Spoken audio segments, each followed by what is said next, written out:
Good morning, everyone. Welcome to day 2 of budget presentations. We will start with the pledge, and Councilman Faulkner has agreed to lead us in that. Good morning. I pledge allegiance to the flag of the United States of America and to the republic for which it stands, one nation, under God, indivisible, with liberty and justice for all. Councilman Roberts has agreed to lead us in the prayer. Thank you, Mr. President. Dear Heavenly Father, we stand here humbly before you and thank you for all the blessings you've showered upon all of us so abundantly. We thank you for giving us another day on this beautiful world. We thank you for allowing us the privilege to serve our community, and we pray that we do it to the best of our abilities. We ask that you watch over our families, our friends, and give us good health. We ask for a clear mind and a soft heart. We ask that you forgive us of our sins and help us be better people. Through Jesus Christ, our Savior. Amen. Amen. Thank you very much. Okay, so we will pick up where we left off from yesterday. Alan, is there anything we need to do to kick this thing? No. Okay. Go right in. Perfect. All right, so first up, we have Recycling District, Mickey Jeffers. Good morning. Good morning. Morning.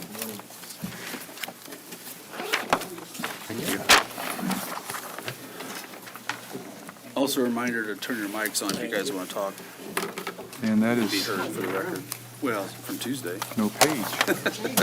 Okay, that's good. Good morning, thank you. One for Martha? Thank you. Thank you.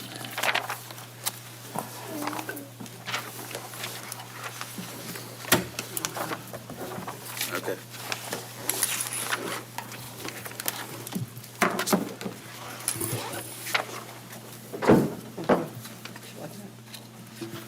Ready when you are. Hey, I'm ready.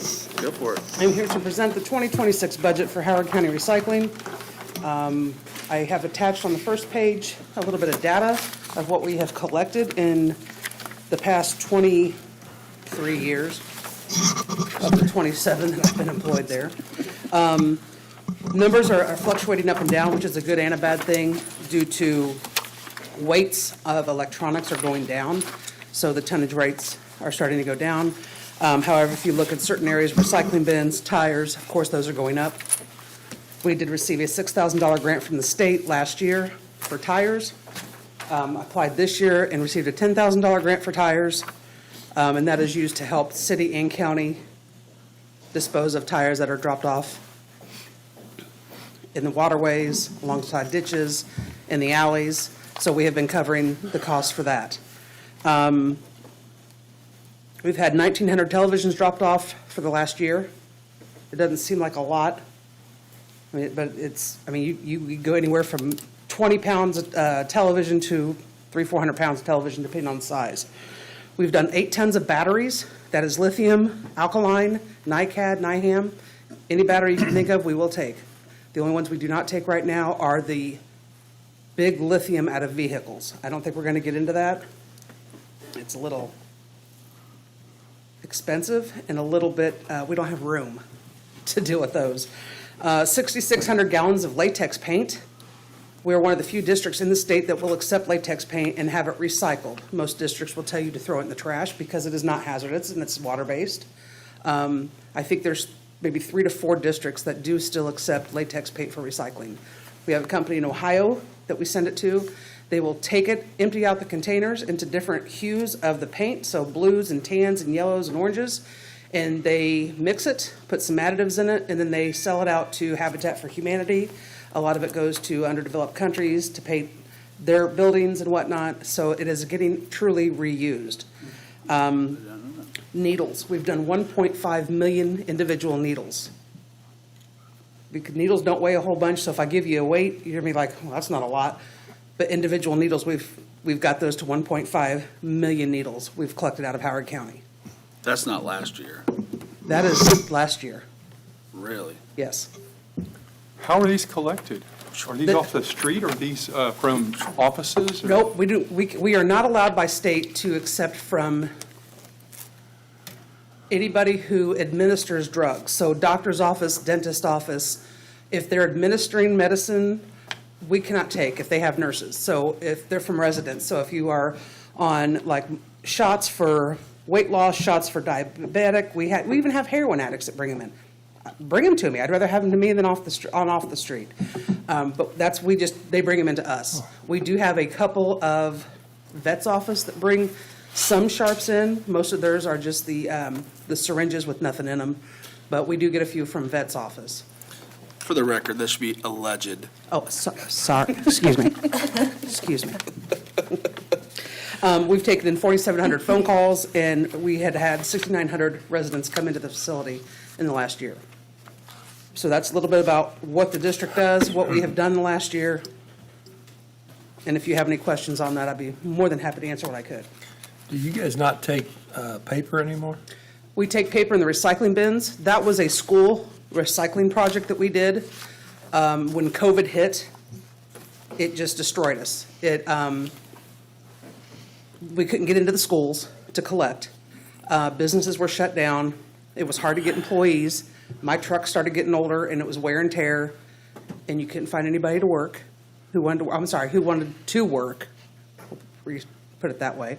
So we just ended the program, and what we started to do was give each school corporation a grant for $6,000 a year, so they could put that towards what they feel would best suit their corporation. So whether they did a gardening project, which is what Taylor did, one school system put in water bottle refill stations, one school system has put in their recycling back in. So just depending on what the school corporation wants to do, we put that out every year to them. And plus, that was a big chunk of my budget with the wear and tear of the trucks and employee and benefits, and so we just eliminated that. And plus, a lot of schools are keep going from paper to the iPads, so it made more sense to do the grant. That way they knew what they wanted to do with it. But if a resident brought you paper, would you shred some of it? If a resident brings us their personal documentation, we can shred it on site and they can watch. As long as you're not coming in at 4 o'clock and bringing me 16 trash bags and saying, hey, can I watch this being done today? Yeah. But yeah, we normally can get it done. We just don't do businesses.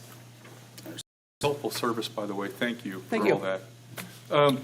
When somebody throws a battery away of AAA, AA, lithium or whatever, or a small circuit board from earbuds or something like that, a vape, what happens to that when they throw it away?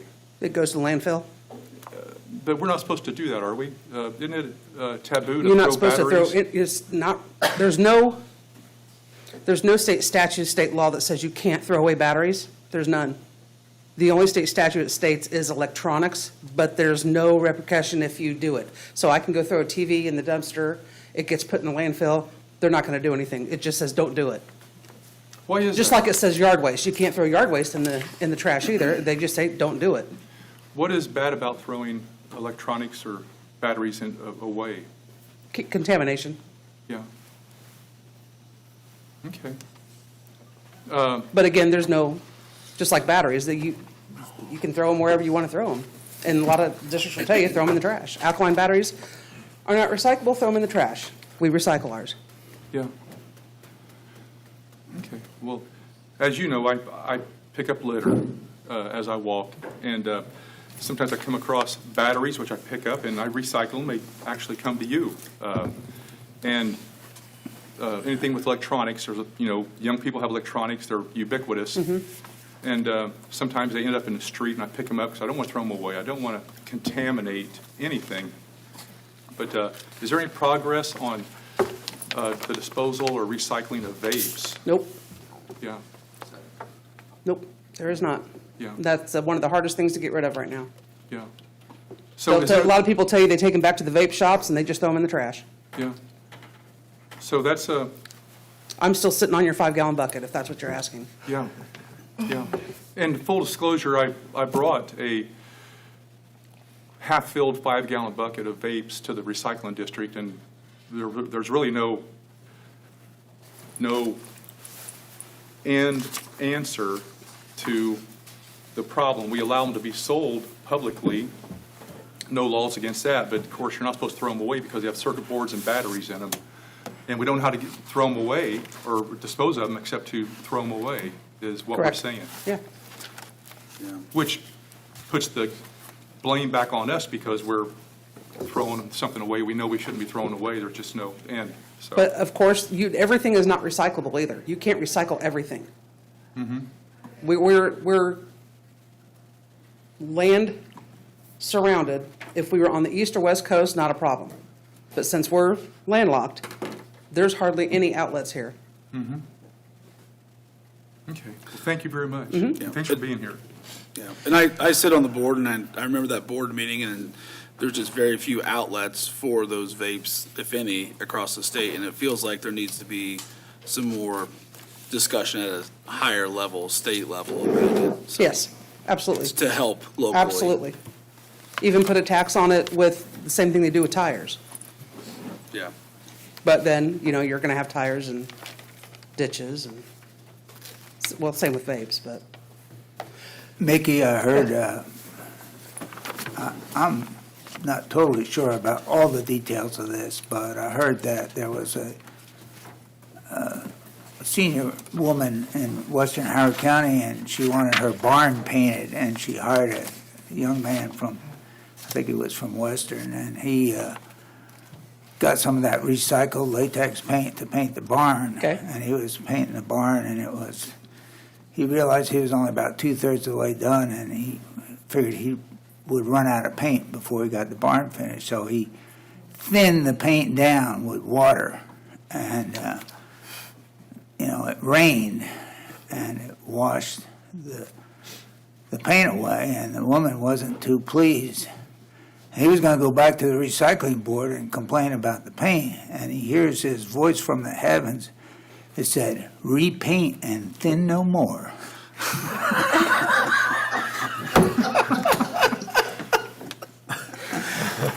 That's for you, mate.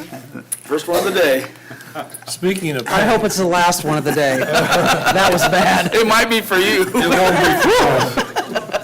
Nikki, speaking of paint, do you guys not do oil-based paint? Yes, we do. Oh, you I just didn't have those, a lot of that comes in bulk 55-gallon drums.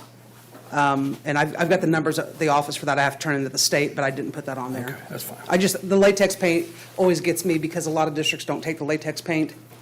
So that's why I threw that in there. Okay. Any other questions? Okay, on my budget, if we're up about 10% this year, and I know it was cut your budget. However, when we're busy, it's going to cost more money. People are bringing materials in, it's going to cost more money to get rid of. With everything increasing, as we know, at the grocery store and whatnot, my contractors have increased as well. I did put in for a 3% raise for my staff because I have the best staff in all of Howard County government. I didn't know if you were aware of that, so I thought I'd make that public right now. I do know that chances are slim, but I did put it in there. However, I did take away one of the part-time people that I had to cover that cost if they were to do that. On my health insurance, I have an employee getting married, so he'll be picking up family insurance, as well as I had an employee pick up another person on her insurance, so I had to increase my insurance line item. Back on services and charges, again, we are in a new contract with On Point Services, and we have increased the budget on that line item because we're not quite sure what we're going to do. We're being charged per cubic yard now, not by per pole. So I increased that about $70,000 for that, just to give us a little cushion because we're not sure what we're going to do on that. My HHW programs, which is paint, gas, antifreeze, all the chemicals that we do get rid of, disposal on that's going up, so we increased that as well as $50,000, which is typically an additional pickup for the year for disposal. Postage is down. I buy postage every 4 to 5 years. I'll buy $500 worth, keep it in the safe, and we're good to go for about 4 or 5 years on postage. With the new contract, we went with 8-yard containers, front loads, like you would see at the trash, like any restaurants with trash. They're a lot easier to pick up, faster. So my recycling bin repair has gone down due to us not using district-provided bins. That was an every year expense, having to repaint, refix, any damages done to them. So we dropped that down $8,000 as well. My controller, we had an increase on them, and they are looking at, what they say, they're at 93% of what they're so instead of charging us the $100, $200 an hour, they're only charging us, 90% of what they'd normally charge anybody else. So we're trying to get them up to what their normal rate is. Close to normal, yeah. And then computer software, subscriptions are up because everybody knows QuickBooks. They don't want, here's your QuickBooks for the next 5 years. It's a yearly subscription now, which is breaking the bank. So we, of course, increased that.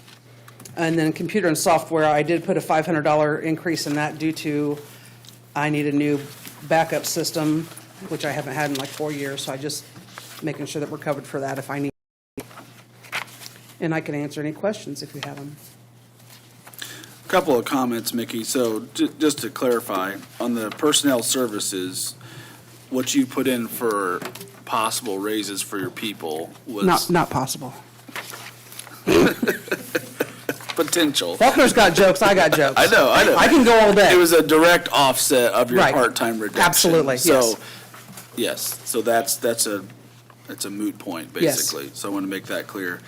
And then you touched on the recycling bin services. We just made this change as a board here in July. July 1st, correct. July, to do these different bins. And so you put in cushion because the contract was a little, I don't want to say vague, I don't want to say that, but we weren't sure exactly how it was going to work out, so you put cushion there for that. Absolutely. So just want to make sure that the council is aware of that. Yeah. That's why. So I mean, that was, if you come back and we're only doing $200,000 a year for that contract, or come back, we could do $400,000. We don't know what it's going to do yet. Yeah, It's just going to depend on the number of dumps that they do on each container, yeah, and how full they are. yeah. And to be clear, it's kind of a. It's a good thing. Yeah, it's a good thing. It's a shift in how we've been doing the program Absolutely. for so many years to a new style, and that's where the clarity, we weren't sure what it was Yeah. going to be. So anyway, that's my 2 cents on that. So. Thanks for your 2 cents.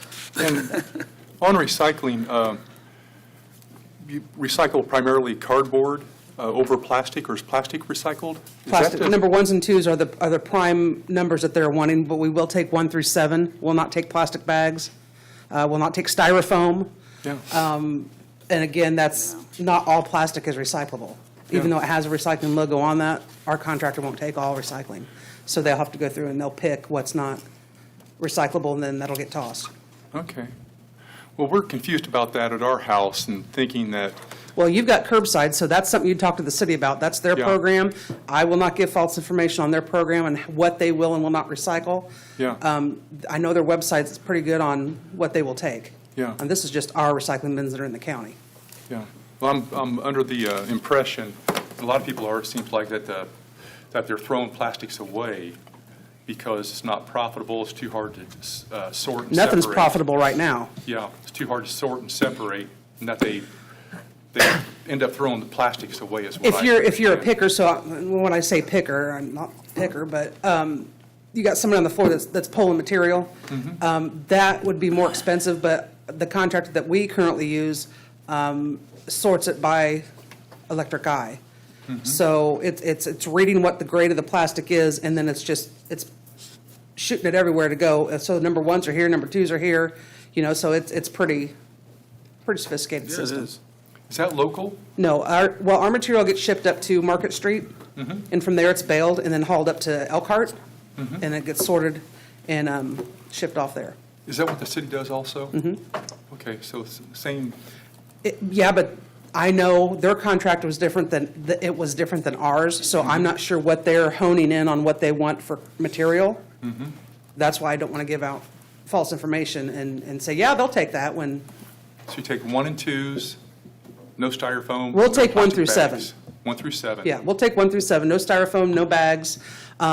If you have a little Tykes toy, don't put that in there. We want basically material that once held food or beverage. That's the easiest way. Shampoo bottles, something like that. Your household household plastics.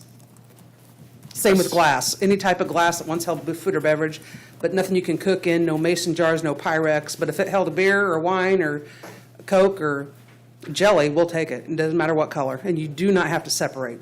You can throw everything into one container and you're good to go. Good information. Thank you very much. Thank you. Any other questions? Thank you. It was a good joke. Mine or yours? Mine. I agree with you. We're going to have joke wars up here pretty soon. Mickey, thank you for You don't want all to you. go live and- if I do that.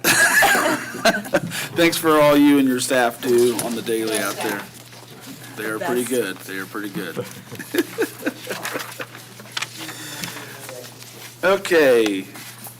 Next one on the agenda is Janice with E EMA. I'm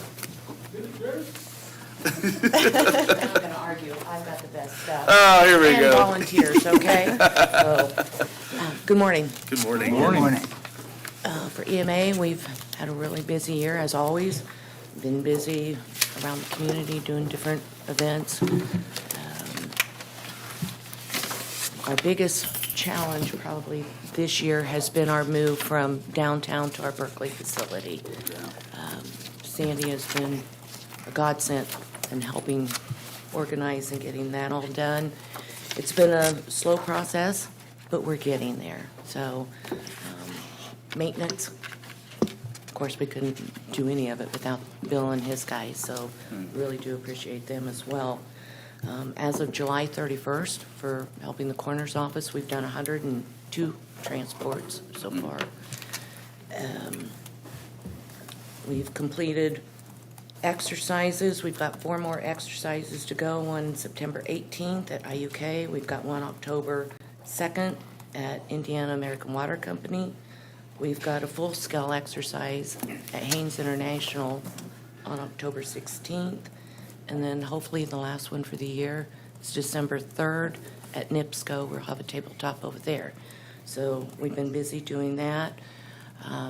We've submitted our declaration for the flood on July 14th, waiting to get the figures in to submit that to the state to see if we will get any of the Indiana disaster relief funding for that. We get it if we're approved. The county will only get back 50% of the expenses, but at least you'll get back 50% of it. So we're waiting on that. As far as our grants go, for the EMPG, which is the Emergency Management Performance Grant for '24, the county received $55,000 in July for mine and Sandy's salaries. In '25, for the year '25, will remain at the $55,000. That's the cap. We can't get any more than that. But for '26, they're going to give $60,500. So that increase, which really surprised me with all the cuts through FEMA and all. So, but they did, they will increase that in '26. Was that 60,500? I'm sorry. Yes. Oh, okay, thank you. Our volunteers in 2024, they contributed 15,978 hours at a volunteer rate. That's $31.05. That's a savings to the city and the county of $496,116. My volunteers save the city and county, which is phenomenal. So, as far as my budget goes, we have reduced it by $16,800 from this year. We reduced a little bit in our gasoline account. We bumped that up. When gas was $4.50 a gallon, whatever. So hopefully we can maintain the amount of money we reduced in our gasoline account. Our travel and training, we reduced that as well. For the conferences that Sandy and I have to go to, the local emergency planning committee, the right to know, that will also pay for our conferences. So instead of taking money from the county, we'll pay for that out of that. So, and then our equipment line item, we dropped that as well.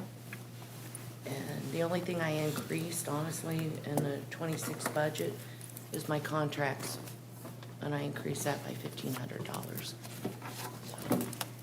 going up, so that's really about all I got. Okay, thank you for that update. So for the council, we will start on page 32 on the general fund for the emergency management. And thank you for that rundown. Sorry, we'll just go through our 3 pages or 2 or 3, 2 pages. And if we have questions, we'll ask you on it. All right. Okay? Thank you. Yeah. If I can say one thing, Mr. President, about EMA. Please. It's, I hate to reduce it down to a cost-benefits analysis, but I really can't think of another department where the county, the citizens of Howard County, get more bang for the buck than EMA with the multitude of ways that you serve the community. It's just remarkable, and there's a value to it that goes beyond the budget in my mind. It's part of our value system, who we are, and it's. I'm extremely grateful to you and to the EMA volunteers for helping lift our community to a higher level, which you do all the time. Well, and Thank you. I would second that, but then also the financial value as well, because as she said, they saved through volunteers, almost, it was not quite, but almost $500,000. Yeah. 400 and some $1,000, so. And honestly, with the $55,000 that you receive from the state, not that she's free, but that's almost free money back to you. Balances out that way as well. Yeah. And I'm sorry, I didn't mean to not say your name, Mrs. Baldwin, but welcome, good morning, and thank you for all you do. So I want to make a comment that I appreciate seeing those weather alerts that Neil Wynn sends us when we have severe weather impending into Howard County and the area. So appreciate Neil's attention to detail on that. He goes to Arizona in the wintertime, and he still sends those out. He's committed to the county. In Arizona, he'll send those out to everyone, so. Does he tell you the weather in Arizona? Just to make you jealous. Or he can keep the dust storms that he gets over there, but Yeah. yes. Yeah, we appreciate He's got a him. very committed group of volunteers. Janice, on, just for clarification, on your EMA budget under equipment, you're requesting 10,000 versus the 25 from last year. Did you guys have to update your apparatuses last year? Is that right? Okay. I'm sorry, turnout gear. I'm not familiar with all the terminology. I apologize. Fire Yes. gear. Yeah, okay. So you did have to do that last year. I thought that was part of the case last year. Okay. The equipment money this year, what little bit of money that was left, we put 16-foot fans in our barn. And I'd like to buy 2 more, another 16-foot and a 10-foot, just to help circulate. No ventilation really in there to Yeah. cool the air. Our big barn, it's hot. Yeah. Is that covered in the equipment line? Is that where that is? It's out in. The 10,000? Yeah, Bill Stone Street said he put a couple in for you that yesterday, so, We got yeah. one installed, it's beautiful. Good. Jared did a really nice job of that. Okay, yeah, Jeremy, yeah. Okay. Does the council have any questions on her EMA budget on page 32?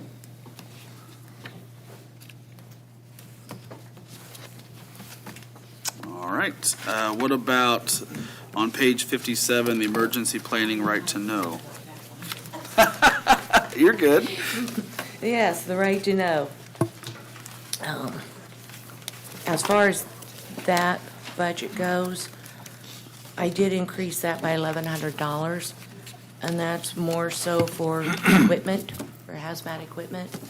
And for our business stipend for the meals that, the only way I get this committee to come in is I feed them, so, That's how you get him there? yes. Yes.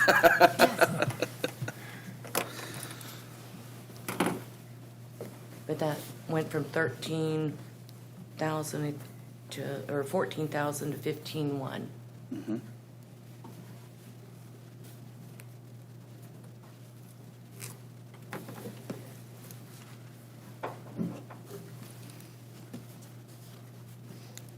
It looks like you might have increased the equipment just a little bit. Just a little bit, yes. Yeah, okay.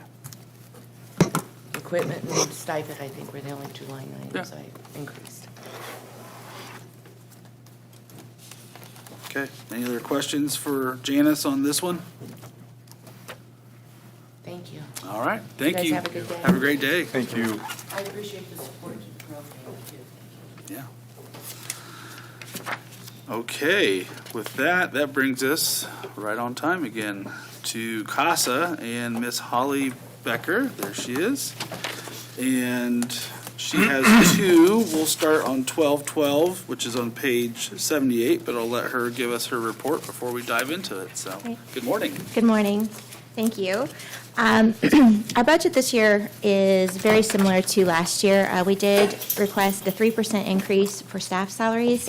We did meet with the committee regarding that earlier for approval, and that funding is coming from Eli Lilly Strengthening Youth Programs in Indiana grant. So that had already been planned for us. This was a 3-year cycle.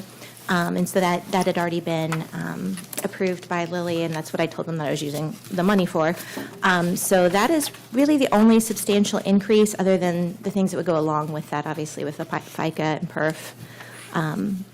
So those were the increases. Everything else, I've requested lines again for supplies, recruiting supplies to help with our capacity building for volunteers. The volunteer and staff incentives is also through the Strengthening Youth Programs in Indiana grant through Lilly. And that would include things like we'll give gift cards for different things when cases close as a thank you for serving on the case. It also might include something like the shirt that I'm wearing right now for our volunteers to wear and promote CASA within the community. Professional fees include our contract CASAs, which are volunteers that take multiple cases, and then they receive a stipend for those expenses that go along with having multiple cases. We have lines for travel and training, and our cell phones. Registration fees is covered by our Lilly grant as well, so that's why we were able to increase our budget there over the last several years. We do have some printing that we do for brochures. Our liability insurance is our board and directors insurance that we have every year, which is about $2,000. And our rental and maintenance equipment includes the maintenance fees for our copy machine, and then postage, of course. So those are the line items that I'm requesting, and those are all very similar to what we had last year in the 1212 line.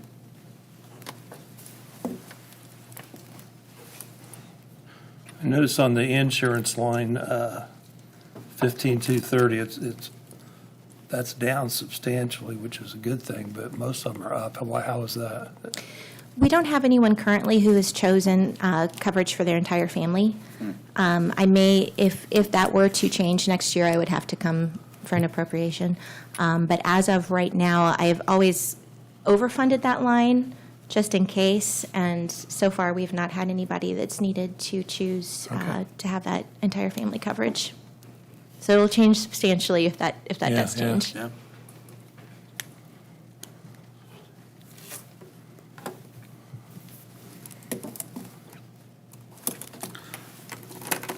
And there is some supplemental information in your packets from the PAC committee on the increases that she requested for anyone else's review.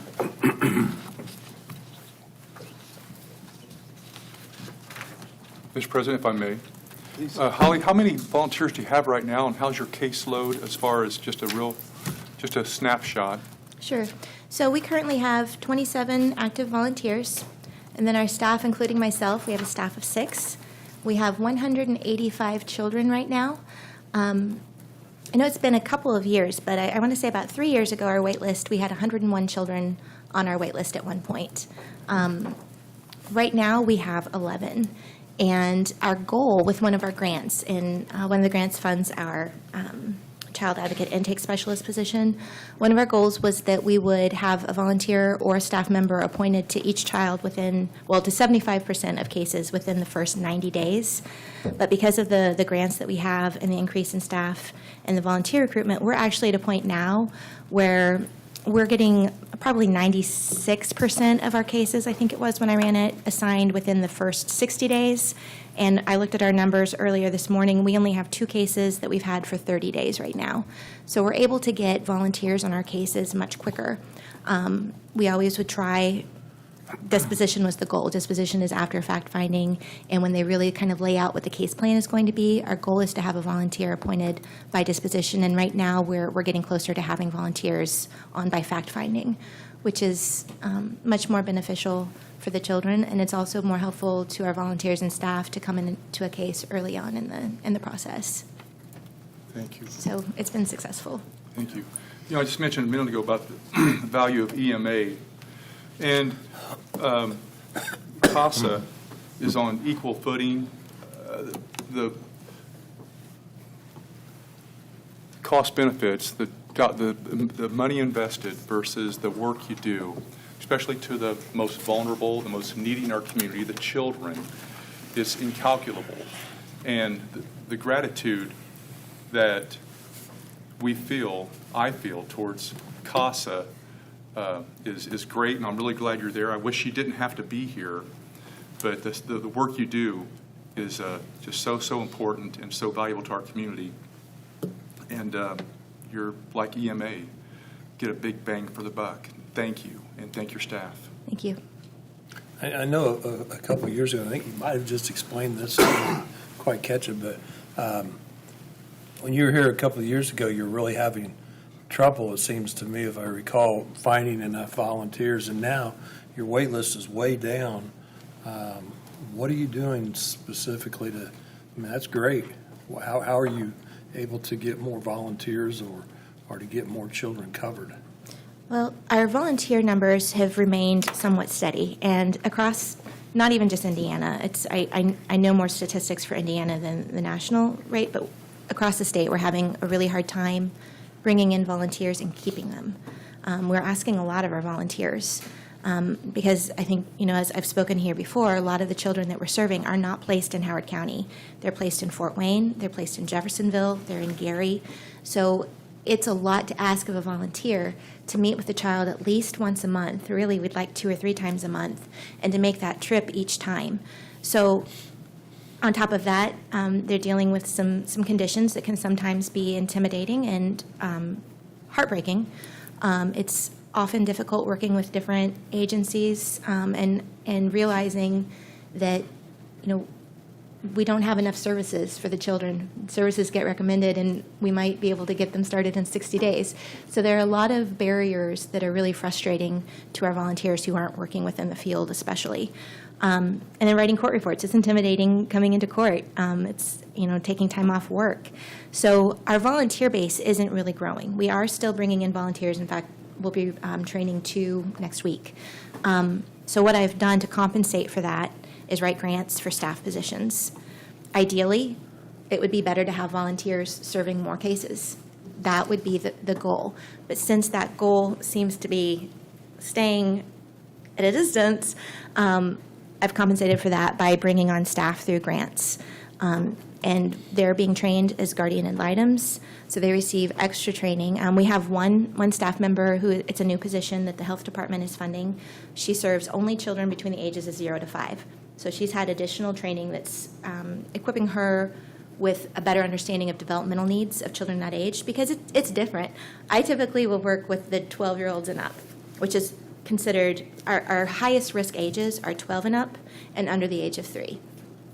So it's very different advocating for a 2-year-old who can't tell you, you know, where they wish to live or what they would like to happen than it is for the 12-year-old who is able to verbalize that some. So she is going through, like I said, extensive training to better advocate for our youngest.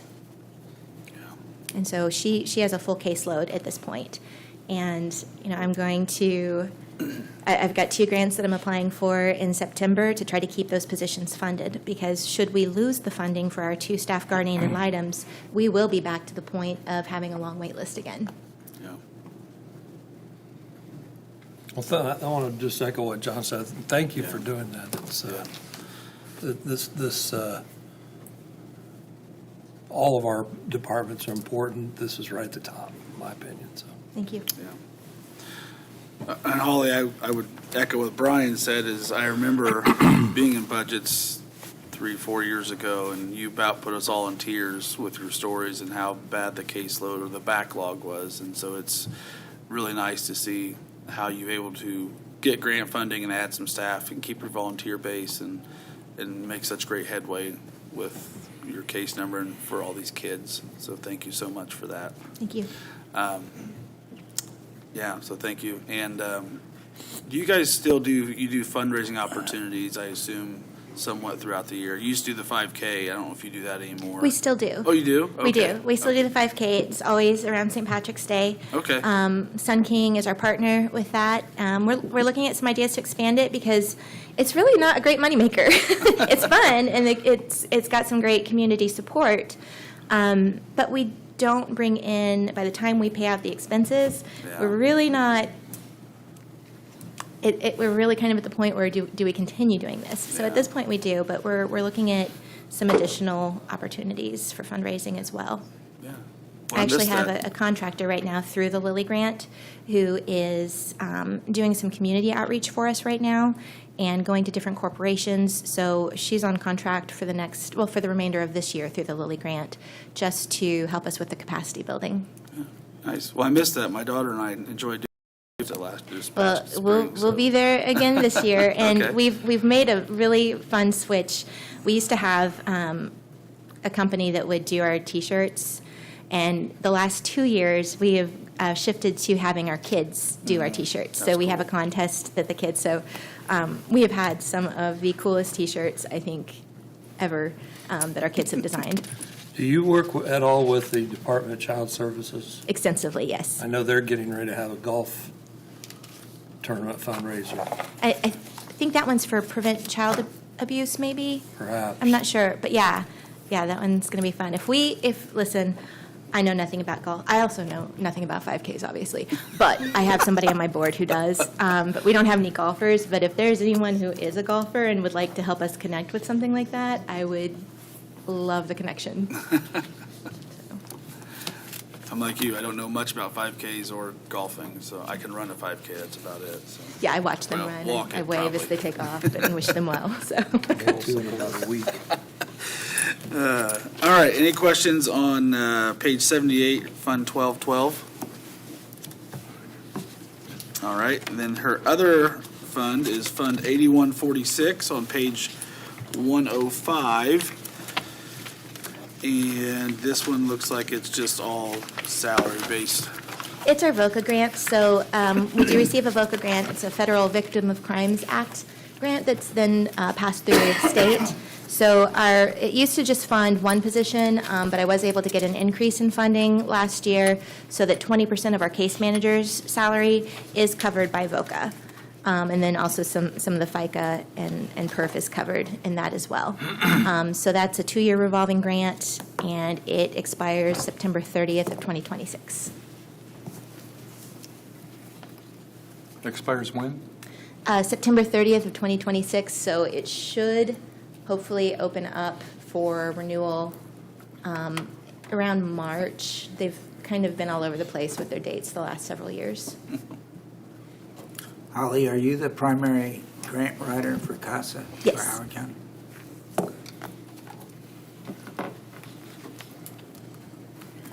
You're doing a great job. Yeah. Thank you. Thank you. The judge is good at getting grants. Good at trying, anyway. Yeah.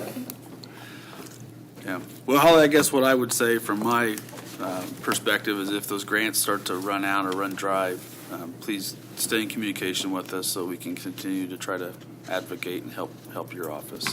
Thank you. It'll be interesting. I don't know if if you had seen the news earlier this year, but National CASA did lose its federal funding initially. There was some, I think, misunderstanding about the mission of CASA. So after some clarification and some appeals, they did get their funding reinstated. So I will be applying for national funding again, federal funding, sorry, in September. I don't know if they're going to be in a position of doing much grant making right now because they're still kind of reeling from the chaos of the last year. But our grants are getting more competitive and some of the federal funding is becoming more scarce. Yeah. So it's going to be an interesting couple of years, I think. Agreed, on a lot of levels, so, yeah. All right. Anybody Thank you. else? Okay, thank you very, very much. Have a blessed Thank day. you. Thank you, you too. Thank you. All right, with that, that brings us to Judge Dahl, Superior 2, and his general fund account, which is on page 23. Good morning, everyone. Good morning. Right.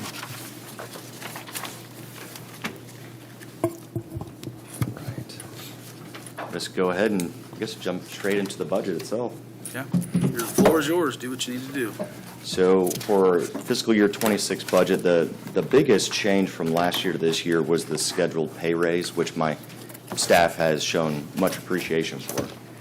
That was, they were all paid $47,790, and they're receiving a raise to $48,441, as you can see at the number 1 under personal services, salaries and wages. Overtime, we kept at $7,000 because that's the projected based on previous years. If we were to cut anything from the budget, that would be the only thing right now I could say, yeah, we could probably shave maybe $1,000 off the top. My fear is that we would come back to you next year and go, hey, we need more money allocated to pay overtime if there's more jury trials. Sometimes it's unpredictable, just like the jury trial we had the other day that day 1 it got dismissed. So obviously we didn't have a need for overtime for that specific trial. So it can fluctuate year to year. But if you wanted to press me hard and say, Blake, where can you cut? We could probably shave $1,000 if necessary. But I believe $7,000 where it's at is perfect based on prior year's allocation for overtime. I know Councilman Maple asked us to try to find places where we could cut budget. So that's the opportunity if we really need to hold tight to that. Okay. Would be out of that overtime budget. Office supplies remain the same. And again, that's predicted from prior year's use of office supplies. So no real changes there. The next change, which was an actual increase, is under Section 3, Other Services Charges, Professional Services. So that was continuing education. Last year was $400, and we asked for $1,000 this year. Typically, that $400 is set aside specifically to pay like the hotel and conference for the annual judges conference, which is state mandated. The Supreme Court requires the judges to attend that, and that's usually either in Indianapolis or French Lick. This year, it's in Fort Wayne, so judges have to drive up there and stay the night and pay for the conference, and that's specifically what that's historically been. The reason why there's an increase is because when I came on, I asked my staff, what training do you guys get every year? And they said, we don't get any training. We've never really gotten any training. I said, well, that's going to change now. So I said every year I'm going to send them to the court and court employees conference, which typically takes place in Indianapolis. This year was in Indianapolis, so it didn't cost them other than maybe someone submitted a mileage claim for it. I sent all my 4 ladies down there. They attended it. They brought back a lot of knowledge that helped them on the job, especially for one of my new people. However, next year it's in French Lick, and so I've got to have them stay the night down there, and they want the judges to go too. So I pulled up the CASA hotels. I took a look. I said, okay, we need to put you all there. They agreed they would share rooms, so 2 to a room, and that came up just shy of $1,000. So, and that doesn't include me. So if I were to go, I'll pay that out of my own pocket instead of asking the county to repay it. And that's also going to include next year's judicial conference, I'll pay that out of my own pocket rather than asking the county to do it. Because I know we're pinching pennies here, and I asked for a new chair and all these things. So I'm trying to take some of these costs out of my own personal budget rather than ask the county to pay it. But for my employees at least, I want to be able to pay for their education. Now, 2027, if their conference is back in Plainfield, Indiana, then that next year's budget is going to go back down to probably $400. So that's why there's an increase specifically for that line item this year. I don't know how many attend those conferences, but is that something potentially we could do here when we get the new conference center built? That would be great. So for the court employees conference, the answer is probably yes. However, for the judicial conferences, you're talking about all of the judges from, all 92 counties, the Supreme Court and everything. So you have to have, one, enough hotel space, and then two, the conference centers have to be big enough. So when I went to just the spring conference this year, they was at the big conference center in Indianapolis, and so they have multiple rooms, and they have hundreds of people in each room doing trainings, right, at the same time, different schedules. So if the new center can accommodate that, then the answer is yes. But I don't know the floor plans, layout, how many people can hold, how many rooms they're going to have. So it's a possibility. Because I was thinking that too. I'm like, how awesome would that be to be able to bring that conference to Kokomo? That'd be incredible. But it would be a space issue. So hopefully we could accommodate it. But right now, no. There's no way we'd be able to accommodate it. Okay. Yeah. I think Kokomo is the population center of the state, as far as it's easier for everybody from the four corners to meet here than probably anywhere else. Oh, I agree. Yeah. I think it should be here, Yeah. 100%. Yeah. If we could do that, and that's something I could even talk to IOX about, like, hey, what are the logistical requirements for the judicial conference or even the court employees conference? And if I can get that information, I could probably reach out to you guys and see. You guys would probably have a better idea if our county can support the logistical requirements for those conferences. My guess is the court employees ones could be supported here, for sure. Yeah, I've seen the layout for the new hotel conference center. It'll hold quite a bit. I don't know if it'll hold all the judges and Supreme Court judges, but yeah, it'd be worth looking into. Well, we'll get at least one of those conferences here. Yeah. That'd be Is something. it 400 people? I was thinking 400 to 500 people. Yeah, is what I was thinking. And they've got anyway. I've seen it can handle quite a few people. Okay. Well, I'll ask them if they can share with me the logistical requirements for both of those conferences, and then I'll be happy to propose Kokomo if we meet those logistical requirements. Absolutely. Yeah, that's great. Well, Sherry Matlock of the Convention and Visitors She'd be the one Bureau, to talk she's the one to. to talk to. Sharon Matlock. Sherry Sherry? Matlock, yeah. Okay. Yeah, her or Lori Dukes. I'm going to actually write down their names real quick. Sherry Matlock. Everybody knows her. She's exceptional. Yeah, I think I've heard her in here before in some of the meetings. What was that second name? Lori Dukes. Lori Dukes. Exceptional. I think that's a great word for a lot of our people. Amen. Exceptional. Yep. All right, communication and transportation. So there was a change last year, $350 for postage. This year, that's $400, which is a $50 increase just to reflect the cost of postage increase. And there is a small, teeny tiny cushion, like I believe there's like a $14 cushion for us. What I am working on, and I've got to make sure, I'm going to reach out to IOX to make sure my plan is going to work, but to save our county money on postage for when it comes to jury trials and summonses to bring jurors there. So we oftentimes have plea cutoffs. Like we'll say, okay, the parties will say, yeah, Judge, we're going to trial. All right, so you've confirmed we're going to trial. Then the plea cutoff is going to be this date. Like I will set a date because on that date, my girls are going to put together all the summonses to the jurors with postage and then send them out, right? So like this most recent trial was only a level 6 that ended up going, postage was $39, right?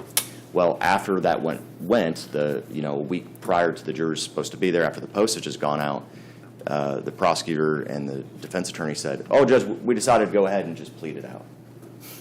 So after you want to do this after the plea cutoff, right? And this is a huge problem, and I've talked to some of the other judges. They deal with this on a regular basis.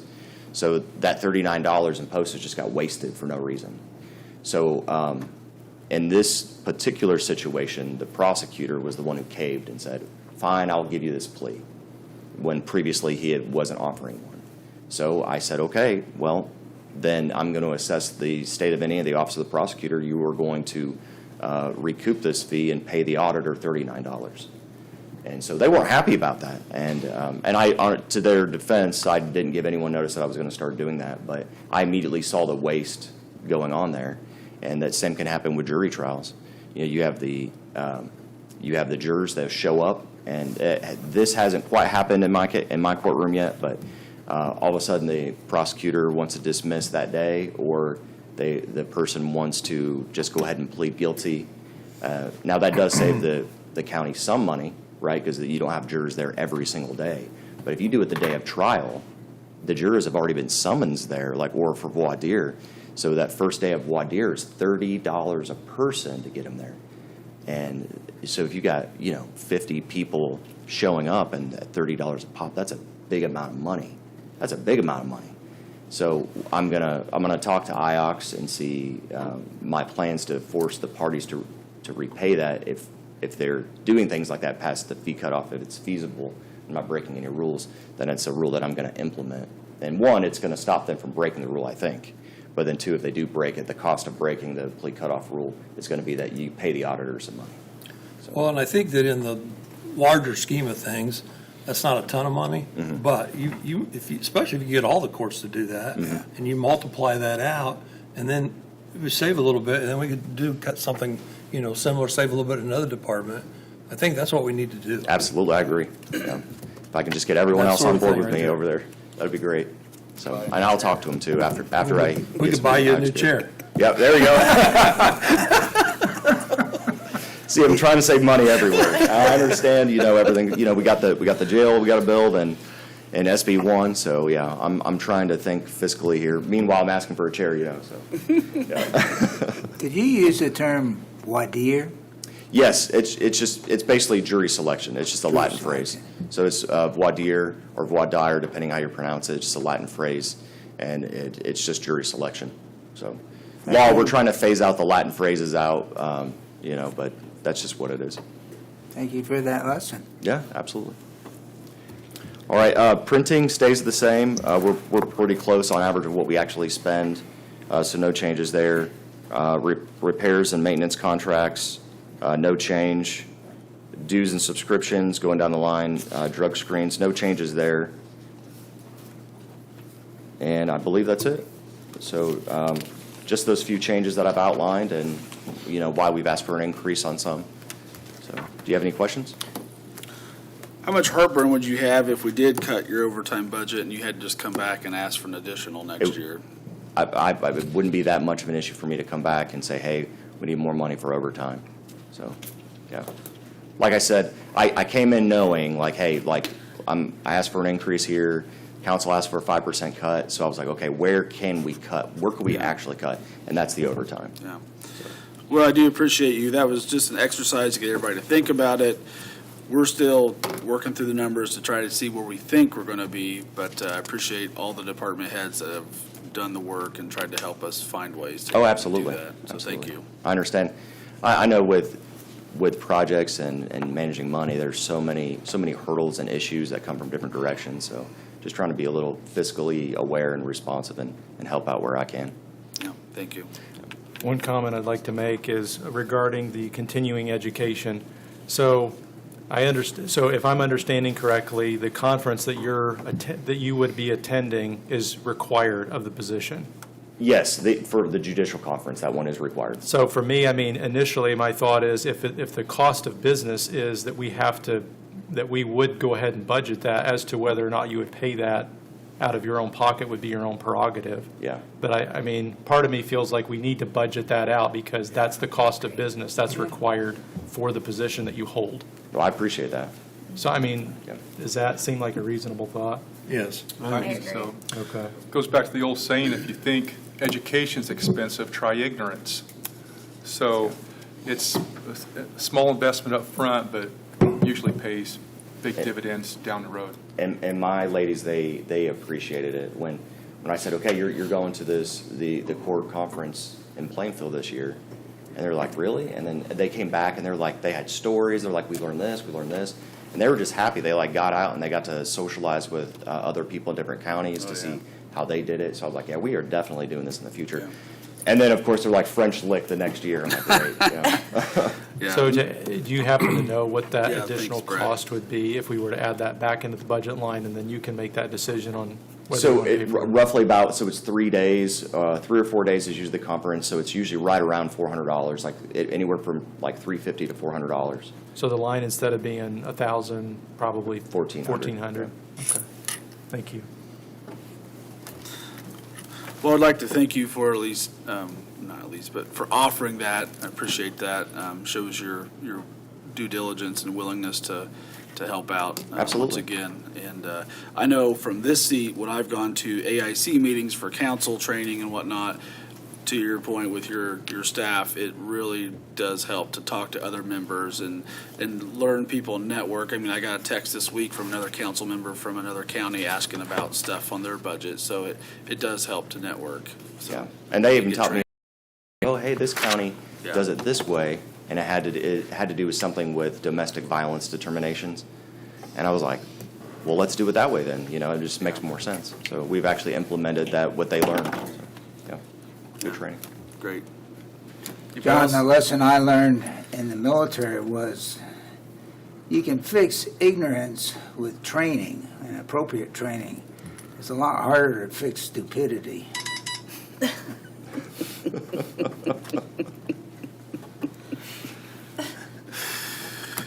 All right. Anybody else got any comments for Judge Dahl? Thank you. All right. Thank you all. Appreciate you. Y'all have a good day. Judge. Thank you. Thank you.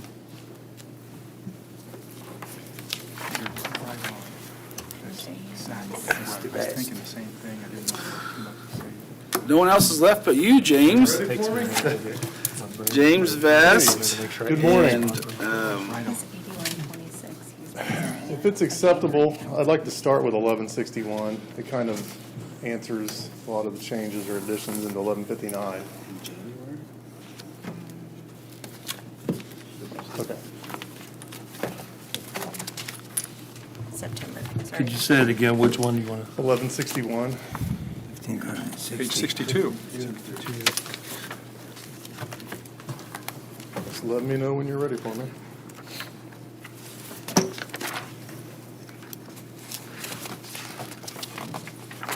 You ready? ready. Yep. You're ready. Okay, so 1161, you might be familiar with it, be called Help First Indiana funding. That's money that we receive from the state of Indiana. So this year, in '25, we received $1,819,561. Due to the state's revenue shortfall, there were cuts statewide for all counties on the HFI funding, and our allotted amount for '26 and '27 will be $521,571. So that's a reduction of almost $1.3 million. So that is what 1161 I have budgeted for, to that almost exact number, 521, 571. We had to eliminate 4 positions from our department to try to reach that goal for this amount of money, and move a lot of things from 1161 over to 1159, which is the health fund, and I'll talk about that in a second. So on personnel services, we cut $618,337 from last year, or from this year's budget, which is also then $247,000 in benefits. And basically, that's all that's budgeted for 1161 is the salaries and benefits for a few of our employees. The leftover was contract services, and we use that for things like paying for like lead risk assessments on houses if there's a child with a high blood level. Other than that, everything else has been cut or moved out of 1161. We hope that in '28 that they'll raise the money back up, but you never know. Yeah. Everything's revenue is tight everywhere. I understand that. So. Kind of a gut punch when things were looking really good for you guys. Right. One thing to note also, with eliminating the positions mid-year like we did, making, saving, not spending on some things that we were planning on doing this year, there should be roughly a $250,000 carryover that we can budget in January for. So we will back to do that. Maybe potentially for some more partnerships with other, offices or whatever, and to enhance our programs that we have right now. So, did you have any questions for me on 1161? So these are moved to, a lot of these are moved to which account? 1159, which is the health fund. So, but it feels like what you're saying is you're going to wait and kind of basically draw this thing down to zero in 20, well, no, that's not what you're saying. Yeah, the 250, the carryover? Yeah. We probably won't ask to appropriate every penny of it this year. We'll have a plan to stretch Yeah. it out, at least for the next 2 years, Yeah. until we hear what they're going to do moving Yeah. forward. Because they could just cut it entirely. They could. You never Yeah. know. Yeah. So is this like the public health trainings? I went to one yesterday evening in Rushville and Was that the- demonstrated Narcan applications and Crisis Crisis Ready Ready. Yeah. Is that the That- area that's That this getting funds. impacted by this? Yes, that's one of the areas. So that was good training Yeah, last night. we've had a Thank really you. good turnout with that, So- and I've heard a lot of positive things. So, Yeah, it was very good. yeah. But that 1161, that's what we're working with. Okay. If you're ready for me to go 1159, If that's where you want to go? yeah, That would be that's page all right with you. So, 60, 59, and 60. 1159 is our health fund. It has increased from 25. The overall budgeted amount went up $344,480. I know we're trying to make cuts, but I really don't want to have to release any more employees from what we've already done this year. We do have a healthy cash balance of $2 million. So this should help us stay afloat, for the next few years, as long as we don't have any more changes to tax levy or revenues, items like that. So I can go through. So overall, personal services are up $391,000, and that's from moving people over from 1161. And the benefits go up as well, $128,000. For an increase between the two of those, $529,656. We were able to cut gas, oil, lubricants, $1,000, nursing supplies, $1,000. But the big item you probably see, might jump out at you, is the vaccine supplies. So 1159, 23770.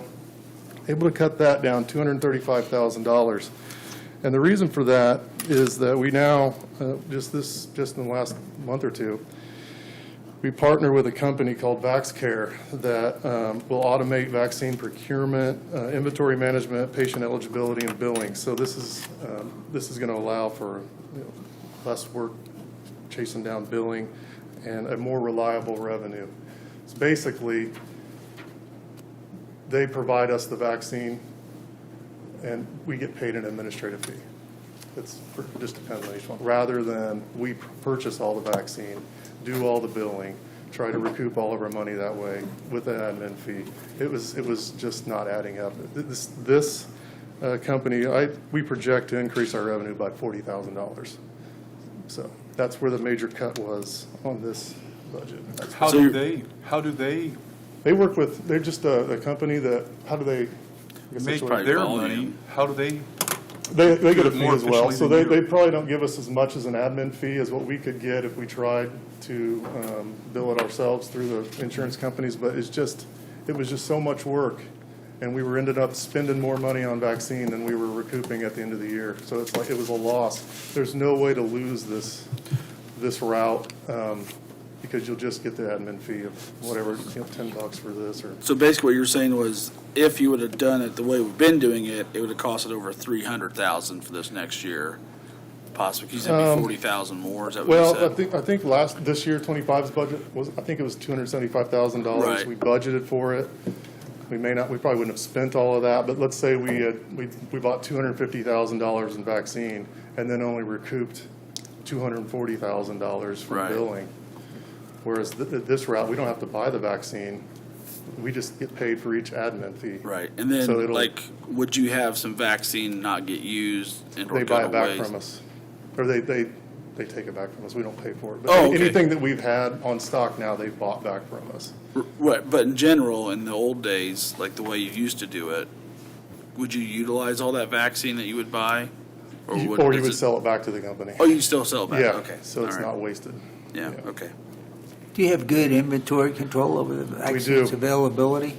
So- We do, yeah, and we have staff that, monitor inventory weekly, and it's really going to be easier with this company as well.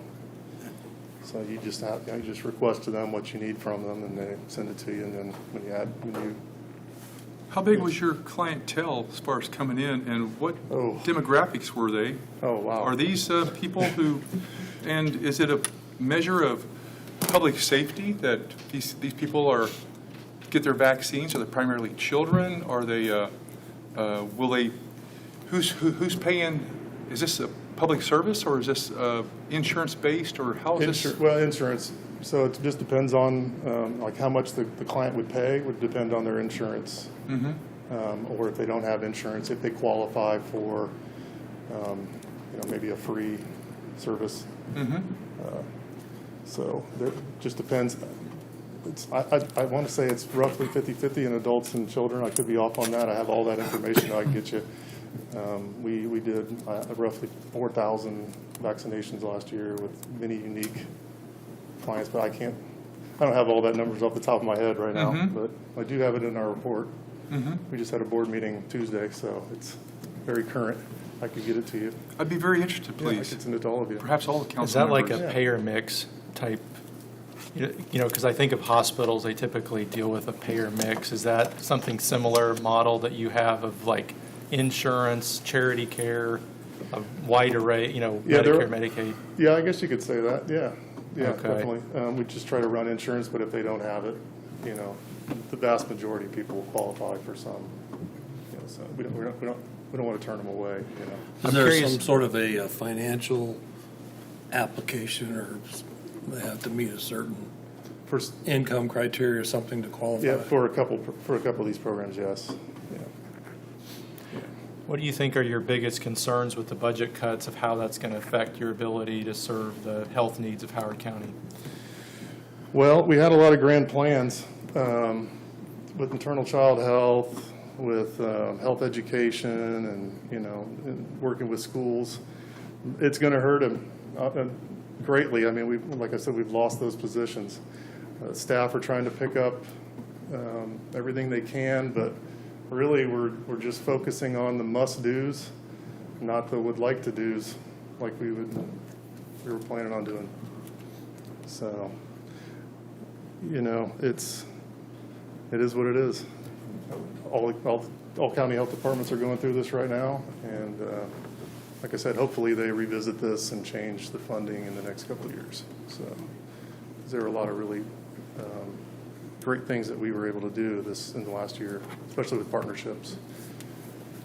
And I would like to send you all our annual report. I don't think I did that, but Please. I would like to send you that. It's really, we had a staff member put that together, and it looks great. So I'd like to send that to you all, so you can see, get an idea of some of the things we did in '24. But carrying on, trimming the supplies for environmental health down to $1,000. And professional fees is, I think it's a new item from last year. We're going to use geo permits now for doing permitting with septic permits and food inspections, trying to Is get that it more the streamlined. Same geo permitting that the Surveyor. plan And- commission, highway, cool. Yep. So we're going to utilize that, That's nice. and that should save not only, the contractors and homeowners time, but also us, and paper and Yeah. postage and all of that. So Yeah, that's just going live now, right? Right within the last few weeks. We moved a lot of things over communication and transportation wise from the 1161. That's why that went up $10,000. Let's see here. Malpractice insurance is for Dr. Backer. We had to move that over. That was in 1161. That's something we have to have. And if you want to go down to other services and charges, the major increase was in contract services. That also came from 1161. That's for things like I wrote on here, Phreesia, SonicU, Jotform, some things we have to use to run our clinic and to produce some of our materials that we hand out. Anything, contract, vaccine billing is down 6,000 for that reason that we've partnering with VaxCare. There's not as much billing. There will still be some, but not as much. And maybe in the future years, when I get a better idea of how much VaxCare does change, we can cut that even more. So, and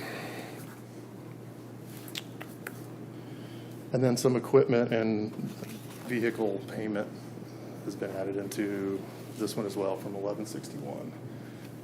Do you have any questions for me on that? I don't, other than, like I said, I'm sorry, we had to raise it, but we do have a cash balance that should keep us afloat, so. Do you anticipate these expenses to eat into your cash balance? I don't know. I haven't do. seen what you're getting at. Okay, that's why you're telling us that. Yeah, I do. I don't see, we're not going to bring in as much revenue and tax money. I noticed that our tax levy was changed for this year substantially, so we'll be bringing in less tax money as well. Is that because we shifted everything to 1161? It was shifted to help county general. Okay. But his cash balance was really high, so Right, we were advised to yeah. Plus, reduce we that. had 1161 as the main Yeah. dog in the fight, so. It's yeah. just something that I would ask that you would revisit in the next Yeah. couple of years, because it would eventually run us down to zero. Yeah. Because we will be, now, we're also looking to modify and change our schedule of fees. Our fee schedule has not been changed in 10 years. I mean, and when I say that, I mean, maybe just a couple things were changed 10 years ago. A lot of the fees were in place before I even started at the health department 20-some years ago. So a lot of it needs to be raised to not only match what other counties are charging for things like birth certificates and death certificates, but also, the goal should be to, recoup the amount that the county's spending on our services, and with, salary, everything's getting more expensive. And, so are our staff's time and equipment and all that. So some of these things are grossly charged, I guess. I don't like adding extra cost to the public, but it's just the cost of doing business now. With just changing the birth certificates, $10 will increase our revenue $100,000, birth and death. Just changing those to match. A lot of counties charge $20 or $10. And now in Indiana, you can go get a birth certificate or death certificate in any county. It doesn't have to be your origin of birth. So a lot of people are coming to Howard County because we're cheaper than another county. So it's adding in the You're going work. to decrease business, you do that. Yeah, but we're also, If you're having to losing do a lot money, more work and not. if you're losing money per unit, it Yeah. doesn't, increasing your unit only increases your deficit. Yes. Yeah, It's it does. so we actually, that's something I will be presenting to the commissioners and schedule fees So get them done ASAP. for next year, not for the remainder of this year, but something we look to change next year. James, just for clarification, one, thank you for all you do. Thanks for your department. And when I read over your budget, there was no wind in my sail like there was last year when we were excited. We were looking forward to Healthy Indiana First. On the vaccine supplies, that's just, your department will still be doing the work. No Yes. one's going to be turned away. Everybody Right. gets what they need to have.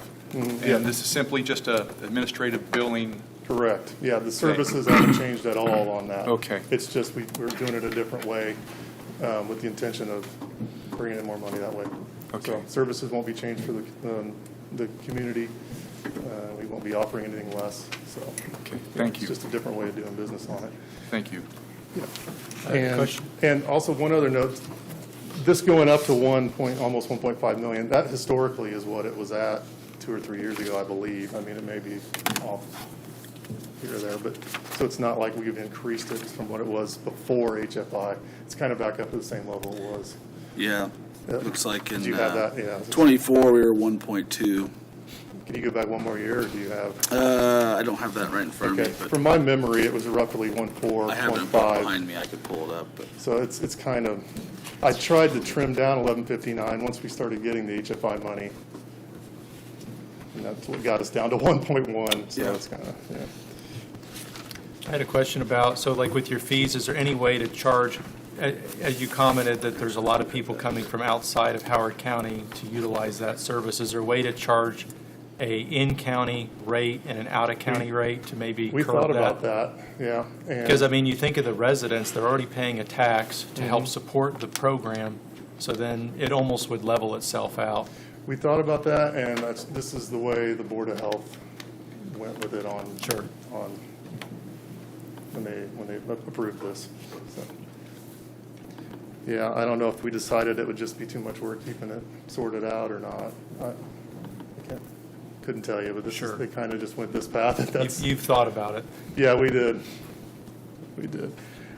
That's the other thing. All of these have been approved by the Board of Health in the July meeting, and the 1161 has been submitted to the state, and it was also approved by the state, so. If you're ready for me to move on to 1168, is that on your? Local health and maintenance, page 64. This fund was they call it a legacy fund. It used to be, local health maintenance fund. We used to receive, $40,000, $50,000 a year. Once HFI money became a thing, they stopped doing this fund. So this is all carryover money, and we're simply budgeting it for some supplies, a lot of, like I said, office supplies, immunization supplies, just to have some funds available. We need to spend this down. We've been requested to do that from the state and from Jessica's office. So we will be working on that. And I think I had the cash balance on that was $59,000. So roughly $60,000 cash balance currently in the fund, and we're looking to appropriate $33,000 of it, so. Because there will be some obviously spent down for the remainder of this year. Yeah. And then so it's hard to really know exactly how much will be carried over next year, so it's kind of Yeah. a guessing game. But Going back to 1159, I pulled Yeah. up, yeah, you were right, it was 1.4-ish in 21, 22, 23. So, okay, yeah, that's what I thought. So Yeah. it's historically that's what we've always run at. yeah. Yeah. James, does your department do the Safe Serve for food? The training, Serve Safe? Serve Safe training? We don't do the training, no. No. No, we just require the restaurants to have somebody trained in safe food handling. Yeah. I believe they do it out at Ivy Tech, I think.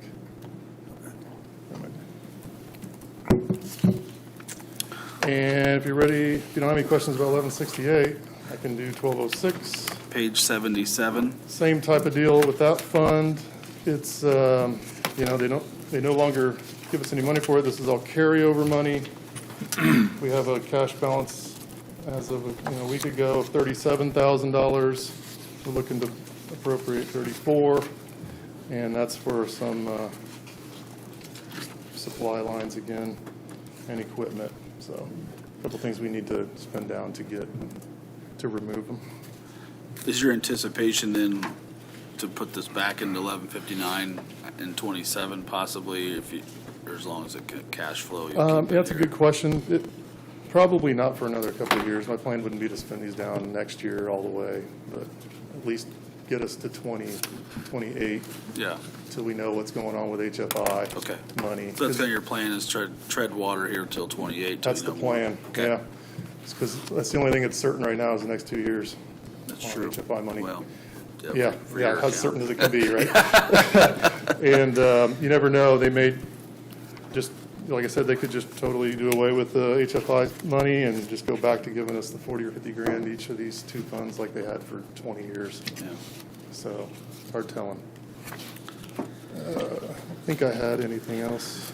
So we have in our packet, there's an 8126, but it sounds like I was Right. told you're going to come in September at our Right. September meeting to discuss that one. Right, that one's one I need appropriated now. It's a fiscal year, so July 1, it's current right now. So I Okay. need to get that one appropriated and approved. They were kind of late on, the state was late on getting us the final numbers on that. So I guess I'll be at the next meeting, is that right? September meeting.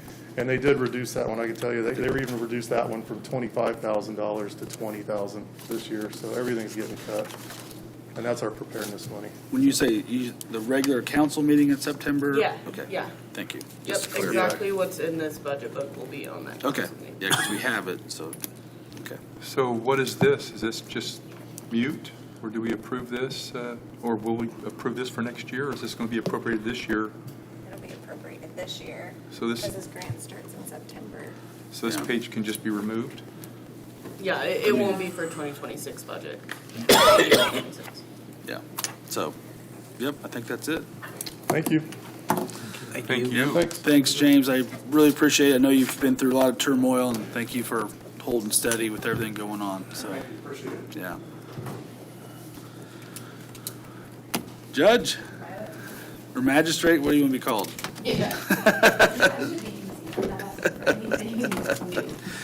All right, Judge Shepard is here, page 26.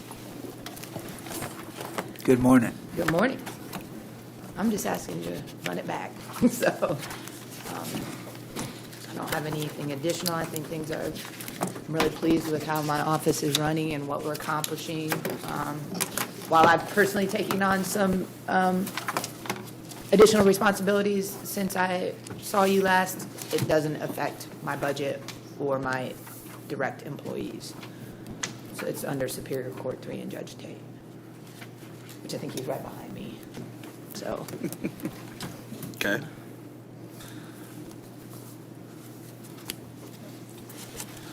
We have had a few people in the judicial system talk about how things are going, and it seems like it's going well, and there's some credit to be given to your office and how you are proceeding and moving things along quickly, so thank you for that. There's, the jail numbers can be debated, but it does seem like those are kind of trimmed down just a little bit and keeping the process rolling. Right.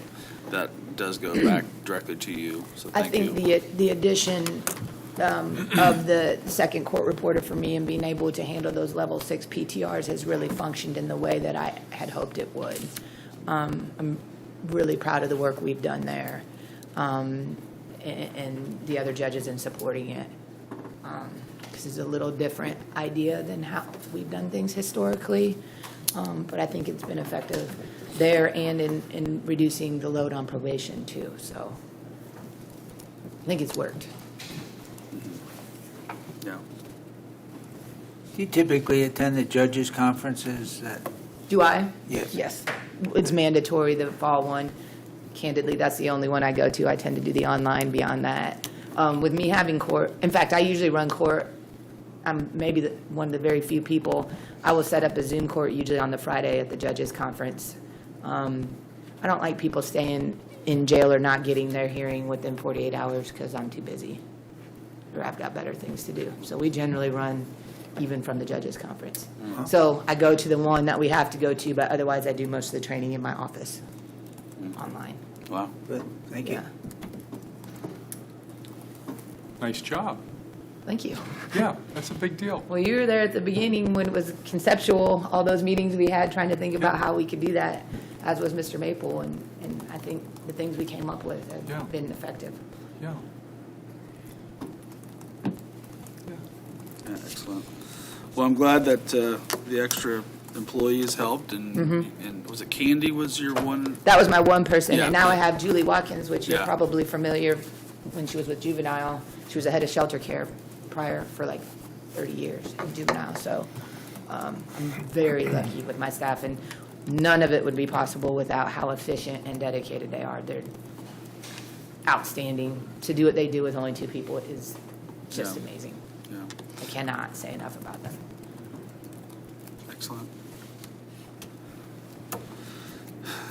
Your questions, comments? Wish you all the best. I appreciate it. Thank you. Yeah. I'm going to stand by. I'm tangentially involved in what's next. Thank you, Judge Shepard, appreciate Yeah, it. Thank you. Judge Tate, again. Again, welcome. All right, I should have just covered all this yesterday, but I didn't think about that. I You're don't good. know why I You didn't. like to walk down. I don't know why I didn't, but yeah, all right. So, Superior Court 3, budget's the same. Yeah, so I apologize, everybody. It should be page 24.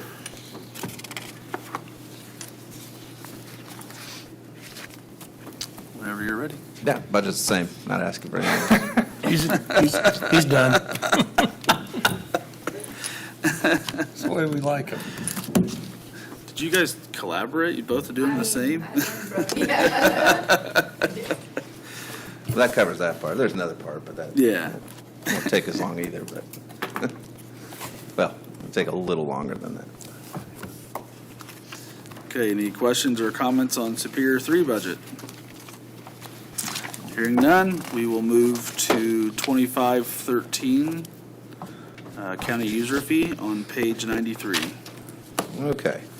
So, at the end of June, Indiana State Court Administration approached us and the magistrate about taking over the problem-solving courts that involved reentry and drug court.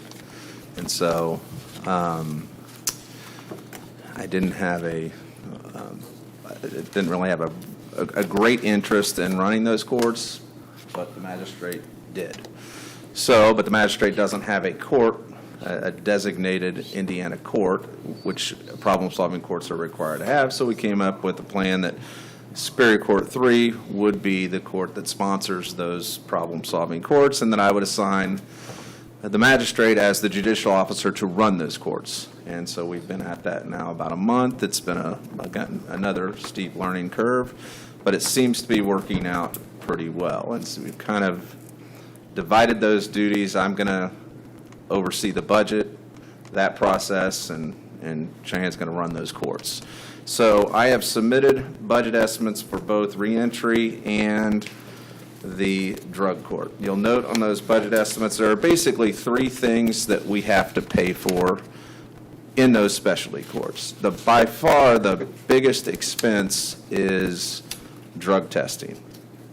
And for obvious reasons, if you have individuals that are in drug court and reentry court for that matter, we want to make sure that they're clean. And so we have to do regular drug testing. Regular drug testing is expensive. You'll note there that I have, I think, between the two courts, I've allocated $27,500 of our budget to go towards drug testing. Now, with that said, I'm asking that those budgets be approved, but we are still, as we are with probation, and being new to the process, I'm still working on coming up with a better alternative that I think will benefit the county. We also have grant funding, and I think we are set and approved to have grant funding in the neighborhood of about $40,000. That grant funding can be used to pay for drug testing.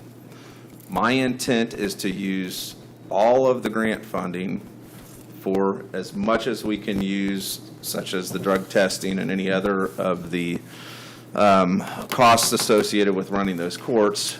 Obviously, we want to spend the grant money first. Our user fees, since there are fees, we'd like to use those for something, for reoccurring charges, things that we can use that we don't have to use in 1 year, okay? And so, again, those are the requests that I'm making for the reentry court, but I do intend to attempt to come up with a better balance here. So, understand what I've submitted to you may not be the same as what we do going forward. The reason I say that is that we currently are sitting on about $230,000 in user fees between those two courts. And I've spoken with state court administration, and while they admire our fiscal conservative and conservancy in saving those money, they want us to spend that money. They don't want us to keep that large of a balance. Now, one of the things that we can use those user fees for is salaries for people that have been assigned specifically to those courts. That would be our coordinator. Our coordinator currently is a probation officer who has a salary in the ballpark of about $58,000. My intent, as soon as we get a handle on where exactly we are on our expenses this year, where we are with our, again, our grant funding and so forth, is to use our user fees to supplement the cost of our coordinator. Right now, that cost being $58,000, I would like to use this year $30,000 of our user fees to help pay her salary. I'm not talking about a raise. I'm talking about using that money to supplement her salary. If we pull that off, guess what? What did I say yesterday? We were $30,000 asking the county for $30,000 additional money than we did the year before. We're back to zero, right, John? You like to hear that, right? So that's what I'm hoping that we'll be able to do. Again, we just got into this. I don't want to jump ahead of myself. I want to make sure that we're working with the state so that we're not doing something that we're not allowed to do. I also want to work with Jessica to make sure that we're able to do what we are able to do and help balance those budgets for not just probation, but our problem-solving courts as well. And did you say for her total salary, you said 58? About $58,000, I think, was her total salary. So where is that? Is that in one of these? No, that's going to be, she's probation officer. Okay, that's So what I was she's like, on that's that not here. So probation, you but guys that's what are I'm all talking about. kind of Yesterday, working together. the county general is paying $58,000 of her salary through Right. probation. Okay. If we supplement that salary, we take $30,000 out of what the general fund has to pay to probation, and that's where I say we equal that. We go back to hopefully having no additional requests for funding for this year. So then your goal as of now. Goal moving forward is that I would like to continue to supplement draw that our down. coordinator with the user fees. We want to kind of get a handle on how much user fees are we going to be taking in each year, and again, start spending that down, because I'd like to keep that they don't want us to keep that big of a balance. If something were to happen and those courts were to close, there would be no place for that money to go. And so they want to keep that balance lower than what it is. So for at least the first few years here, I think we can use that. And the best place to use that is for the place where we're asking the county for money. It's best to use that to supplement those salaries. Do they have a ballpark where they don't want you to go below? Not really, but I've got a ballpark in my mind about where we want to go. That's fine. Something that if the court were to ever be dissolved, it's something that could be spent, without having to have that money just sitting out with nowhere to go. Yeah. This may be a little bit naive or ignorant, but why would that person be part of the court staff? I've only been doing this since June 25th. All right? Did you say she was That would be a probation person? better question for those that established that. Next year, you may have a whole nother, Ms. Cole. a whole nother idea about where we go with those two coordinators. I agree with you, but let me say this.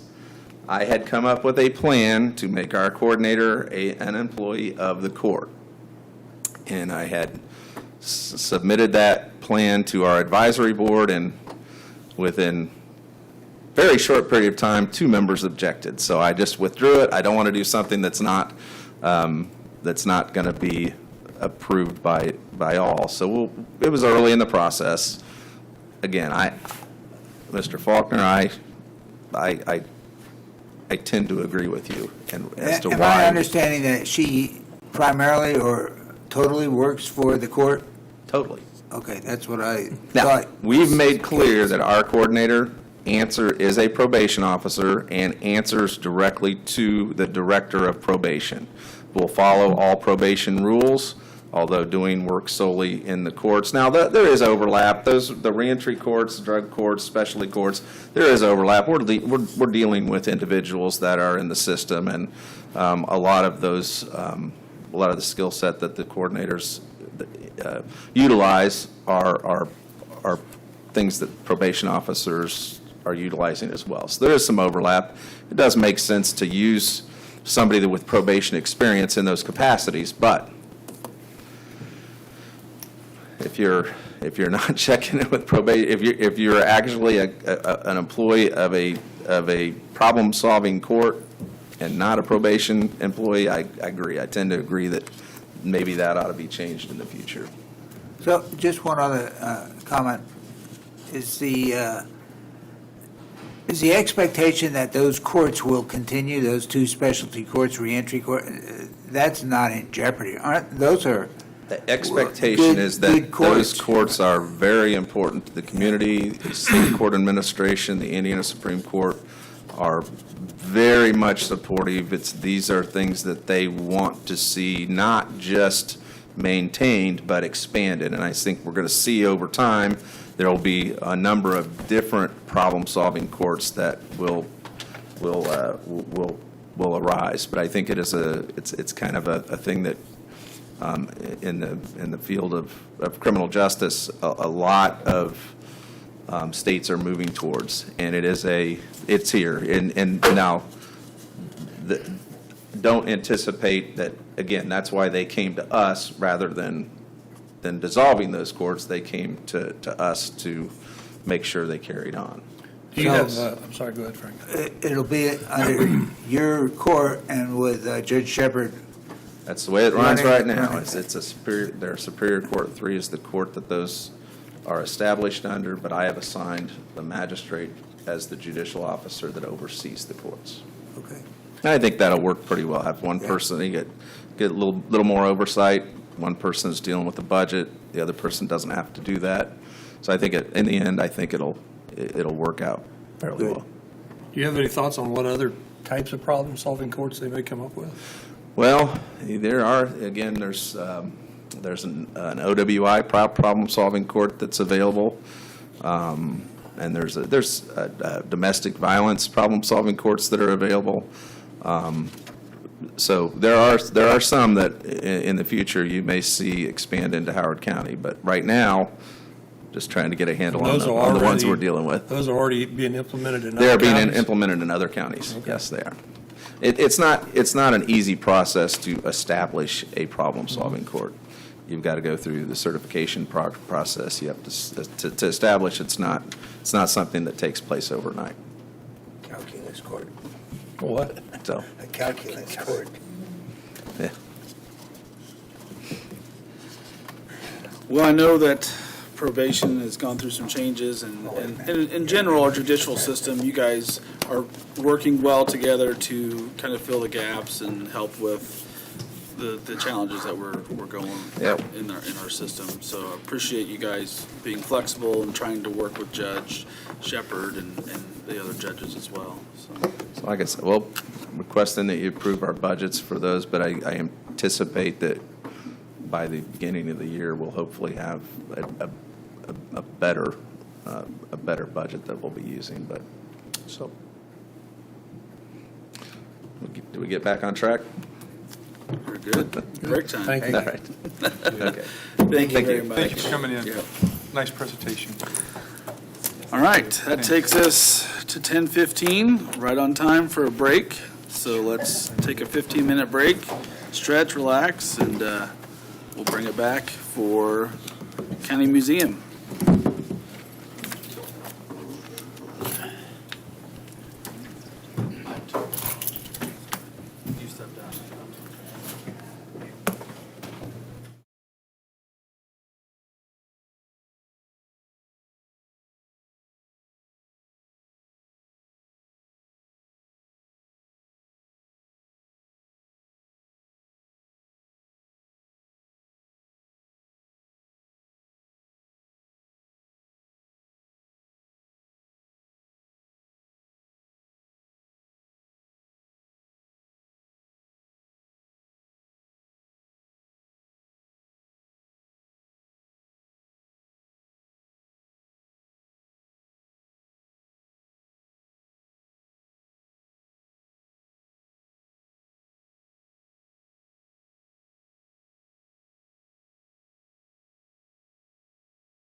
I got something in my throat today.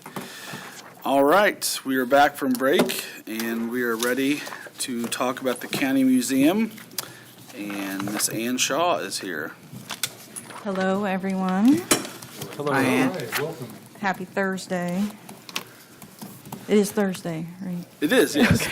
I had to think about that. I know, I did too. First of all, I wanted to thank you all for the generous raise, very generous raise that I got this year. It is very much appreciated. As every year, I would also like to thank you for your support for our museum. I think in the past couple of years, the county has really stepped up and been able to help us financially, which especially this past year and last year, a lot of support has gone for our HVAC systems, which is super boring, but also very much appreciated. We have 13 heat pumps in our mansion alone, and a boiler, and they're all about 22 years old. So you can imagine, thankfully, one by one, not all at once, but one by one, we're kind of having to replace all of those. And the county, Bill Stonestreet, has really stepped up, and Jeremy, to really help us out with that. And we have a new employee, well, not almost a year, Patrick Williamson, who came from Kinsey. So it was nice to have a county employee come in as a county employee, which has really helped. I don't know if you all had known that our previous maintenance guy, Bill Baldwin, had passed away in January. He had been with us for 30 years, so he knew our campus better than anyone. So it's weird to have a new guy, but he has been doing amazing. So we're very excited to have Patrick, and he's got a lot of HVAC experience and lots of other experience that we're really thankful for this year. So this year, I know last year had been kind of difficult for us, a lot of staff changes. This year has been kind of smooth sailing. We're kind of getting into our groove again with a lot of new people. So it's kind of nice to sort of be functioning on all cylinders, and really bringing in a lot of visitors. And our events, obviously, I think they're really fun, but especially the support at Christmas time from the county was very much appreciated. We had 2 nights that Howard County sponsored for Christmas at the Cyberling. This allows people from the community to come in and see everything for free. So that is very important to us. And at this point, I'm happy to answer any questions that anyone might have. Okay, so the first page we have is page 21 on the county general for the museum. And looks like that was exactly the same as last year. Mm-hmm. And that is labor, maintenance, position, curator, and executive director and curator. Yep. Any questions on that, anybody?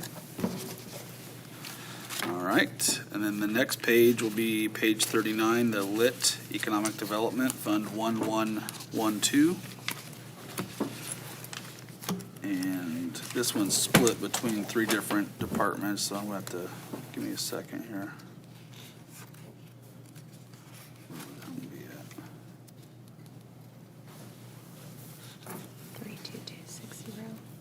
260, okay, yeah. So, yeah, County Museum Operating, I'm sorry. Mm-hmm. I couldn't find that one very well. Is that the only one on there? Mm-hmm. Okay. And that's 50,000, same as the ask from last year. Yes. Okay.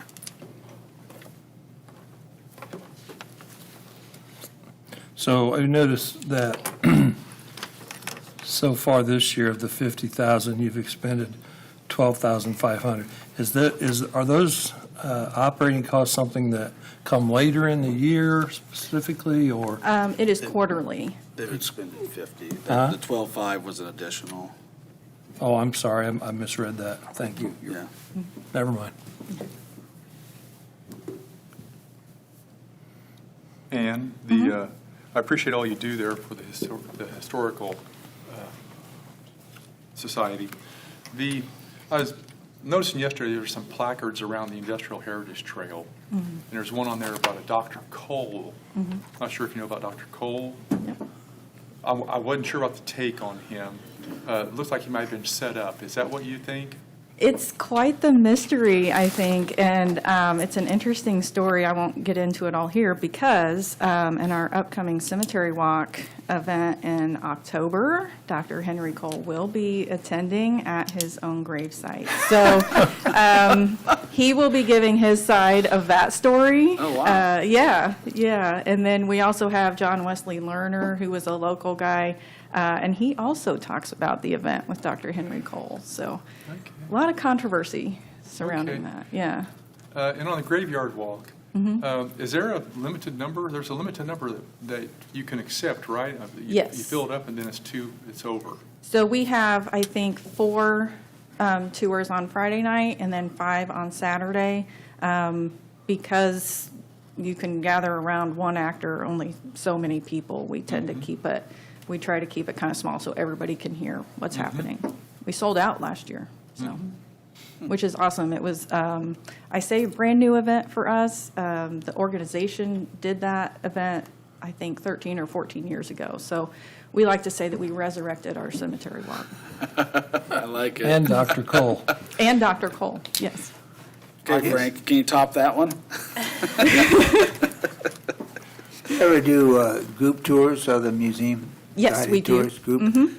We have good attendance for those. Our volunteer coordinator, who is a part-time position through the organization, schedules all of those group tours, and that's pretty steady. Do you use any technology to let the person that's leading the tour tell all the people that are around, some of the things that you're talking about? Or We not? haven't really had to do that. I've been on tours at other museums where the docent had a headset so people could hear better. The spaces in the mansion are small enough, I think, that it's easy to hear the tour guide, and we split up. If there's more than 10, 15 people in a group, we will split those up and have different tour guides go throughout the house. How does a person go about signing up for a tour, know when they are occurring, that sort of thing? You can always check our website, our Facebook page, or just give our office a call. We're happy to schedule. Have you had any tours from the growing Korean population in our county? I think we've had some people, individual people. I don't know that we've had any scheduled group tours. I also want to say, you mentioned virtual. We do plan on setting up some new virtual opportunities that we'll be able to put on the first floor. The second and third floors are not handicapped accessible, which we really kind of struggle with, especially with an elderly population being our most visiting population. So we're looking into, and I'm very excited about, being able to set up like a touch screen that we'll be able to have on the first floor, and you'll basically virtually be able to walk through the mansion, click on different things on the screen, and it will pop up with the exhibit information. We really want to be able to offer those opportunities. Until we can get an elevator, which may or may not be possible, I think that's the best way that we can offer those opportunities. We have one not functioning. You want that one? We're going to need a lot smaller, I think. If we're able to fit one in there, it'll be the minimum size that we can get. Yeah, 'cause you probably have to fit around the historic Yes. nature of the building. Yeah. Yeah. Yeah.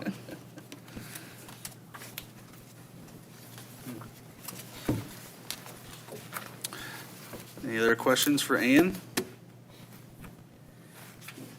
Thank Cool. you. Thank you for the information. And Thank you all.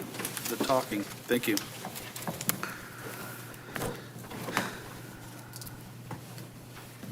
All right, we're out of here.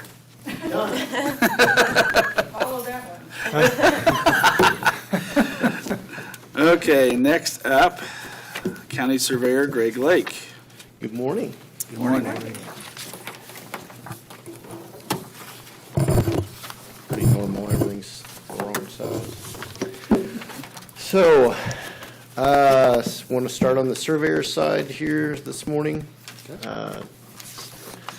Thank you for our past practices. I can tell you that this year has been extremely busy. Surprisingly, we are running about twice of our normal workload. And the staff that you have given me is much appreciated. So I want to say thank you again this year, because I wouldn't be making it without it. So to give you some ideas, we have, so far this year, we've done about 17 fast-track reconstructions, utilizing some of the ARP dollars that you granted me a few years ago. We're finishing up that program this year. The Tudor drain out at the battery factory is coming to a close. We have a few punch list items to finish up with that we'll be out dealing with. We started on that project here last week, trying to get some of that accomplished. This year was eating a tremendous amount of my time is the solar project. Every time I reviewed a set of solar plans, it took me a minimum of 5 days.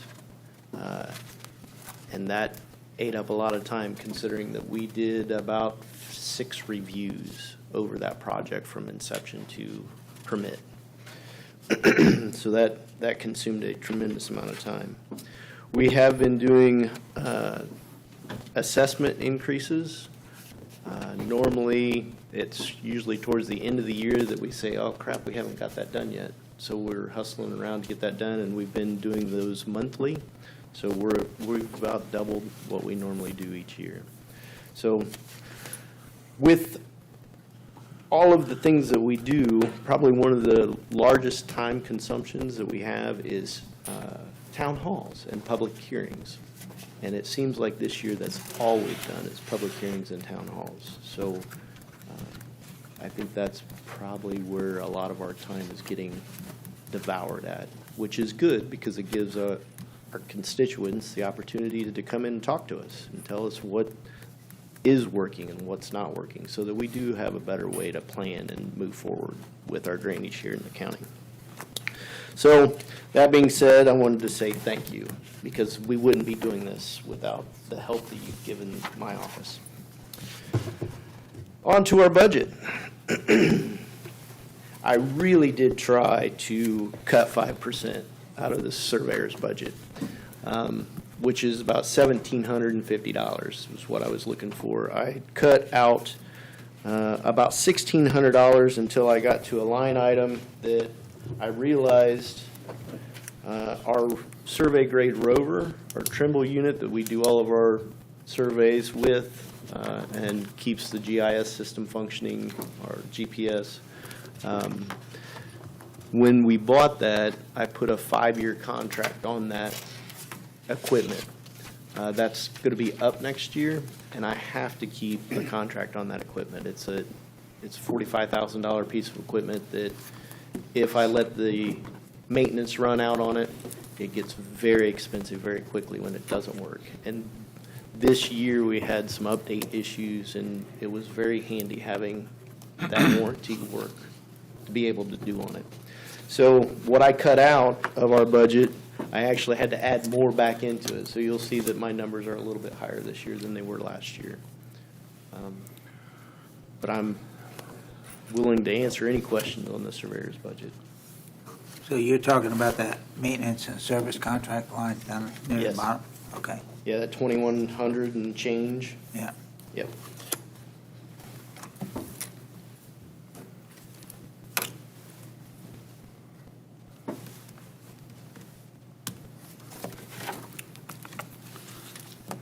And that was for the contract, service contract on what machine? It's a R12 Trimble rover. So in other words, it's the unit. It's not really a machine, it's just, sorry. Yeah, it's a handheld GPS Okay. unit that is for survey grade Okay. work. So it gives us X, Y, and Z within a tenth. Tenth of a, Tenth of a foot. So 1/10 Yeah.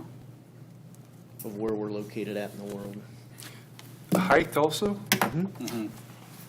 Before this meeting's over this morning, can you tell us the highest and lowest points of Howard County and where they're at? I can tell you the highest at a few years ago was the dirt pile out at Kirkendall. we've taken some dirt off of that, so it may not be the highest anymore, but it was the highest for a while. In the Jackson Memorial Park or the south of 26? South of 26. Okay, highest point. That was one of the, I think that was probably pushing the highest point for a little while. Lowest point?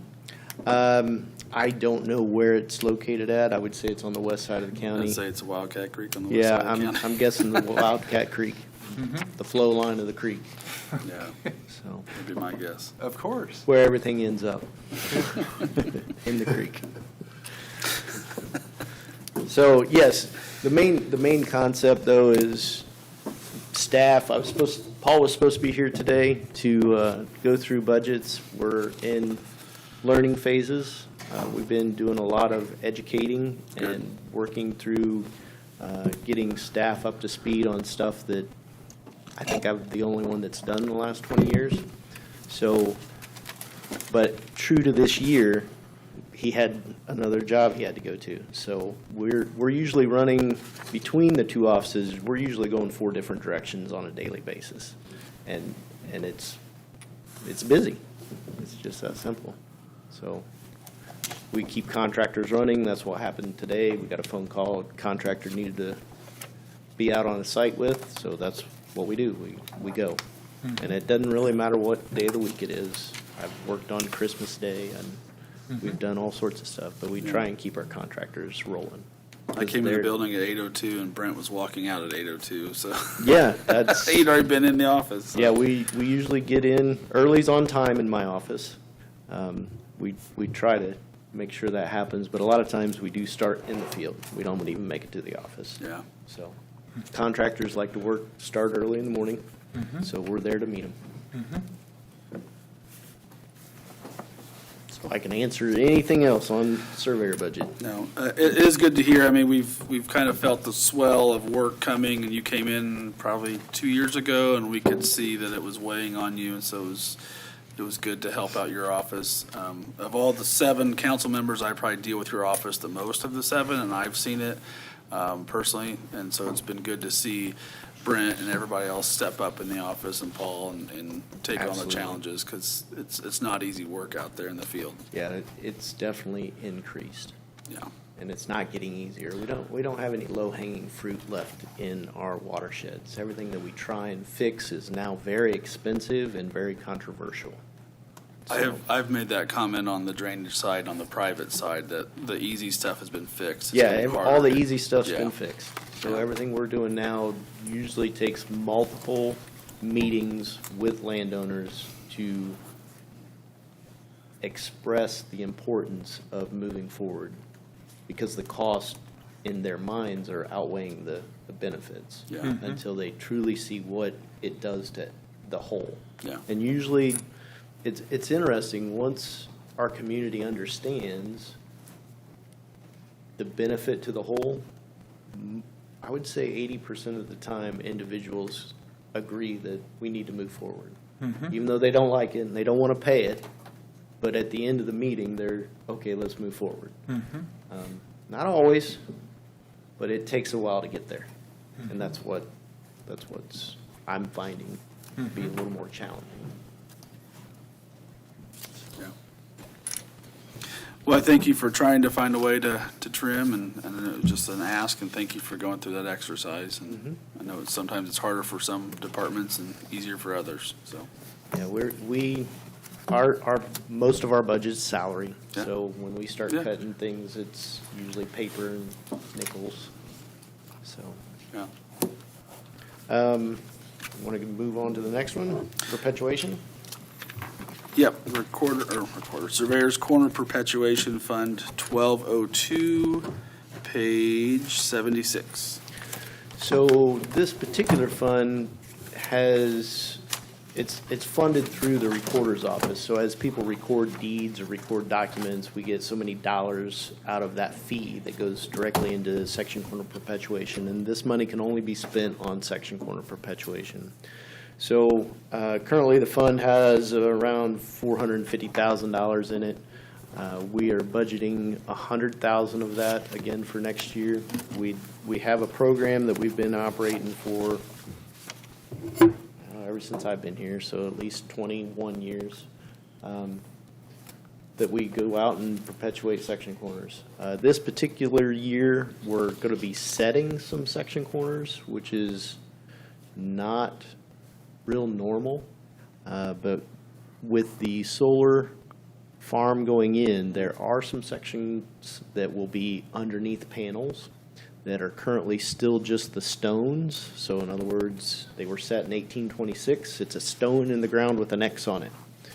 We're going to perpetuate those and bring them up to the surface with a metal stake so that they can be accessed. We want to get those put in the ground before panels go over the top of them. That way we don't have to dig underneath panels or make them disconnect stuff. So that's what we're working on right now. We have about 4 or 5 monuments that we just went out and located this week that we're hopefully will have monuments put on before they start pounding posts in the ground.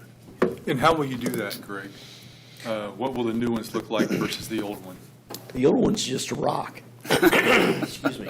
Yeah, the old one's just a rock with an X on it usually. Take it out.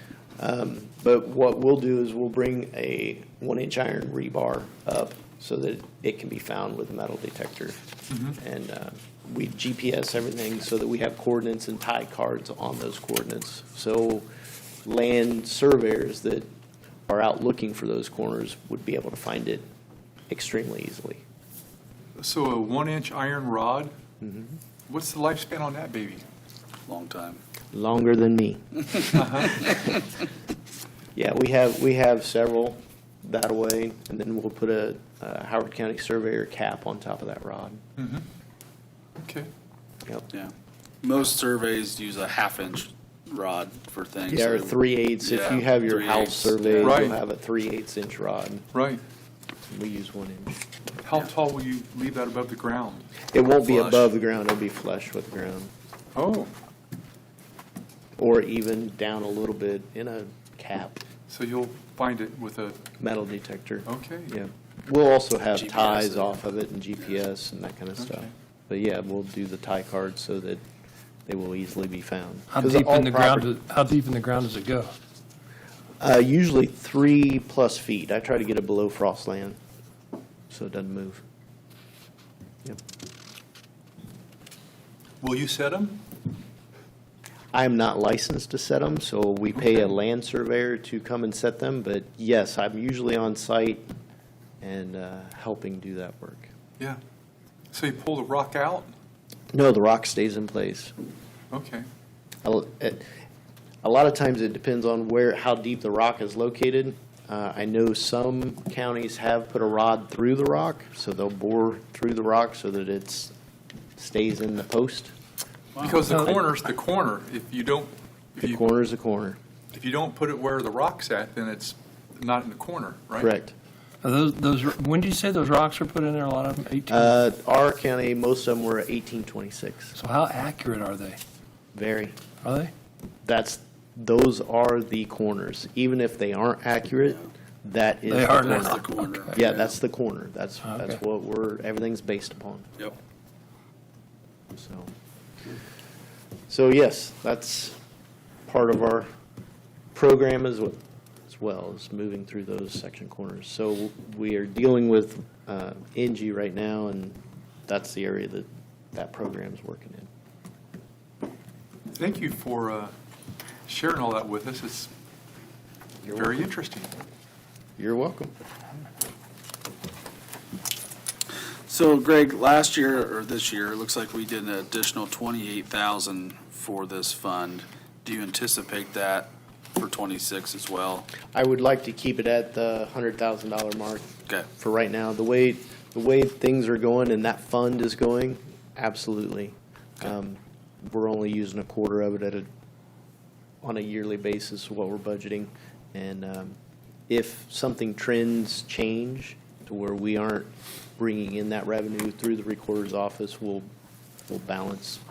back things up based upon our income. Perfect, thank you. Anybody else? Are you going to do Hayden's, or are you going to make Hayden do yours? Well, His, whatever. It's both. It's This actually is the interesting thing, is Hayden's here as well. If we were going to move into stormwater, my plan was to do stormwater again this year. Since this is Hayden's first go, he's going to watch, and he's learning in his learning curve as well, and we'll keep chugging. So maybe next year he can be up here talking with you all. And please ask him any questions that you might have, because he's prepared to answer anything. Excellent. Right? Yeah. See? So, stormwater.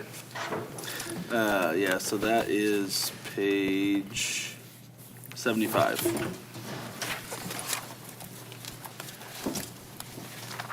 So, stormwater budget, I did not reduce anything in that budget. It's 1197 fund. It lives on its own through special assessments.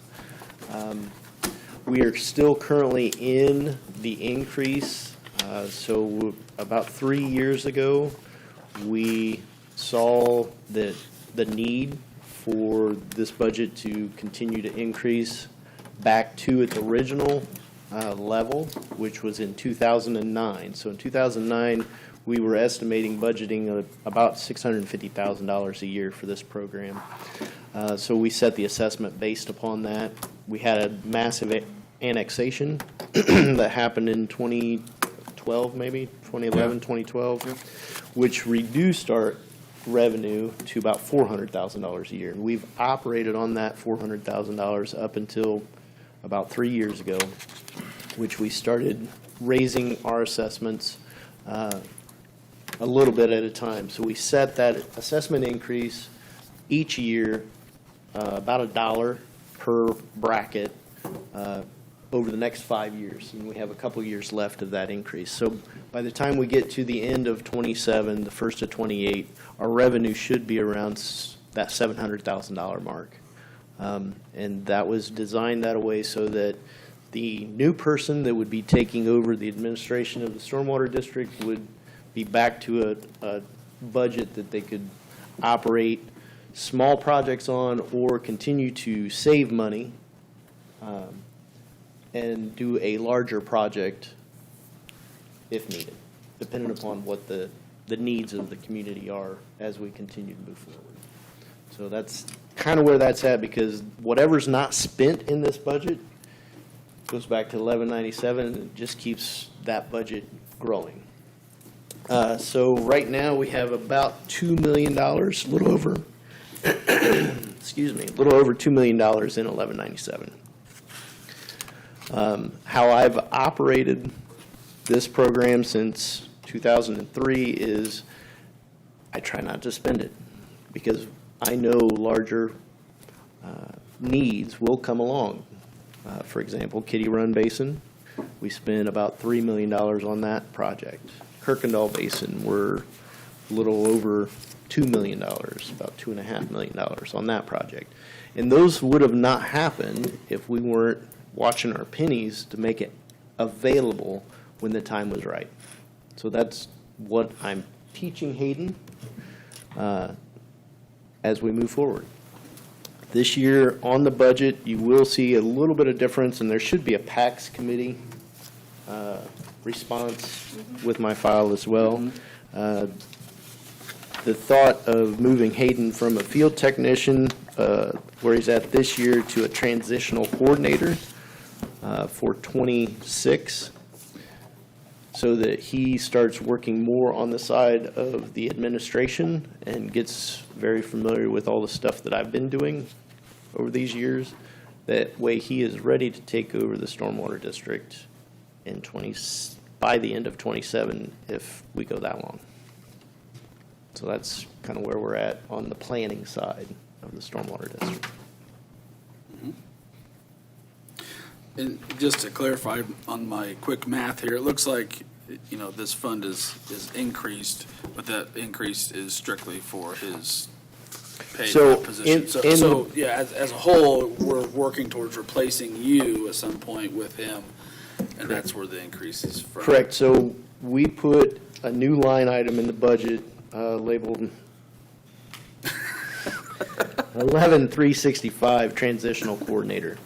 And instead of cutting money out of the existing administrator coordination position and field technician, we left those two whole. Yeah. So that they would stay in the budget. I don't plan on spending that, but it would be appropriated into the budget. Yeah. But at the end of the that day, money's going back into the You're fund at going the to end have of the to year. replace a person for what Hayden has been doing. Correct. And So so you when- don't want to leave so your when- staff short. So that's what I'm just saying is, it's an increase, but it's not like, anyway, yeah. Yeah, I don't plan on spending any different other than his salary adjustment from moving from field technician to transitional coordinator. That's the increase in the budget Yes, only. yes, exactly. But all the markers are still in the budget for those reasons. That way, if I kick tomorrow, it's still there. Are you still utilizing a little bit of help outside of your office? Did you hire, like you contracted somebody to help out as well at some point? Yes, under contract services, we do have several different contracts running. Yeah. I utilize a consulting firm for when we run out of capacity. This year, I know we'll run out of capacity. We're doing weekly inspections out at Solar, and it's only going to grow. So how I have it set up is Hayden's doing the heavy lifting, the day-to-day operations. He's doing the inspections, that kind of stuff. But once he runs out of capacity, I plan to utilize some part-time through Soil and Water, Patty Ortman. She's a whole lot cheaper, and I can make up some of her part-time hours through my budget and keep her working more. And once I use her capacity, then I have a contractor online for other inspectors to come in. Yes, and they're much more expensive than any of us working today. Yeah. So, But you gotta have that accounted for. so. I gotta be prepared for that. Yeah. Correct. So that's why we do have that contract still. And those individuals do help us with other programs throughout the year. So when Megan left, Megan was really involved with education. So our educational aspects, doing the Wildcat Experience, doing Hoosier River Watch, taking kids out to the creek, and going into classrooms and doing the educational days, I don't have the capacity to keep that up. When Hayden came on board, his focus has been more on learning the job, doing the day-to-day work that we have to get done, the creek walks, the water samplings. We did just pass, I think we passed, our state audit for the lab. So our lab is certified for another 3 years. The water quality lab in the basement. The water lab in the Certified basement, those, yep. what you're saying. Yep, because we are certified, state certified drinking water facility, so we can do those samples, and they're all taken care of that way. So Hayden was doing a lot of work to get the lab up to snuff for audit, and those are the things that he's learning, and that's what he's been working on over the last year, is the day-to-day operations that makes this thing work. We really haven't gotten into the opportunities for education, that kind of stuff. So I utilize those consultants for that reason right now. You know, you mentioned you have work out there at the solar farms that are coming in. How does the drainage on a solar farm differ from the drainage on a field of bean or corn when essentially you have the panels, the fields of panels out there, but it runs off and it hits the ground, and the ground really hadn't changed in elevation or anything, has it? It'd be the same as it was before. How does that affect your office? And So on the concept of drainage, you have two concepts that we're dealing with. We have quantity and quality.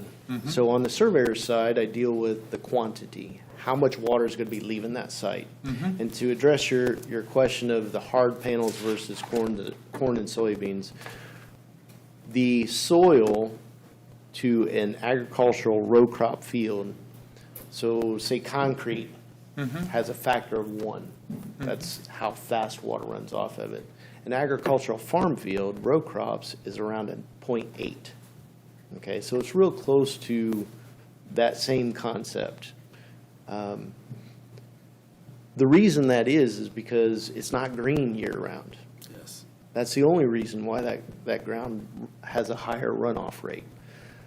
The solar will be green year-round, even underneath those panels. So part of when we rewrote our ordinance dealing directly with solar, we took a model that is one of the most restrictive models in the country, so that the spacing on those panels, that water that runs off, would be absorbed in the heavier grass thatch under the panels and adjacent to the panels. So therefore, the amount of absorption area is much greater after the solar farm would go in than what the row crop is.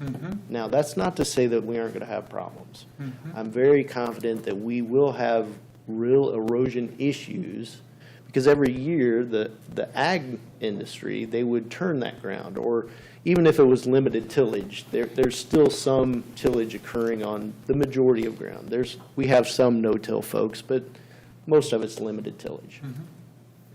So I think what we're going to see is we will have areas that are more eroded because we've never not left the soil alone in those locations. And we'll have to address that as it goes. But that's one of my bigger concerns, is we'll find areas that water runs that has a concentrated flow that, well, we've never seen that before. Well, that's because we farmed it before. That's why we didn't see it. Okay. So, But as an overview, you'll have more water absorption of the soil into the water table because it's going to be there longer. The grass will catch it, the cover will for catch water it. to run off that hard surface or the row crop, think about it trying to run through grass or even tall grass. How much slower it has to pass through that. And that's where we get that slowness, is where we get the time and concentration on our streams and ditches for quantity. The slower it runs is where we get the improvement of our water quality. So, yes, I believe we've done it right as far as the calculations on how we're controlling stormwater in this development. Time will tell. Well, that's encouraging. Thank you very much. You're welcome. Yes, Greg, I want to comment and thank you again, and thank Hayden for the opportunity to see what you do when you do your creek walks. I thought that was a really fun experience, a physically challenging experience. An excellent exercise. But right? I call that the experience of a lifetime. I'm not sure I'll be going back to do another one, but I sure enjoyed the opportunity to do One time in your it. lifetime. So thank you to you and Hayden, and it was taking samples and looking to see what the drainage pipes and the samples of the drainage pipes, and so glad they had that firsthand opportunity. Thank you. And we will take anybody. So if you want to volunteer, it actually helps save some money, because I won't let Hayden go out by himself. We have to go in twos. So we do have part-time folks, that kind of stuff, but he will take volunteers so that we don't have to have a second person on site, if you want to go. I recommend it to everybody. It's a good experience, and when you walk away from it, you say, well, that's pretty good.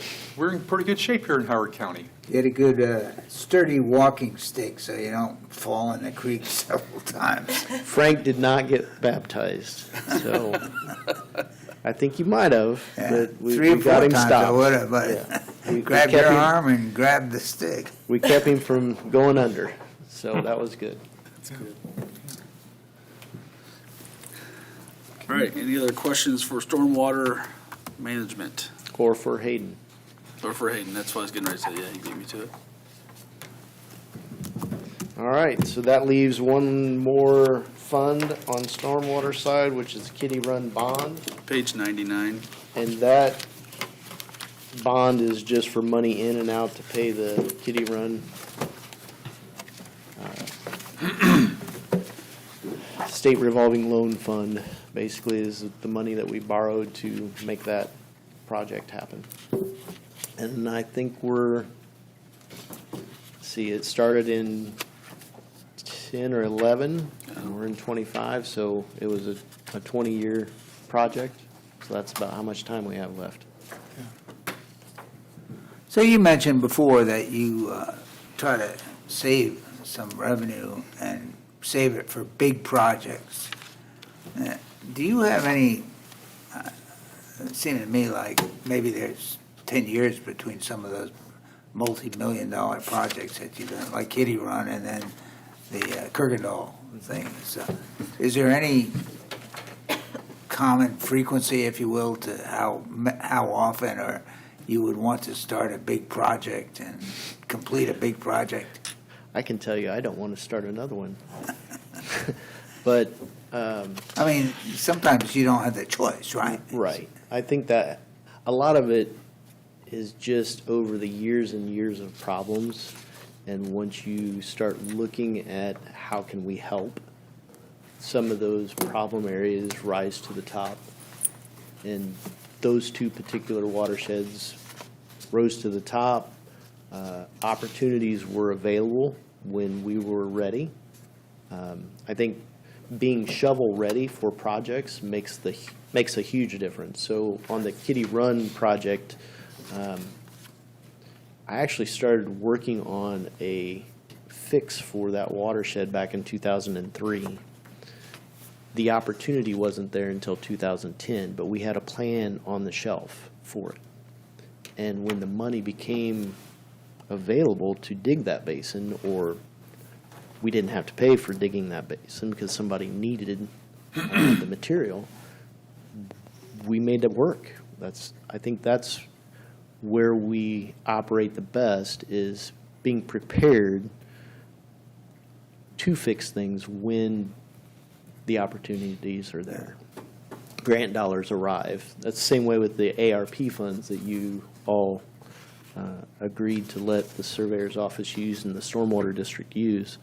Those dollars have done tremendous amount of work, but that's because we knew where we needed help. We knew we had a plan for most of those watersheds, and once the dollars showed up, we just implemented it. So I think that's the big key. So yeah, every 10 years, has to do with money, Yeah, sure. but keeping ahead of the game is the key. And one other comment, you had an intern on the Creek Walk that Yes. went with us, and is it your practice or your plan to try to keep having a summer intern as you continue? Yes, I think it's great that we do get college interns. Not a whole lot of kids want to go into the environmental field because it's low pay and tough work.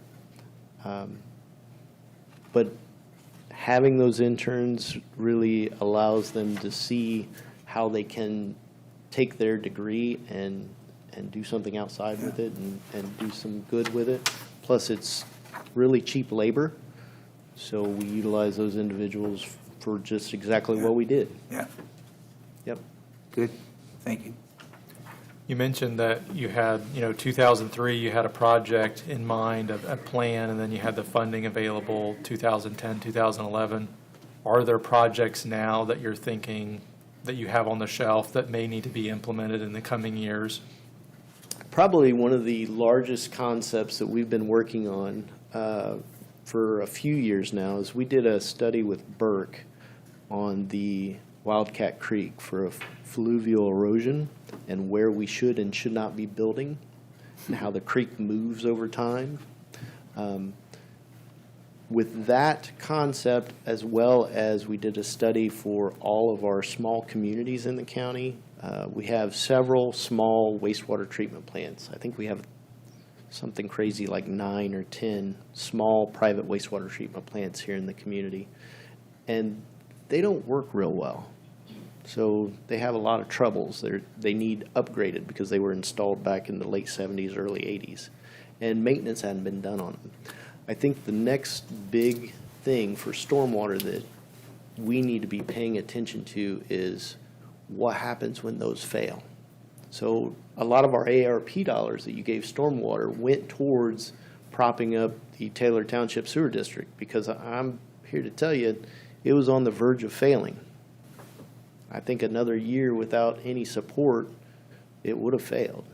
And that's 400 homes, 300 to 400 homes that would be out of luck if they couldn't flush their toilet. The county would have had a major problem on their hands.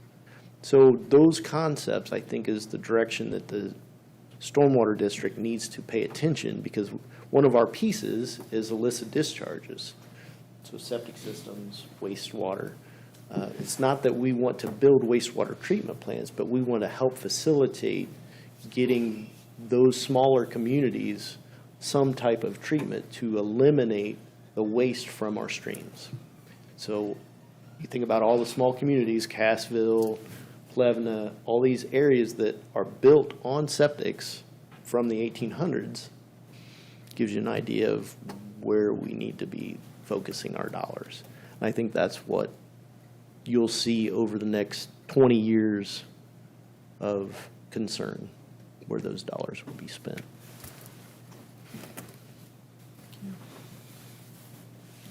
Thank you, Greg. You're welcome. Thank you all. Thank you. Thank you. Good presentation.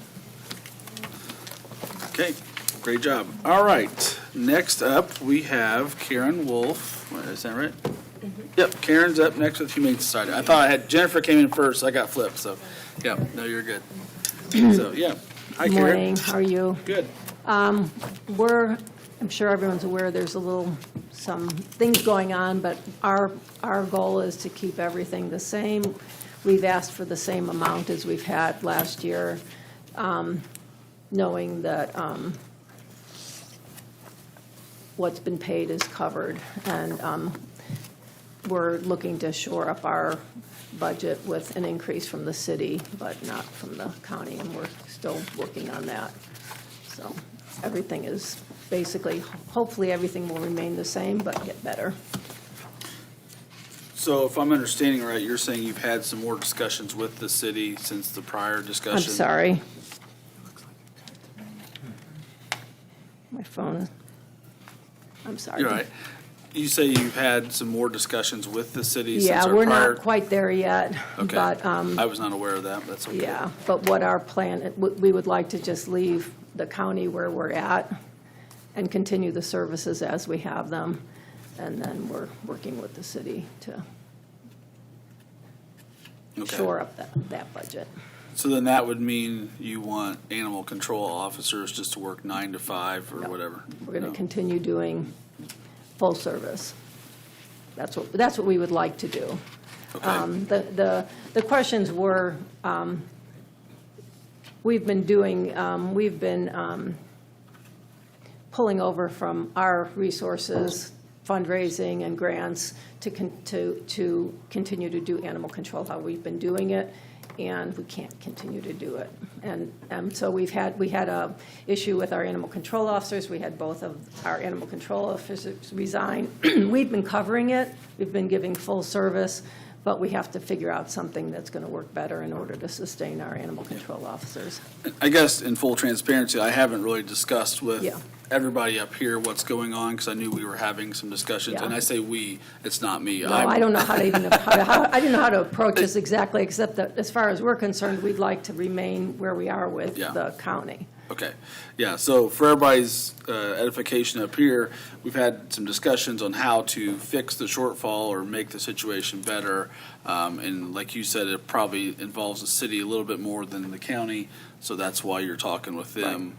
And, but we have been involved, all 3 commissioners were there at the meeting, so we're we're involved with the discussion points and trying to see how we can fix it or keep it going better, so. But as far, like I said, but as far as we're concerned, we're, we're set, and we feel comfortable with the county contract and can continue to do the services as we're doing them now, but even better. Okay.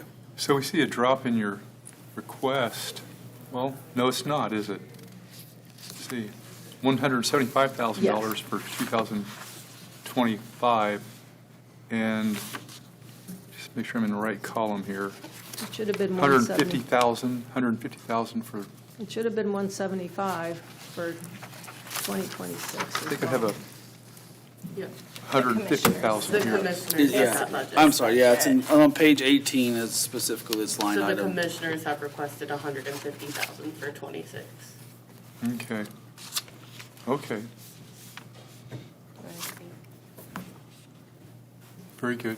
How's the Humane Society doing? I've seen in the paper, you're just overflowing with, Yeah, With dogs. our numbers are high, and I'm not sure how to attribute that, other than, they don't come in labeled this way, but I think it's still sort of a backlash of COVID, people who acquired pets during that time and then weren't able to care for them after they weren't home all the time, and so they don't come in saying, I'm a COVID dog, but what they are is they're dogs that are, a year to 3 years old, that are not trained, that are not behaved, that are not, so we're having a lot of large dogs that move slower, that are long-stay dogs. So that's sort of it. But we're managing. But, yeah, we're always full.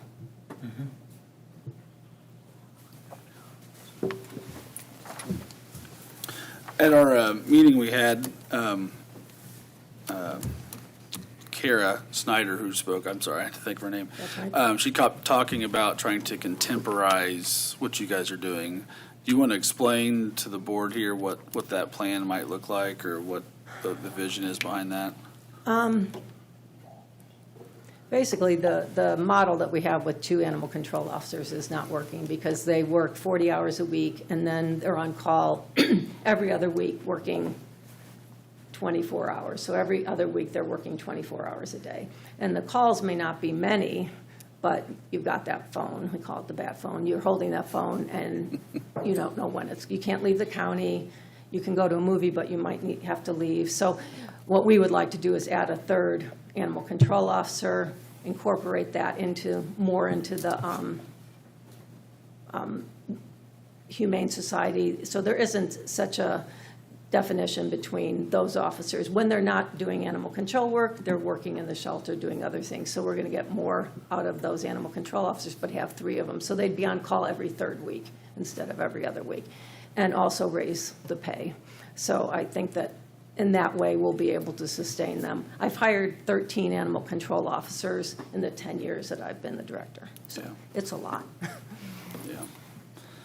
And I know there was some issues with, I think, maybe dispatch a year or 2 ago, and that has been resolved, and it seems to be working better. That's much better. During this time when we're taking over animal control, because we don't have it, we brought it back to dispatch with the hope that they would be sending out law enforcement each time we went out, because I'm doing it, Kadra, our Director of Operations, doing it, going out at night, and one other employee's going out.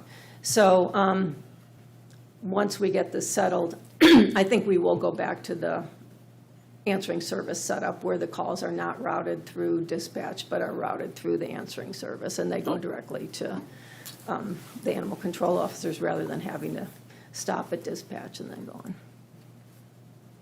When do you anticipate having stuff kind of going on with the city or finalized or whatever? I mean, Hopefully soon, yeah. hopefully in the next couple weeks, because they have to get their budget set, and so Sure. do we. Right, So yeah. we're working on We're all, that. that's what I was getting at, is we're all doing Yes. this all about the same time right now. Yes, yeah, we're working on that. They're working on it, I hope, and, yeah, in the next couple weeks. Okay. So, any other questions?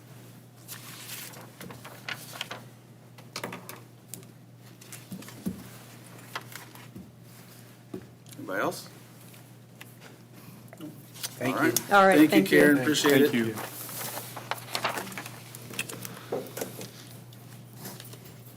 That brings us to Jennifer and Howard Haven.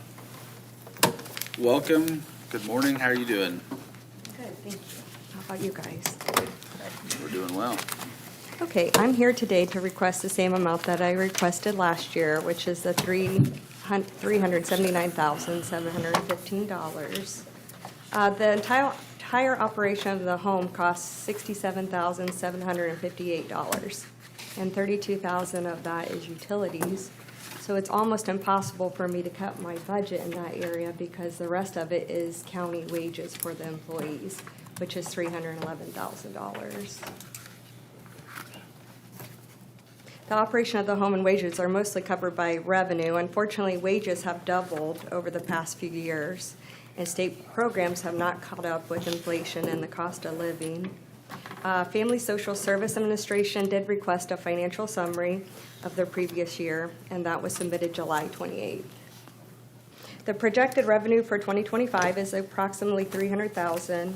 Then our goal for next year would be looking into increasing private pay rate and consulting the RCAP if they have an estimated time for the per diem rate to increase. Currently, we have 19 residents and 1 in rehab, and we continue to strive to keep our census high and our costs low. And then the current projects and highlights at Howard Haven. A $4,000 grant from Community Foundation has been allocated to repair the front canopy and the installation of the new alarm sensors for the front, back, east, and west doors. Howard Haven received 11 hogs from the Howard County Fair, and Feeding the Hungry and Friends of Howard Haven covered all the processing fees.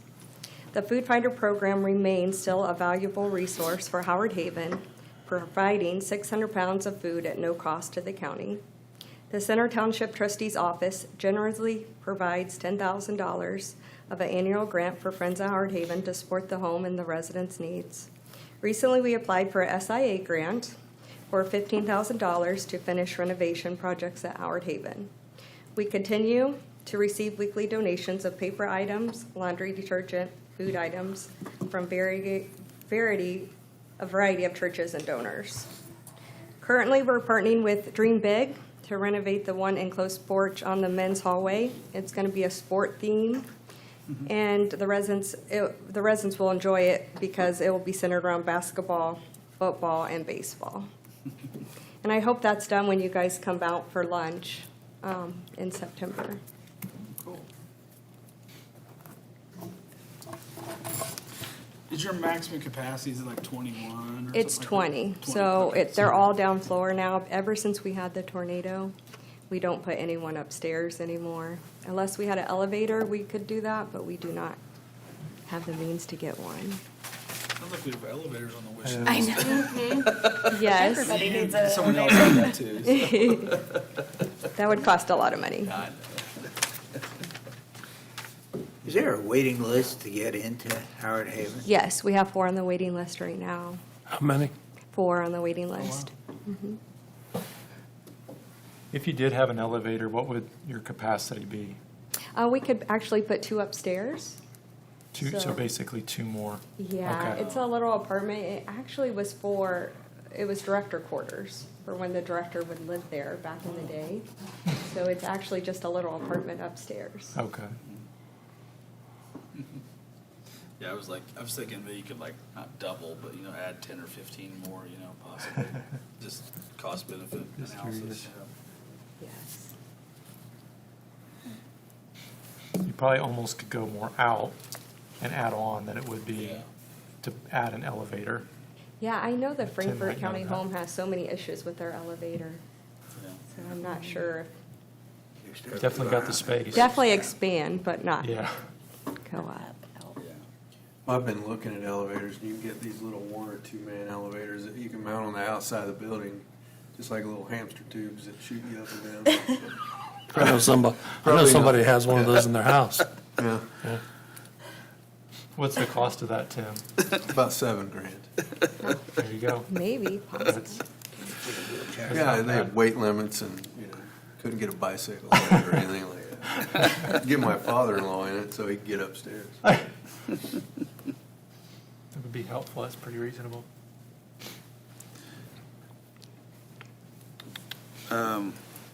Yeah, well, we appreciate you trying to find ways to maybe trim. I understand that's, it's, once again, it's easier from some departments and harder for others, and so, but appreciate you at least trying to think about it. And once again, you're pretty salary heavy for your budget, so that's really difficult to make cuts, so. Thank you. But appreciate you thinking about that. Are you still keeping your cooks? Yes, we have the same cooks. Good. Does that mean for the day you come, you want to make sure you have a good meal? That'll be my mom cooking that day. It's always, Frank, it's always like you're looking for a cook job. There's offer and tag up for one. That's right. Or a lawnmower job. That's true. Yeah, I don't have any questions. Anybody else? Good? Yeah. So the open invite is for September 11th, lunch on Yep. you. All right, I'll see you then. Okay, perfect. Thank you very much, Jennifer, for all you're doing out there and taking care of those residents. So, Thank you, appreciate yeah, it. Thank you. Okay, do you want to squeeze anybody in, or There's nobody here. let it roll? Actually, wait a second. Yeah, Jessica, or I could go. council. I think that's a good idea. Okay, give me a minute. I gotta find it. We could do mine if you want. Page 15. Guess we got a commissioner here, too. That'll be after lunch. Let's see here. Let me find mine. I'm sorry, I got it buried. There it is. Okay, for the council budget, it is the same as last year. We have 7 members. Pay stays the same, no increase. $500 for educational materials, $250 for budget book supplies, $3,000 for travel and training, that stays the same, and $200 for dues and subscriptions for the council. That's up $60 from last year. So I lied, we're up $60, so. We'll have to cut something to lead by example here. That's exactly right. Yeah. Strong. If you're going to cut, it's travel and training. Yeah, I mean, I guess I'm open for suggestions, but I don't know there's a whole lot. Once again, kind of like I Jennifer's. think we had increased it last year because a lot of you were attending the trainings. Yeah. So I would suggest you not decrease that. I So- think your guys' budget's pretty small and the majority of it's salary. It's just, if you're gonna continue to go to the trainings, I would keep it at that higher amount. My opinion. Well, I know I enjoy going to the AIC stuff. I learn a lot and talk to a lot of people down there, so I don't plan on not going to that. I think that really helps us be a better council as a whole, so. Do you think that are there going to be any additional travel and training expenses this year? AIC is coming up in There's a fall one. I typically don't go. It's usually end of the fall, like, or late September, and I generally don't go to that. Yeah. Because I'm thinking if it's like at 1478, and if we didn't have any additional expenses, then I could see I can see what you guys being say. $2,000. 24. Just, I mean, we've asked these people to cut their budget. Could we try to do something? I mean, if we can't, that's understandable, but, and I understand the value of education and going to these trainings and making sure that opportunity's available. But if we spent the exact same we did this year, and we were able to be under that 2,000 figure, then maybe that would be an opportunity, even though it's just a small thing. In 24, that travel and training, as of 12/31/24, $1,096.76 was spent. Since this report, you're at $1,500 and change for expended for 25. So it's about a $500 difference between 24 and so far 25. Does anyone plan on going to the AIC? Yeah, no problem. I guess you'd have to think about it for next year. It's a French lick. Just, yeah. Count me out. Well, if you guys want to go down to 2,000 or whatever, I'll entertain that, I guess. You could always come back and ask for additional Yeah. if you plan to. Yeah, I think it'd be a good thing to do. Lead by example. And, yeah, I'd be happy with 2,000 for that line item. And it'd still cover us for next year. We wouldn't be missing out. Maybe I'll just lead by example and be like Judge Dahl and just pay for it myself. How's that? No. Okay. Trim that 1,000. What are the dues and subscriptions that went up? Yeah, I see membership. That's, yes. Is that what that is? Mm-hmm. Okay.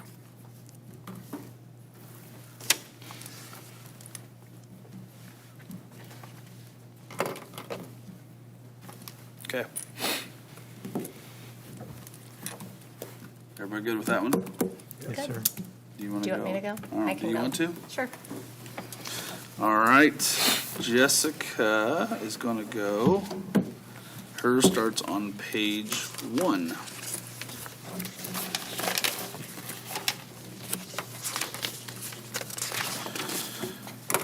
County General. Okay. The only thing I increased on this one was the insurance.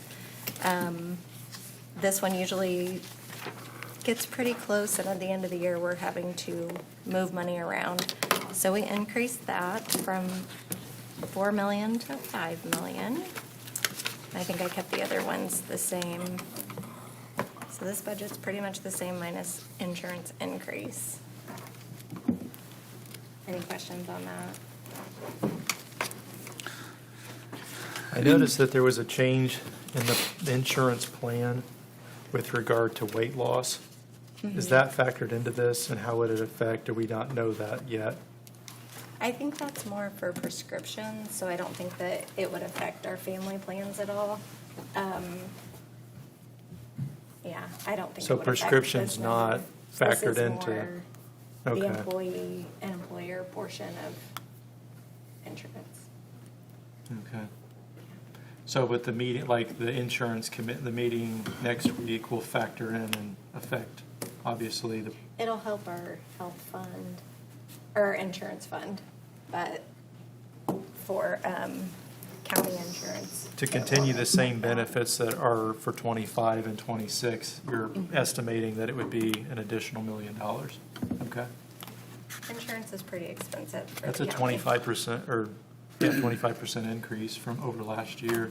And with That's tough to maintain. departments moving, like a lot of probation was going back to general with their insurance, so. Okay, so there's some Like offset. some, yeah, so if they're changing to general, we move their, And we have some funds, a lot of grant funds don't support insurance. Yeah. So we have to move those Yeah. to county general as well. Okay. It's just Thank you. an expense for the Right. county. Yeah, insurance in general is just ridiculous, but that's just the way it is. And then Jessica has 900,000, the unobligated line under other services and charges, and so we do that just as a reminder for, it's easier to come down after you post this than it is to go up, so that number's not for anything right off the bat. Any questions on that one? All right, page 40, Fund 1114. And this is the same thing for FICA Perfect Insurance for the lit fund.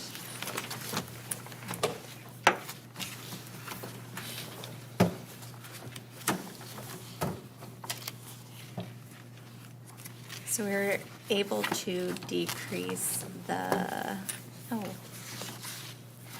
we missed one, hold on. Sorry, our FICA number should be in there. yeah.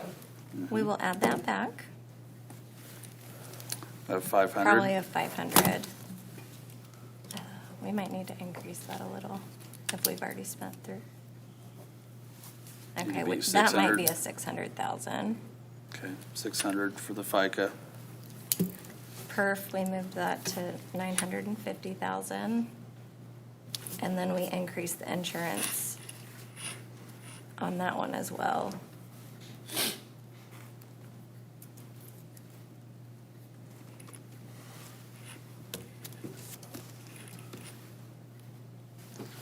So the total for that would be 3,950, possibly? Mm-hmm. Okay.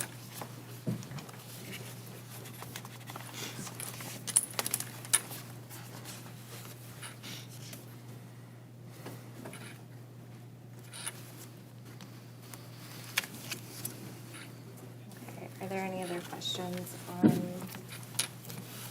the lit?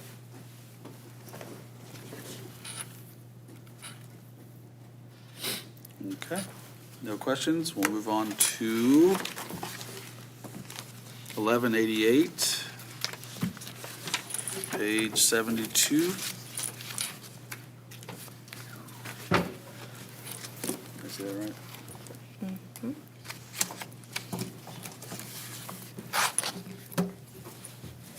I think this one is just for the Loud tax software. It is Mindy's fund, but she supports our tax software out of that, and I actually meant to bring that up yesterday when she was in here. And we had just a bit of an increase in that one from 93,000 to 100,000, because I think that we projected it was gonna be 97 or 98, and we didn't want to have to come back and ask for additional for that. And that's line 32, apologize. 350? Mm-hmm. Okay.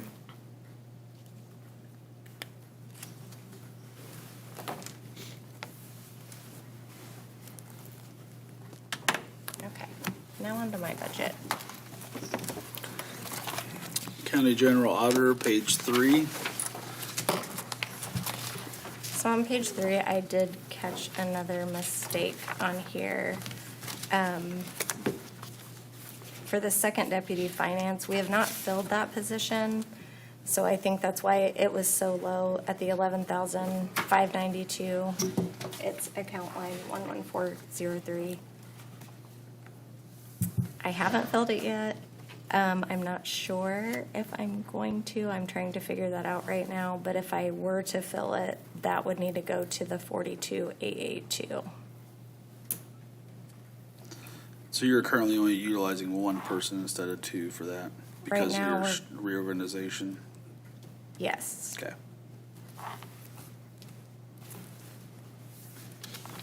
And then we tried to cut where we could. Equipment repair, we ended up moving that to our mapping. Everything else, I had to do a slight increase for dues and subscriptions. That's based on my salary, so I have to send 1% to them. So there's really nothing I can change about that.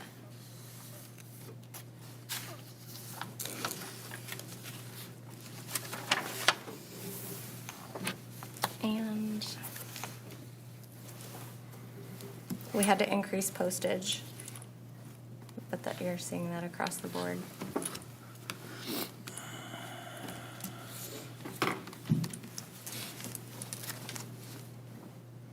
Are there any questions on the auditor budget?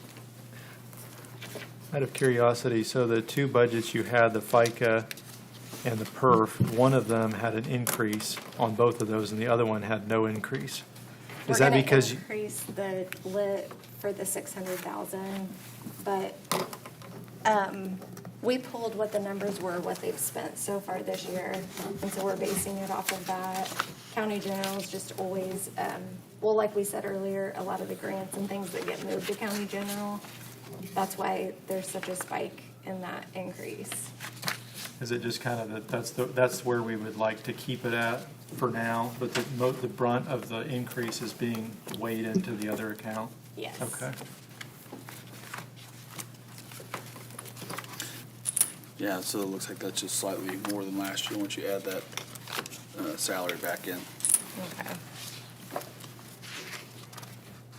just a smidge.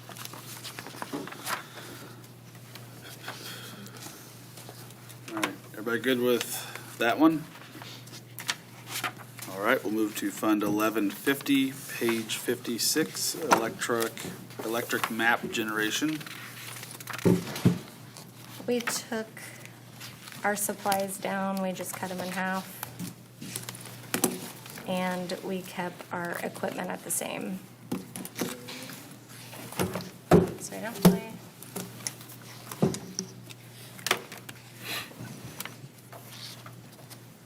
So that one's easy. Do you plan on expending any out of that? I mean, So the Just for- equipment, what we kind of keep it for is if anything goes wrong with any of our platters or our map. Gotcha. Because those things are pretty expensive, so we'll keep that. Okay. How many maps do you make a year, you think? That's a really good question. A lot. I could probably get that number from April. It's an incredible machine you have, and the information on it is just remarkable. It's like a museum in there, It is. and it's endlessly fascinating. Yeah. Yeah. When I retire, perhaps if you need some part-time help in your electric map Just making volunteer, you could department, I start could, Okay, yeah. that's on record. Yeah, it's a great one. It's a great department. Next fund is 1181, plat book on page 71. Okay, I have no changes on the salary. A portion of the salaries are paid out of this. They're split between this one and our homestead and eligible fund. I decreased our maintenance and service contracts, and I did a reduction in other services and charges. But other than that, everything else stays the same.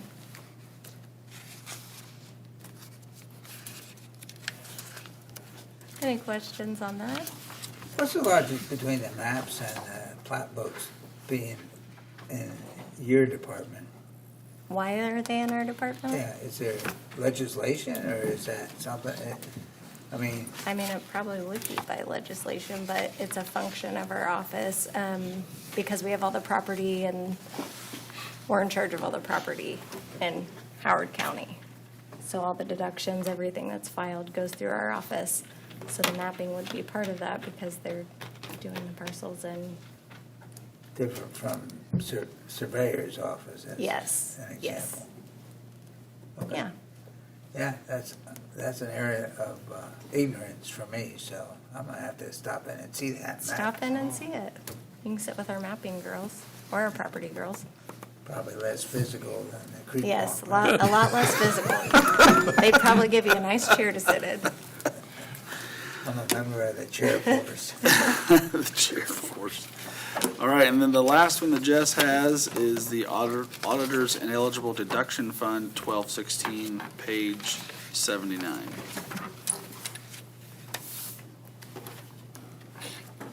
Okay, you'll see a reduction on the second deputy finance. Kind of the same thing. We moved from 2 second deputies to 1. So that's why that's a reduction. And then we added it to the first deputy. So we did some transitions in our office. We now have 3 first deputies and 1 second deputy. So those reflect those changes. And I kept everything else the same. Equipment, computers, if I need to reduce those, I can. But my budget was pretty easy this year. Jessica, where's this money come from for the 1216? This comes from, basically it's fraudulent homesteads. So we're actually not getting a lot of money from this fund anymore. But if people are filing homesteads on multiple houses, we're able to catch that and kind of recoup some of those tax dollars. But this is a fund that we're definitely going to have to watch. Maybe in the next few years, it's probably going to have to go back to county general, which technically would only be our salary portion.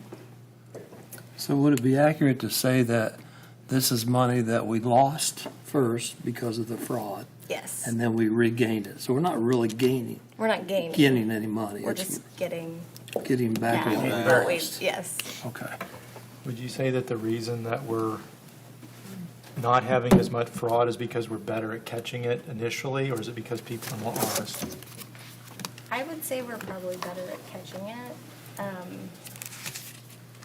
So really, we're just recouping our money up front as opposed to trying to go through later stages to try to recapture it. Okay.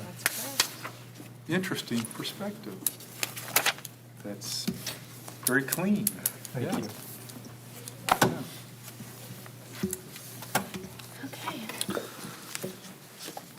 Well, that's a Any other nice budget to questions? that's a nice budget to get knocked out because it's the last one on the schedule. Yeah. That's And, right, buddy. Nice job, Mr. President. Good move. Hey, Nice job. we just take advantage of some gaps. Extended our lunch and shortened our day. Yes. Where do I sign up for this job? We hope so. So, all right, well, with that, I think we will recess. We have talked to Tammy Corn, and being that we had Carrie go yesterday, we will come back and reconvene and start at 1:15 with the Howard County Coordinating Council. So we are going to recess until 1:15. Okay. See you Thank by you. then. Have a good lunch.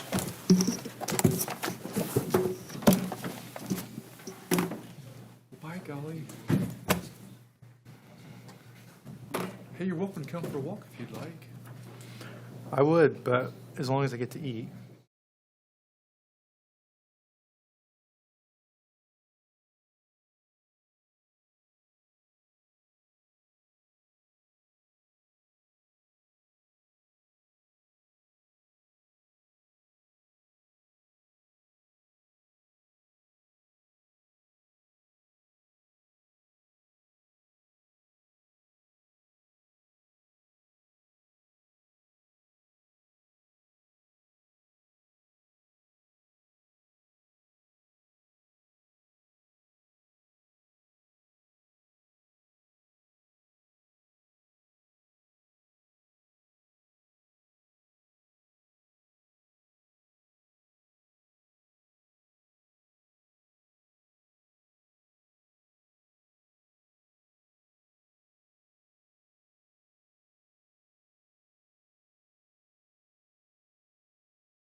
He's a good dude, isn't he? Okay, we're back. Isn't that? He's pure. Put him on a. Okay, billboard. we are back from Make him lunch do break. it. We will pick back up here and start with Fund 1112, Lit Economic Development on page 39. And Tammy Korn is our first presenter. How's everyone? Good, how are you? Hello? Good. Hi. Tammy? We're pretty easy. How about my bodyguard in case you guys want to pick on me? No.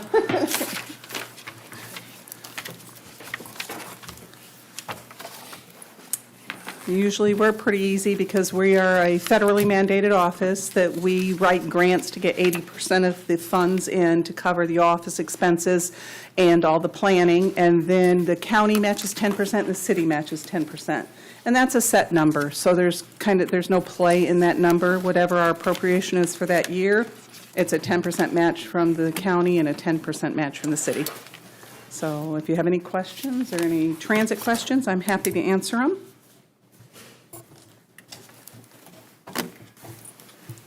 Yes. Dang it. No, I'm just kidding. No, go for it, yeah. I was Yes. looking around, yeah, go for it. Tammy, thank you for being here. Thanks for all the work you and your staff do. There's been a lot of cuts coming out of Washington, D.C. This is a federally mandated organization that you run. You write grants. We contribute 10%, city 10%. How has the cuts in Washington, D.C. affected your office, and what do you expect to see come down the pike in the So they have affected our office, but more so thus far on the transit side. So we lost several $100,000 on the transit side grants, and we're adjusting accordingly the best we can. So what we usually try to do with the transit grants is we'll write those into grants, and then we'll roll them over for larger projects. So we we'll save that money, and we have the ability to do that. On the state side, which is what the PL funding is, which is what this is, we don't have that ability. So what happens with that money is if we get the $229,000 from the state to do our planning procedures, if we don't allocate that all, we don't really have any rollover ability with that. So and it's such a small amount that it doesn't cover the office. And that is one of the reasons that we take on FTA. So we only have 3 in our staff, 3 and someone who works 2 days. We still are mandated to do every single thing that every nation's MPO is. And so we have to do, most of the MPOs have between 7 and 17 employees. And we all do the same thing except for air quality. We don't have to do air quality control here yet. Someday, we don't know if the winds shift. But, so what we do is we share. So instead of, Leah is the transit manager. So she is 90% paid out of transit, but she still does planning stuff. So she's only 10%. I'm a cut of 70-30. So even though I'm the executive director for the federal office, 70% of my pay, it's 60-40 now, I think, comes out of transit, and then the other portion comes out of PL. So we don't topsy-turvy that, those budgets. So with the with the state funding, we just went through a committee last year, it started this year, trying to redistribute some of those funds. Some of the larger MPOs, Indianapolis, they wanted to see more of the money going to them, and we're a tier 2. So we did come up with a solution that we ended up with about $1,000 more this year than we would have had with our old formula. But then there were some that really took a pretty big hit. But, and we're just every day, we look for the appropriations. We hope they don't change. This, for example, we're still waiting for the okay on the 5303, which is the FTA side of the planning money. We haven't got our okay to spend that, so they give us the okay to budget it, but if it gets down to where they wouldn't give it to us, if it doesn't get approved, and it's about $48,000 out of this 229, we would shift And then, obviously, your match would change, it would go down, but we would shift, we would have to address what we aren't doing, because we have to save the money. And that's really how we do it, like every department head. When I look around, I see the trolleys going around town. Then I see the Spirit of Kokomo's going around town. And I'm wondering about the trolleys, what their future is here in Kokomo. What is your general? What have you heard? No. So we hope, I mean, transportation is very needed. We've had the conversation years and years, and, you know, new people or people calling, go, why don't you charge for the trolley? And our argument has always been larger, we're a small transit, and what we fall under is like a stick. So it's small transit in 10 cities. So even though our community is fairly small, we run a large transit agency with the ridership that shows that. Before COVID, and we're still recovering from COVID as long as it's been, we had 409,000 passenger boardings in a year on the trolley. We operate about 100,000, between 80 and 100,000 passenger boardings on the Spirit of Kokomo. Now, the Spirit of Kokomo is not federally funded. That is solely funded by the city. And then the fixed route, which is the trolleys, that is, we get 50/50. So we get, so for every dollar we bring in, the city has to match $1, and we get that for the trolleys. And then on the to buy a trolley, we get 80/20, just like we do with this. That we don't know. I mean, there's going to be a shift in SB1. As you all well know, did not help locals, didn't help counties, didn't help cities, which the trickle-down effect is tough. So I actually sat with Jan this year. She's the transit director. We're their federal office. And we sat and tried to trim as much as possible off of the trolley as they could. But it's tough. But if we were to charge, the city can bring in those fares, but the city can't use those fares as their match money. So in essence, it doesn't offset your match money. Your match money is the same, but you lose a federal dollar because you brought in that money. So it's not advantageous to the city. We're not like Indy or Chicago or New York, where multiple people ride the transit that go to work and they do things. We are, right, we are basically, our majority of riders, not all of them, but our majority of riders are our low to moderate income people in our community, that it's the only way they can get to work because they don't have the option of a vehicle. They can't take an Uber. It's the only way that they get to the grocery store or to the babysitter. I see people standing out by the sign on the side of the road. There's not even a shelter in a lot of cases. We actually had a fantastic intern this year. I mean, I wish he wasn't back at school because I wanted him to experience this. He just finished Notre Dame with a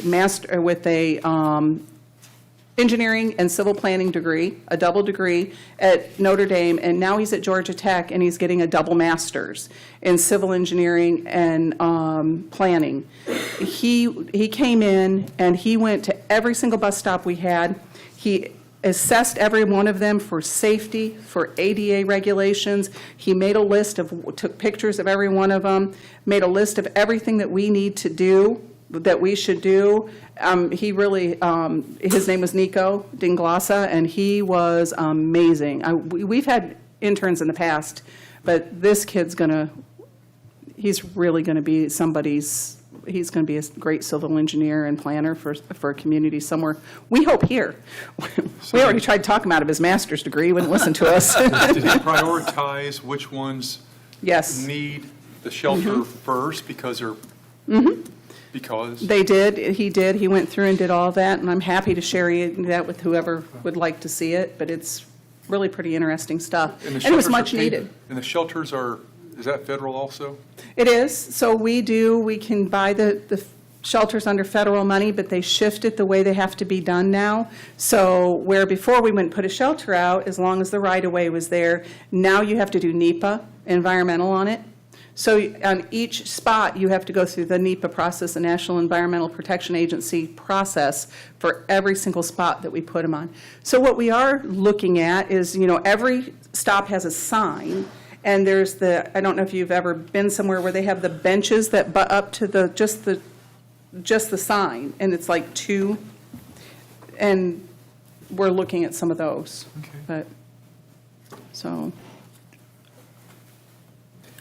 Tammy, I'm looking at what is our page 39 in this, and I see there's three things I want to ask about. Sure. There's Greentown Matching Grant, Roosevelt Matching Grant, and Convention Center, and it shows for 2025 for the Greentown and the Roosevelt Matching Hey, Grants. Frank, can I interrupt real quick?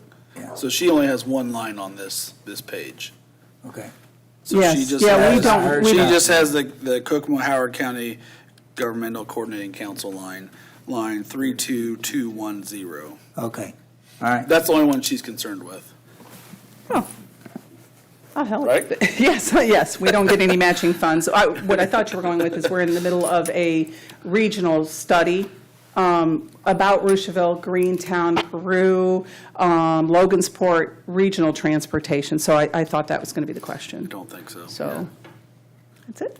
I think yeah. I just had a question. Is there any way that you've been able to quantify the economic impact of people shopping and, going to various places utilizing these services? I imagine that there is a significant impact. Is there a way to quantify that, or people that are working that otherwise wouldn't be working? So we because of do that? transit surveys quite often that gives us information. And in the very beginning, we did things with Urban Outreach, United Way, CAM, the Rescue Mission, and we would work with, especially Jeff Newton, through Urban Outreach.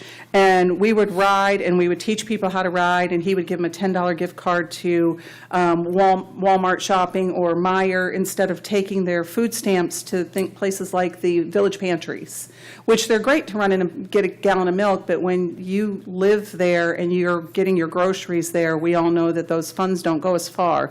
So we know, and one of my favorite stories, and I'll make it real brief because I know you're busy, but when we first started, I rode all the time to find out how people were doing, how it's changing their life. I was in Pine Valley, picked up a young lady with 3 kids, and I said, "What is this doing for you?" And she said, "I'm going to Ivy Tech, I'm going to be a nurse." Hindsight, I should have followed her. She said, "I can finally, my grandmother lives here, my mother lives here, my brother lives here." It was generational. And she said, "But my kids aren't going to grow up here, I'm going to be a nurse." And so she was able to get on the trolley, take her kids to the babysitter, drop them off, ride to Ivy Tech, do her classes, get back on at Ivy Tech, right where her babysitter was, get back. And one of the stories that I tell all the time is if she had to do that and pay 50 cents a ride, that could be up to $7 a day if she needed diapers or groceries. There's no way someone could go to school, try to work part-time, and pay $7 a day for transportation. So, but we do a lot of rider surveys, we do a lot of public meetings, we do a lot of things that we try to keep on the pulse of things. That's great. Yeah, what you guys do, it's an amazing thing that we offer this community, because I'm telling you, the Roosevelt and Greentown constantly beg us to help them get transit, because especially as we age and the baby boomers were getting older and we don't have the transit we did, and getting into doctor's appointments and food securities and everything, it's very tough for people. So public transit is great, it really is. And what we do is great too. No, I'm just kidding. But Yeah. Well, thank you. I just know that, from my perspective, I am out in the rural areas, so I don't get to see as much of what goes on here, but I do see the trolleys and stuff running around every time I come into town. But, yeah, and you might read things on social media, but I am the first one that if I didn't work in the public sector, I would be on Facebook dismantling these things, because they'll talk about how unsafe it is, or it's absolutely not true. We have almost zero, and I mean zero, problems on our trolley. We had problems with kids when we first started, and I mothered them to death, and most of them are graduated now, but I would go get them off the bus and tell them it's a free ride. You don't get to ride. I'll take you one time to where you're going, but if I ever pull you off this bus again, we're going to have a longer conversation. And we didn't have any problem. We don't have big fights. We're lucky. We're very, very blessed in our transit system here. So. Yeah, it's great. Well, I happened to be sitting at a light, and one of the trolleys went past, and it stopped right beside me. There was a gentleman walking on the sidewalk, And he evidently was a current, like, she recognized who he was. And Uh-huh. she said, "Are you going to the bus stop?" And he said, "Yes." And she opened her door and said, "Get in right here." Oh, did she? Right? Not on a stop. So Oh, yeah, it was- that's it not was supposed to very happen. encouraging. So if, I will note, she almost got rear-ended. yes. Well, we would love, my cell phone is available if anybody wants it, and it's on the website and everything. We really need to know about that because we understand that we have servant leaders out there driving these buses, and that seems like a great thing until you get rear-ended. Yeah, well, I didn't. Until, right, but, or until. Just strike it from the record. Yes.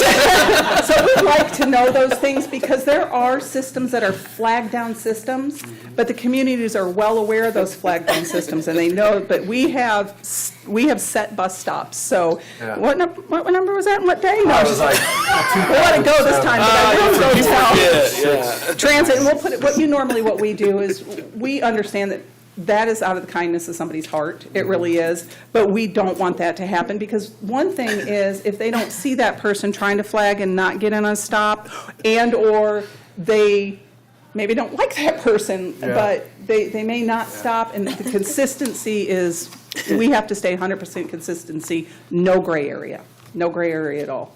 So, but that's really good to know. could have been a female, could have been a male. Right. Could have been a clown, I don't remember. Maybe it wasn't one of our trolleys, it could have been, yeah. It was Indigo, wasn't Might have been a it? cab, I think. Help me out. Oh, that was fun. Any other questions? Tammy, thank you for the Thanks. update. Thank you Good so luck much with for everything you guys are and trying your to work office through. does. And you My too. heart goes out. Good luck to you. Oh, thanks. Repaint and do not thin. That's what I should have said.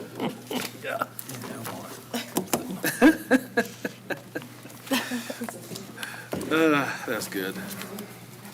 All right, Amber Toll is up next. We have Cume Bridge, Fund 1135, page 52 up first, but Amber, if you want to start somewhere else or give us a report, your call. If you have a spiel for us, we'll listen, so. Thank you. And if you have an extra one, Martha's books here, we can Okay, give her yep. one. She's watching today from home with some allergies. Thank you, Amber. Thank you. So I have 1176 on top, but I can go whichever order you guys want to. Yeah. Okay. 1176 and 1173 kind of go together, because that is the main fund, the Motor Vehicle Highway Fund, and then 1173 is the sub-fund of Motor Vehicle Highway. Those are the Okay, weird so you ones want to that go to 1173 or not? What's that? You want to go to 1173? Let's do 1176 first. It's Okay. easier to explain that, and All then right, page 73 will- 69 and 70. Yep, 73 will follow. Sorry. You're good. You guys ready? Yep. Okay. So 1176, this is where all of, or most of my salaries come from. So typically, they come from 1176. And this year in council, I had requested that some of those salaries be moved to 1173, to use some of those funds in 73 to cover some of my salaries. And that has worked out really, really well. That is allowed because at that time, those people under those salaries are working on infrastructure improvements, and that's what that restricted fund is for, that 1173.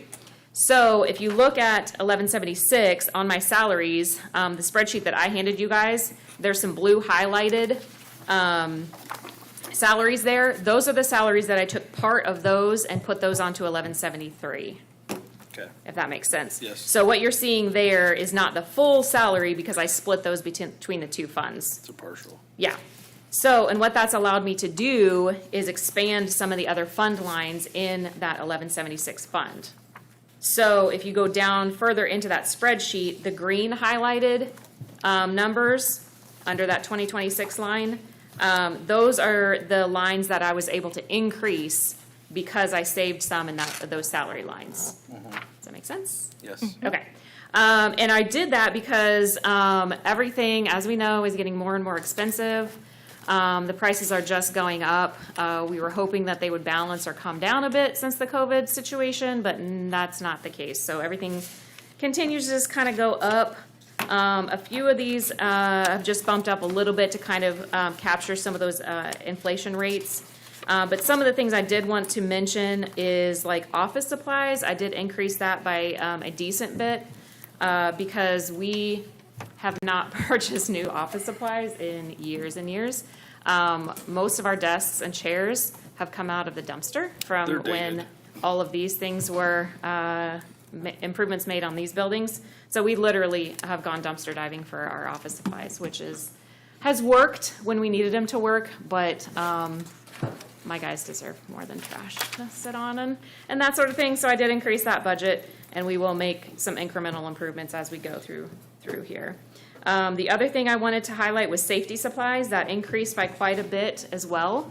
And that's because a lot of our barricades are crumbling, and especially it was kind of highlighted with the emergency situation we had on Alto Road. We had to use all the barricades that we had. Some of those were kind of falling apart, and then we had to use a bunch of other things that we had to cobble together. Because we had Alto Road was closed, and we had quite a few other roads that don't normally close because we had that substantial flooding event. So I do want to button that up so that we have substantial safety equipment in place and ready to go when we need it. The other items were just kind of incrementally increased. Building structure and repairs, I did increase that by quite a bit because some of our buildings have not had the repairs in recent years that we've needed. So some of our outbuildings need some improvements. It's just time. They're just crumbling. And then the other one that I did want to highlight is on the second page of that 1176 budget, I added a fund line for engineering equipment. So this is going to include new traffic counters. So we typically count traffic all year long. So we set out our traffic counters at different locations all year long, every day of the week.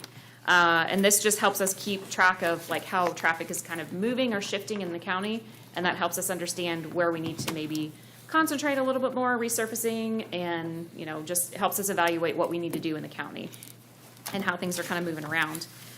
We have typically just put this under like our garage equipment, but we're gonna have to make some substantial improvements to some of those things. Our traffic counters currently, we typically have 4. One of them is completely broken and unusable and has been for almost a year now. This equipment was purchased, I think, about 15 to 18 years ago. I'm not sure. We couldn't exactly track that down. So it's quite old. The company that we went through is obsolete now. They did service our equipment for another 2 years after they went under, but it's at the point now where there's no more parts to fix these traffic counters, and they are pretty important for us. So we did get some quotes for those, some early on quotes, and we do have to replace those types of things, as well as we're going to probably buy another level, so that way our engineering guys and our pipe setting guys can each have a level, because now we have to share that piece of equipment. So our engineers can't take shots when our pipe guys need to set a pipe. So we Just for you mean a laser level? A laser level, yes. So everybody Yep. else, I know what you're saying, Yep. but just so everybody else knows. Yeah, Okay. so that helps us set the grades for different things and help us find what elevations different pipes and stuff are on, so. Yeah. So that's why that one was a new line that I added onto that one, so. And everything else I just kind of incrementally increased because those prices have just kind of gone up.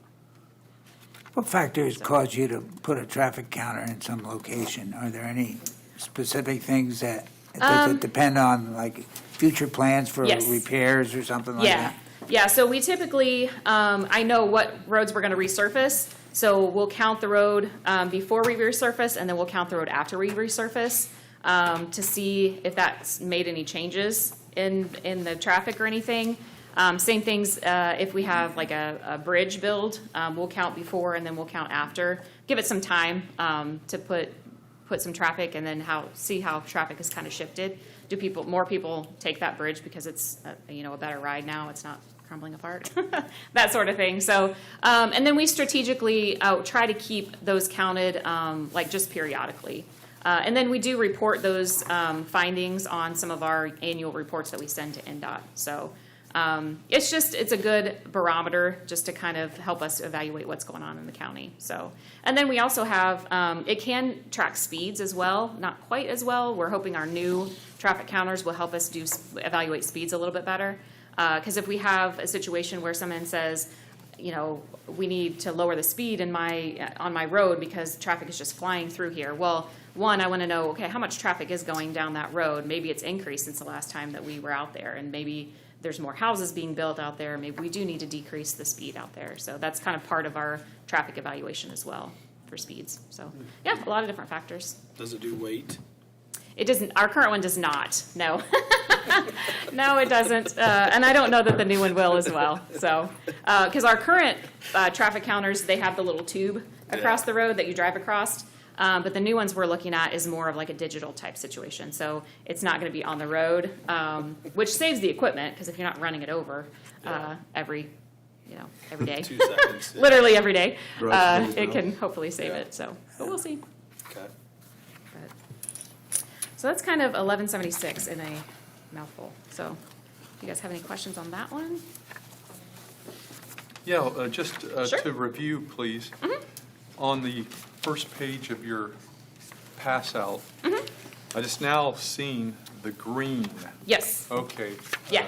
And that is funds that are being shared with, No, the blue on top, those are the salaries that are being shared between 1176 and 1173. The green are increases of lines from the previous year. So from 25 to 26, I've increased the green lines just a little bit. okay, thank you. Because since I shared those salaries, I had a little bit more budget to play with, and we needed it in some areas. And that's where the increases on this book, such as the safety supplies for barricades, for example. Yes, uh-huh. That's where those increases are coming from. Correct, yep. Because the total budget is the same, darn near the same as 2025, as close as I could get it to the Between the same. two funds. Yeah, between, from 1176 from 25 to 26, the total fund line is just Oh, about I the same see. as Okay, gotcha. 2025, yes. Okay. Yeah.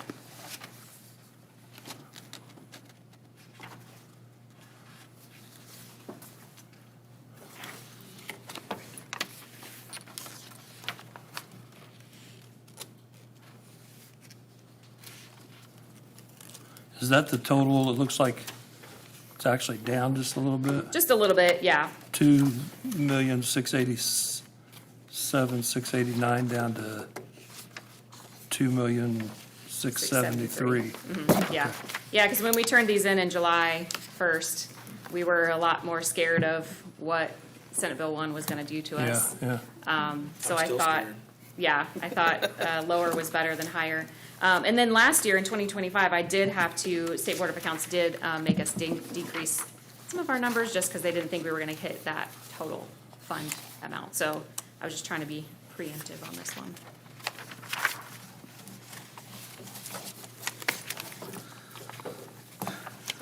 Okay. Guys have any questions Any on questions on 76? 1176? Nope. All right, 1173. Okay. Page 67. So that's the very next sheet of my spreadsheets that I gave you guys today, So on this spreadsheet, if you look at the top, those are all the salaries that I moved over from 1176. So those numbers are what I moved over from 76. And then the other items that I had, the blue highlighted that I had for culverts and for new signs, I did increase those just a little bit from 2024 to 2026, just because the cost of those has skyrocketed. And then the other thing is that we have found more and more culverts in the county that are in desperate need of replacing. So we've patched and we've patched and we've patched as much as our culverts can handle. We're getting to the place where we have to replace those to save our roads. So we've had to increase the number of culverts that we replace each year. So, and a lot of them pretty substantially large. Now, when you say Culverts. culverts, Is that the big pipe under the, Yes. it's like a small Yeah. bridge, right? Yeah, so these could be anything from a 12-inch pipe that runs under the road, all the way up to some of ours, like the Alto Road one was considered a pipe. And it was like a 12 feet by 7 feet pipe structure, elliptical structure, so it was huge. But it's still considered a pipe because it's not, it doesn't bridge across the road. It's just a pipe that runs underneath it. So, And Yep. what are you finding? You're finding, a lot of these are rusted on the bottom, so they're corrugated metal pipe, and they're just reaching the end of their lifespan. I mean, truly, they just are. So if they carry water all the time, the bottoms tend to rust out, and where you see that is kind of not on the very bottom, but kind of where it reaches daylight or air. So right there is where you get your failure, and then everything kind of crumbles underneath from there. How long is one of those expected to last? I've been told 50 years, but it honestly just depends on the conditions. I mean, some of them, I've seen that you could barely get 30 years out of them, but then others are there for decades and decades because water doesn't run that much in them. They're just mainly for kind of overflow or balance when we have floods. So it honestly just depends on the condition. So, but they typically say 50, but it can vary a lot. and when you replace them, what do you do? How do you do it? So we typically have to just cut the road, pull everything out, pull the pipe out, establish a new pipe, fill it all back in, repair the road. Okay. That's the Is quick that what answer. was done in our Brookside neighborhood recently? Yes. So that one was due to the floods. So we were able to repair that pipe underneath. That pipe was in fairly decent shape. It was just the currents of the water around it kind of created a swirl and took out the road. And the road wasn't in the best condition. There were some inlet situations that we have discovered. So we made all the repairs that we needed to in those structures. That one was a really weird one. It was like a big culvert that went under the road, and then there were 4 inlets on top of the road, and they fed into that pipe underneath. It was really a weird one. So there were some issues with those pipe on top, the culvert or the inlets on top. They weren't quite positioned correctly on top of the structure, and they were causing voids in there. So that was kind of part of the problem too. That was a weird one. That was near Martha's brother's home. Yeah. Yeah, so that one is nearly there. We've got all the repairs done. We're just waiting for the asphalt repair to happen, so it's close. I have a question, Amber. So, on your culvert tile and sewer pipe and the new signs and hardware, you said I'm increasing it from the 2024 Yeah. budget. Is that, did you mean to say that, or did you mean from 25? Because it's the same as the It's the ask. same as 25, and I, honestly, I'd have to look back up, because I don't know if that was a typo that I made, but I think I increased that from 20, It is more than the 24 Yeah. adopted, but it's the same ask as last Yeah. year. So that's why I wanted to make sure, did you mean that to be higher for this year, for 26 versus 25? I think I left it because I was afraid that our total was Okay. going to be too high. I just wanted to clarify, making sure Yeah. I understood it right. And I don't know, is the 25 number, was that 30 and 20? Yes, Yes, that's what okay. I have in the Okay. adopted. Yeah, I think I left that because, and I made the budget before, did I make the budget before the flooding issue? I could have. Could have, I mean, no, it should have been Yeah. after. No. The flooding was July, June June, 14th, mid-June. 13th, Oh, yeah. 14th. Yeah. Something like that. Could have been So you were around in the, you were in the midst of it. It was in the midst of that. So, truly, honestly, it does need to be increased, but I don't know my total at the bottom if it's gonna hold. Okay. Because of other things? that might Just increase? because I don't know if the State Board of Accounts is gonna like that number. Okay, all right. But we're gonna try it. Okay. Amber, I want to tell you that one of my, a person that I know, I don't know her well, but a person that I know that lives in Chippendale subdivision was telling me that she had a conversation with you, and for about a year, she's had an area that I guess I know the this drain story has very well. has been filled in. Yes. But she said she was very pleased to be able to talk to you directly, and that was a positive thing. Oh, good, good. She's an emergency room nurse retired, and she likes to see action, but she I was can tell. very pleased that she had the opportunity to speak with you directly. and Okay, so okay. Yeah, I don't think I was able to give them the answer they wanted to, but unfortunately, it was kind of what it is. But yeah, we've talked. So yeah.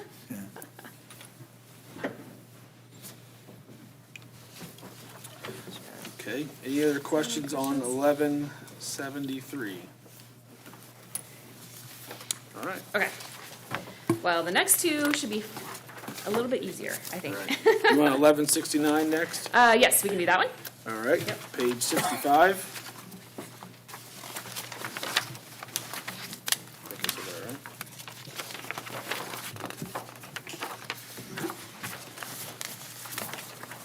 So, this one I kind of did the same thing. So on my spreadsheet that I gave you guys, I did highlight in blue the items that I increased.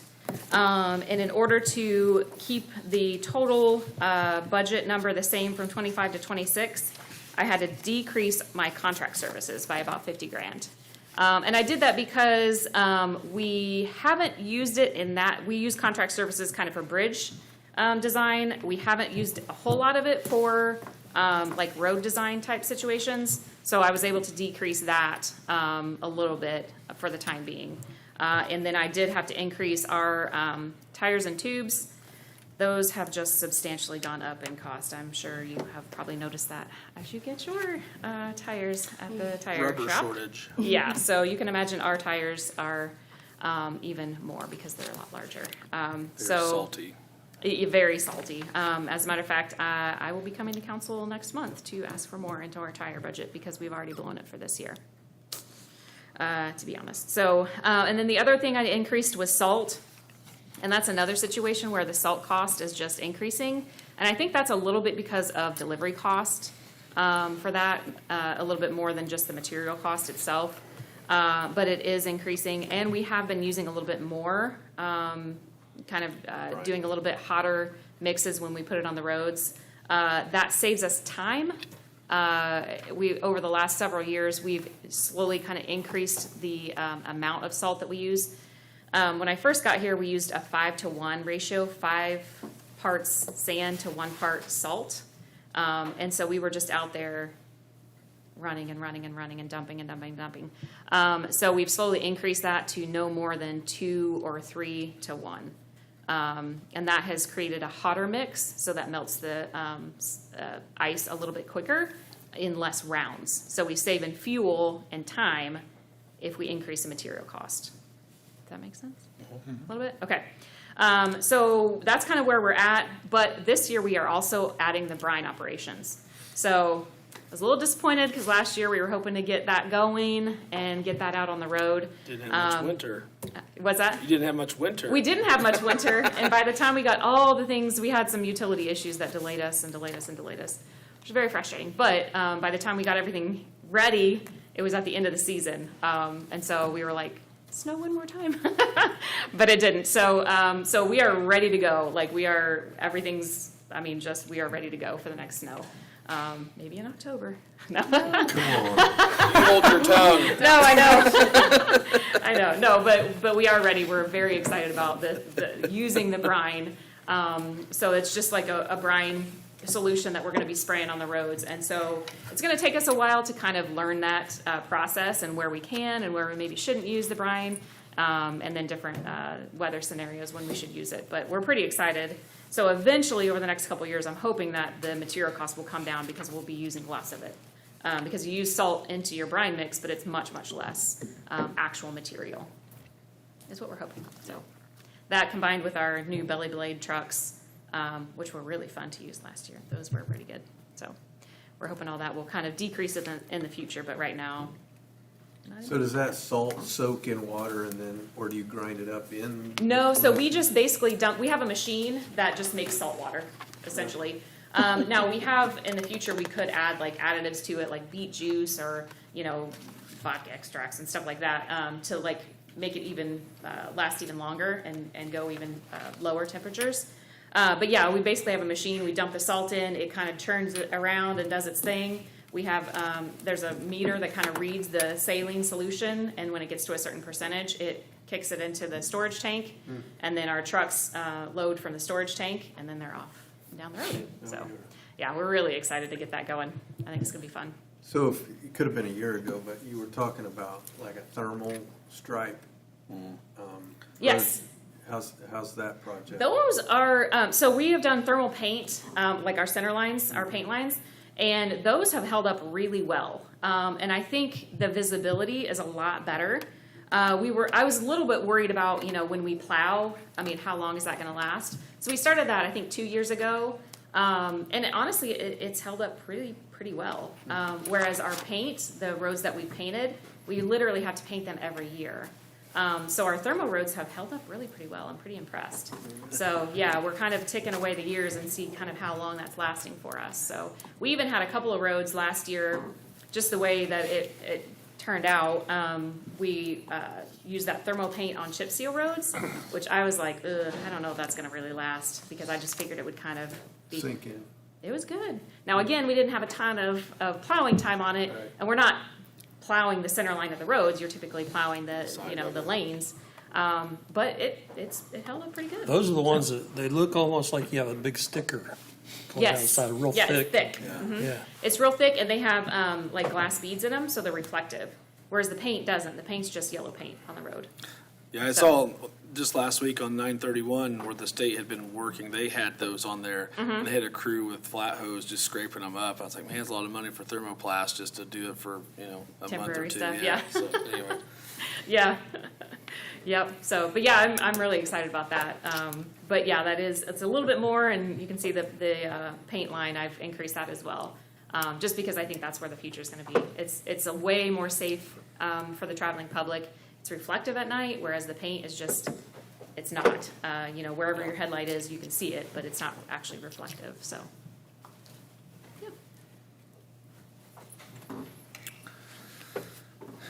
Okay, any other questions on 1169?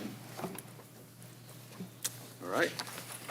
Last but The not last least, one. Kuhn Yeah. Bridge, page 52.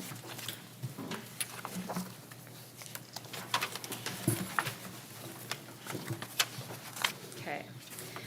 So this is our bridge fund. So a lot is changing here, but it typically changes. It just depends on what bridges we're actually working on, because most of these lines are just the bridges that we're working on. So the ones that have fallen off or added, Bridge 30. I added Bridge 30. That's the next one that we have under design. That's actually on Alto Road, just east of where our failure was. Ironically, it was planned before that. But it's going to be a heavy patch and overlay project. So we're not replacing the entire bridge. We're just going to do a heavy patch and replace the copings, which is like kind of the outside shoulder kind of area where the walls are. So we're going to replace that. So we've got that under design. So that was added, that line. If you go to Bridge 56, I don't know, do you guys need the account line? Is that easy for you guys? No. Okay, so Bridge 56, that one's under construction right now. So for 2026, it should be done.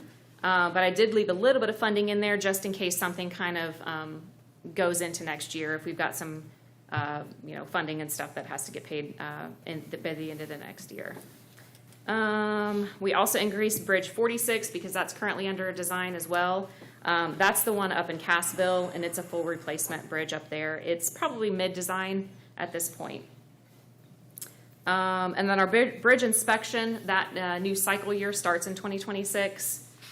So we do have the consultant lined up for that one as well. The other one that was added is Bridge 25. That one, I think that's the one that's in, actually I can't remember what that one is because that's not going to get started until the end of 26. That's the next bridge that we have on design. And then on my spreadsheet, I have it called Bridge 40, but it's actually on the... Small structures 40 and 49. Yes, small structures 40 and 49, which is correct. So these are two small structures that we've kind of discovered sort of through the flooding when we did some inspections after the flooding happened.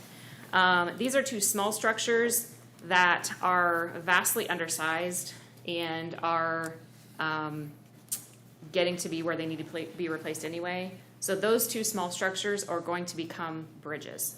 because the redesign of those, they have to be increased in size for the capacity, and they're gonna become bridges, because they're gonna be more than 20 feet long. So that is something that is gonna impact us a little bit, because anytime something turns into a bridge, we have to now put it onto our annual inspection process. So that's gonna increase by 2 structures. So it's not fun to do that, but it's obviously very necessary in these 2 cases. So they're gonna be a little bit more expensive than just a small structure, because we have to do a full design, we have to do that kind of thing. But the cool thing about these 2 small structures, we are thinking about trying to apply for community crossings grants for those bridges, or at least one of them. Typically, we use community crossings to do resurface, but we're gonna try maybe to use it for one of these small structures to sort of help our budget out that way, so. I thought they had kind of opened it up for that, didn't they? They love bridges, to be Yeah. honest. That is probably one of the first things that gets approved is bridges in the community crossings process.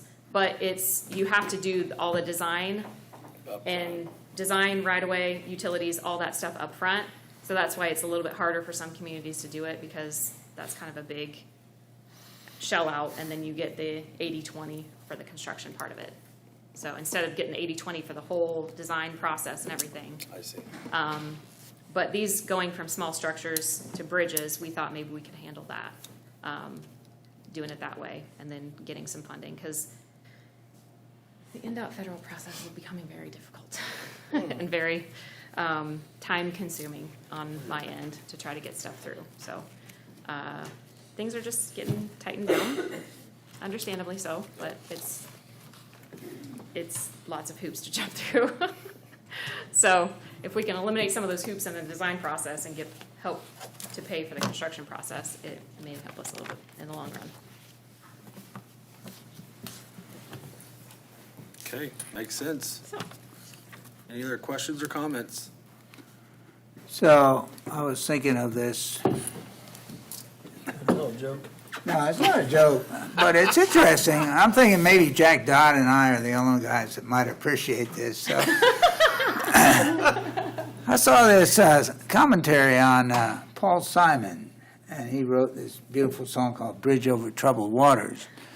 And the guy that did the orchestra parts on it, had his orchestra thing, and he really didn't read the title too well, and he said, "A Pitcher of Water."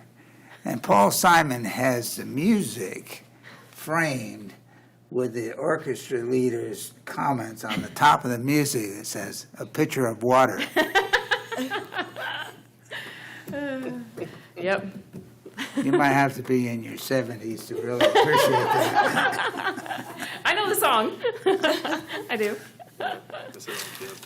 Good job, Fred. Good job. We love you, Jack. All right. That's all I got. Thanks, Amber. Thank you, Amber. Thanks for all you and your team do. Guys, I want to let you know, for about a year, I've been telling our Rushville Lions Club president, we need to get Amber Toll to talk to our Lions Club about things going on in Howard County in the Highway Department. And our president now, Reba Kassler, has really set a date, and it's, I think, mid-November. And Amber is going to come and talk about some of the things that the Highway Department does in terms of getting ready for winter, and also some of the emergency things that they did, like fixing Alto Road after the flood. So I told Amber I'm really excited about that. That's going to be good. Hopefully I don't flop. You will. Hopefully I don't disappoint. Is that all you guys need? Yep. Thank you very much. Have a great day. Yep. Thanks for the spreadsheets. Appreciate it. Always. No, I don't come empty-handed. Commissioner, you ready? I don't know after that.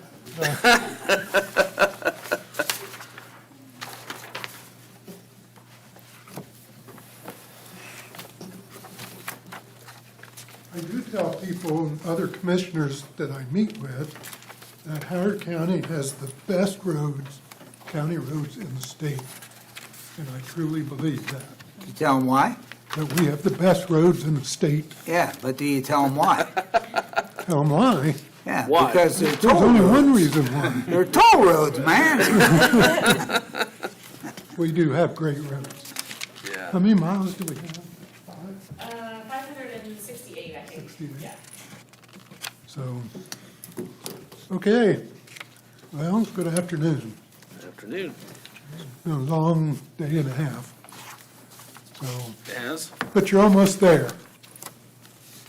So here we are. So you want to start on page 17? Okay, if that's where you want to start, sir. Fine with me, just take them in order, just as easy. Commissioners General Fund. Can you guys hear me okay? I know my voice is... Yes. Okay, good. great. You're good. So, about halfway down the page, you'll see emergency planning supplies. One of the things we tried to do during this budget is stay to the directive and cut where we could. So, under emergency planning supplies, we cut that $600. Now, we don't get a lot of call for emergency planning supplies until it happens. But we know there's other areas if that happens that we can go to. So we cut that $600. And we work closely with EMA when something happens. So God forbid anything would happen. Going on down the line to disaster relief, you can see we cut that $500. And again, if we don't use it, things revert back. Underneath, postage. Now, we don't use a lot of postage, but it seems like Alan is starting to use more, having to mail notices out. So we only cut that minimal of $80.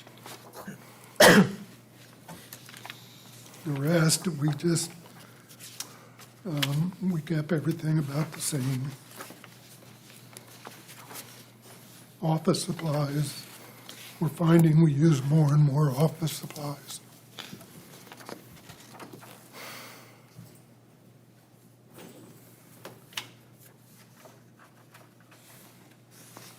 Questions on that page? Not on 17.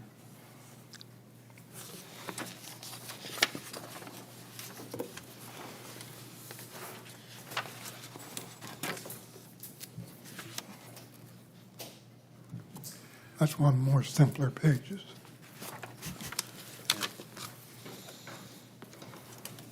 You want to go to 18? Yep, I'm good with it.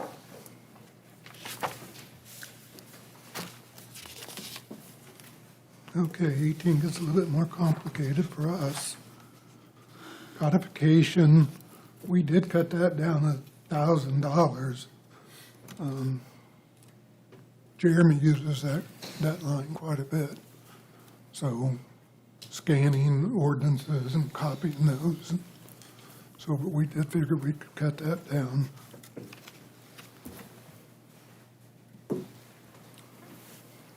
The next one might be a little bit tougher.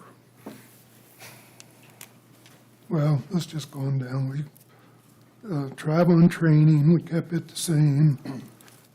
Advertisements, publications, we kept it the same. Dues and subscriptions. Communications, kept it the same. Contract services, we kept it the same. Our insurance deductible, we kept it the same. We're hoping we can keep it the same. Humane Society Services, regardless of what you heard earlier, we cut that 25,000. We dropped that to 150,000. We met earlier.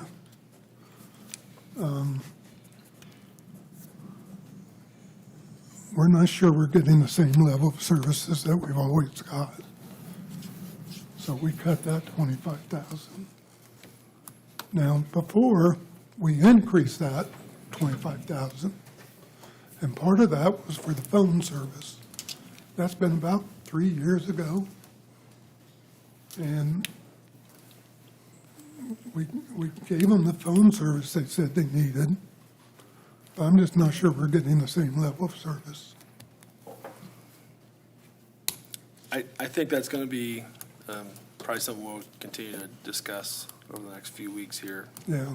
So it seems like there's still some miscommunication going on. And I have no idea what the city's doing on their end. But we'll have to wait and see.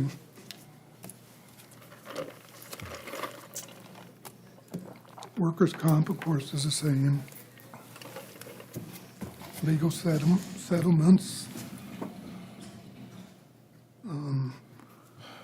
That was zero, still zero. Here's the big one, is insurance policies. You can see last year that was 800,000. You can see this year it's 1.3. Yeah, it was actually 1.1 after the additional. That is what it is. Yeah. Is that budgeting in some increase or potential increase? Pam's saying yes. We don't like it, but that's what it went up to. An increase of $500,000 this year. Yeah. So we've been talking to the insurance company and see what we can do to work on that.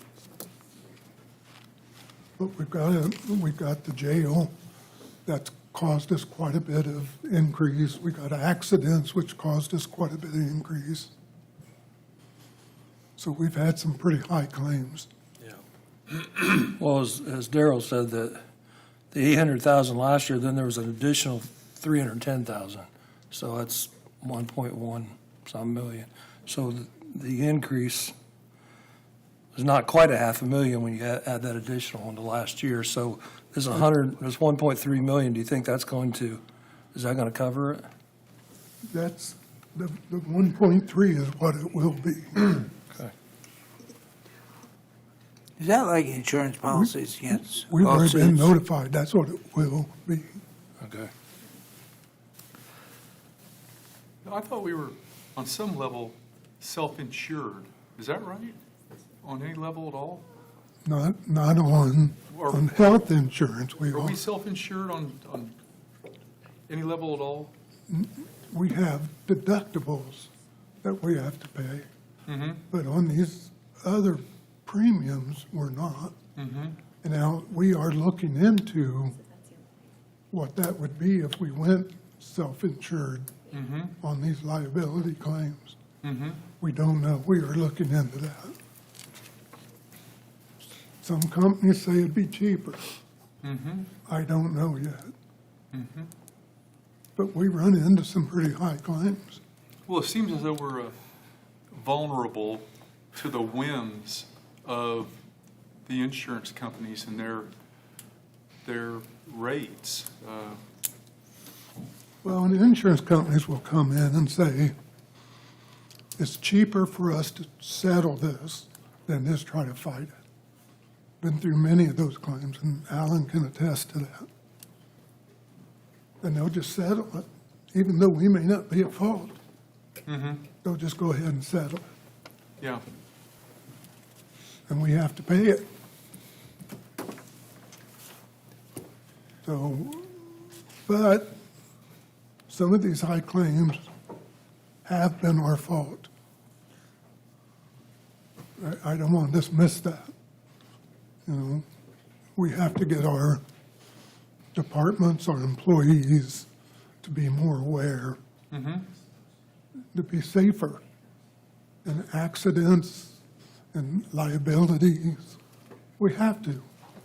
Well, perhaps instead of settling, the insurance company settling because it's just financially cheaper, perhaps we can persuade them to go ahead and fight a few of them and make it more expensive for the suee, the suor, to, it hurts them too. And eventually we'll get a reputation in Howard County. We don't settle. I wish we had the choice sometimes. Yeah. Many times, we don't have a choice. Yeah. The insurance company will say, because they're the payer, they will say it's cheaper on them to settle it than it is to fight it. Because attorney fees get pretty high on some of these fights. But then they settle it, and then they raise our premiums because they're paying out all this money. Right. The problem is that most of the lawsuits are constitutional rights lawsuits. And under 42 U.S.C. Section 1988, if you win a lawsuit, if you win $1 in that lawsuit, all of your attorney fees are paid. So if we fight those cases, attorney fees are up over $100,000 easily, especially if you go to trial. You're paying the plaintiff whose rights were violated $1, you're paying his attorney $100,000. That's why these cases get settled. And when I first started practicing a long time ago, nuisance value to make nuisance cases go away, $3,000, $5,000. Now they're more like $30,000, $40,000, $50,000 is nuisance value because the attorney fees keep churning up. It's a never-ending problem. Do you think that the insurance will go down if we no longer are in a position where the jail could pose that risk? No. Insurance never goes down. I'll tell you why. We had a suit because of overcrowding. We are addressing that, granted. But many of the suits aren't due just to the overcrowding. It's through perceived misbehavior. It's through employment law perceptions. It's through car accidents. So it's not just the overcrowding at the jail. That's just one example. And we are addressing that. But there's many other situations that does not have anything to do with overcrowding. So until we get a handle on that and get our employees to understand the importance of what they do and how it affects the county, it won't. Is there any opportunity where, like, police officers, deputies have body cameras that, that would be applicable to other individuals to help mitigate that risk? Well, they have body because cameras. it's in like a jailer. You're talking about human. If it's not like some of the lawsuits have to do with facility issues, but then what about if it's individuals between how they're being treated? I'm asking if there is the potential that would be something that would be beneficial in the long run. There's lots of cameras at the jail, lots. So some of these are just frivolous lawsuits. Many times our employees are not in the wrong, but Yeah. we're sued anyway, and as Alan just explained. Right. But sometimes we are wrong, and we have to own up to that. So We it's a are combination of both. We are successful in having many of these cases dismissed without paying anything. It's not like every time we get sued, we have to pay a bunch of money. Yep. Are these suits all, I assume they're not all, but maybe they are, within the sheriff's department, or are these across other departments as well? Not all, no. Okay. Sometimes we get, somebody will fall right outside the door, and we get a lawsuit. One of the best things that the county did was bring Alan on full-time, because he handles a lot of these and makes a lot of these, he deals with them. And so that's one of the best things we did was bring Alan on full-time. Otherwise, we'd be paying attorney fees for every one of these. So Alan handles quite a few of these for us. So sometimes they're just falls or trips or maybe something around the courthouse.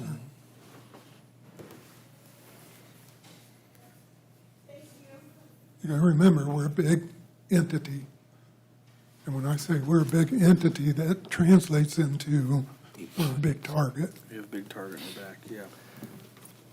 Yeah, it's just hard, if you're, on paper, it says that it's a 62.5% increase, so, but I know that we appropriated additional funds, but how sustainable is this years down the road with 20, 30, 40, 50, 60% increases in premiums? Yeah, that's why we're looking into ways to reduce that.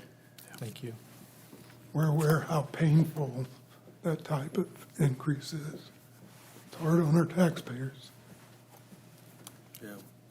And you're part of that committee too, right? Insurance. Yeah, insurance committee. Yeah. You and Martha? No, Jack, I think this looks good. I mean, if I had to guess, the one hole that I see, but it's hard to predict, is your legal settlements. You know, you've got nothing budgeted, which you normally don't, but who knows what may or may not come down the pike and what we got to do, so. We're looking at different ways to address it. Yeah, no, I know. So One of the other issues is there are hardly any insurance companies that insure municipalities like this. I was just going to It's ask. very, very few. It's not like we have a half a dozen. It's maybe 2, maybe 3 at the most that will even write our insurance for us. Only game in town, huh? Yeah. So we're captive to that extent. And Pam has done a really nice job, and Jack, of looking into what other communities are doing that are saving insurance premiums, whether it be self-insured or things like that. That's the work in progress right now, but that's being investigated. Okay. If everybody's okay, in the essence of moving on, I think we'll go on to the next one. Be page 39, 1112 Fund, Lit Economic Development. to me, page 39 shows some painful cuts. And to me, they were painful. So if you start there at the top line on page 39, you'll see the Hoosier Heartland Indiana Small Business Development. That's what the HHISBC stands for. Normally, we give them $5,000. And that's a small business development out here. And we knew we needed to start making some cuts in some places. So we cut them by $1,000 down to $4,000. The US 31 Corridor Coalition, we cut them by $1,000 down to $5,000. Historically, we've always given them $6,000. We kept the economic development at the same level. The Greentown matching grant, we kept at the same level. Rushville matching grant, same level. And what those two are, Greentown and Rushville, their town council can petition the commissioners for some of that money. They can give it to projects in their town, and then we take this money, give it to the town council, and they use it for those projects. A business may want some money, and the town council has to approve it first, and then we give this money through the town council to that business. So it's a way of helping those small communities. Thanks for that explanation. That was the question I was going to ask the other lady that was here, Tammy Corn, when I was mixing up who had what. So you're good. That's one that's split between 3 different departments, so you're good. The convention center, of course, we're obligated for that amount. The local business civic grant, historically that's been $20,000, and that normally goes to the Civic Theater and the Symphony, kind of split. And again, one of those painful cuts, we cut that down to $10,000. We give $5,000 to each of those organizations. Well, Civic Theater, what was the other one? At the Symphony. Symphony. Now, under the under Tammy's organization, you heard her say that we are obligated by the federal matching grant. I was going to cut that but I learned that we are federally obligated, so we have to increase that back to 27,775. We split that with the city. That's our share of the matching fund that we have to give. So we have to increase that back to the 27,775.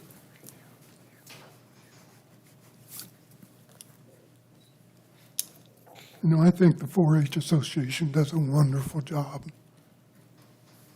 But that's another organization that we reduced from 25,000 to 20,000.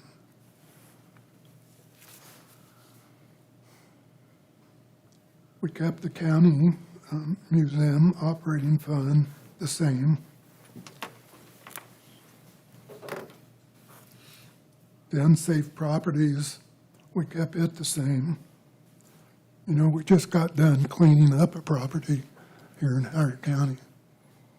It took over half of that amount. That was a big cleanup. But if you've been out by there, it looks 100% better. There's still a long way to go on that property, but it sure does look better. The next line is our READY grant money. READY has done a lot of good in this community. But we cut that by 10,000 because we learned that 65,000 is what we actually pay. It wasn't 75,000, it was 65,000. So that's what we cut it back to. And then the Alliance on the next line. The Alliance is a great organization, does a lot for this community. But we cut that by 10,000 to 90,000. Like I said, they do a wonderful job.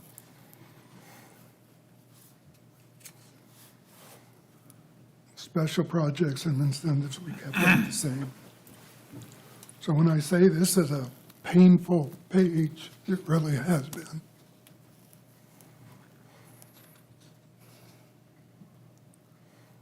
So on the special projects and incentives at 175, do you already have that earmarked for something, or is that just in No, case? that's for things that come up throughout the year. You know, the commissioner's budget's one of those items that the departments and the community come to us for things, for help. And we try to help them out. Not just the community, but departments as well.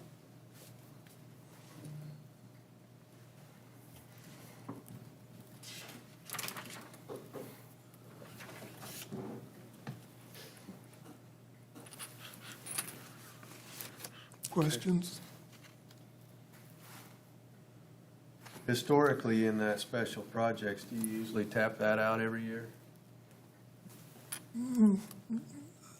Here's my thought It process. depends. I'm just looking at this, and you've made some cuts in some organizations that are relying on that money year after year.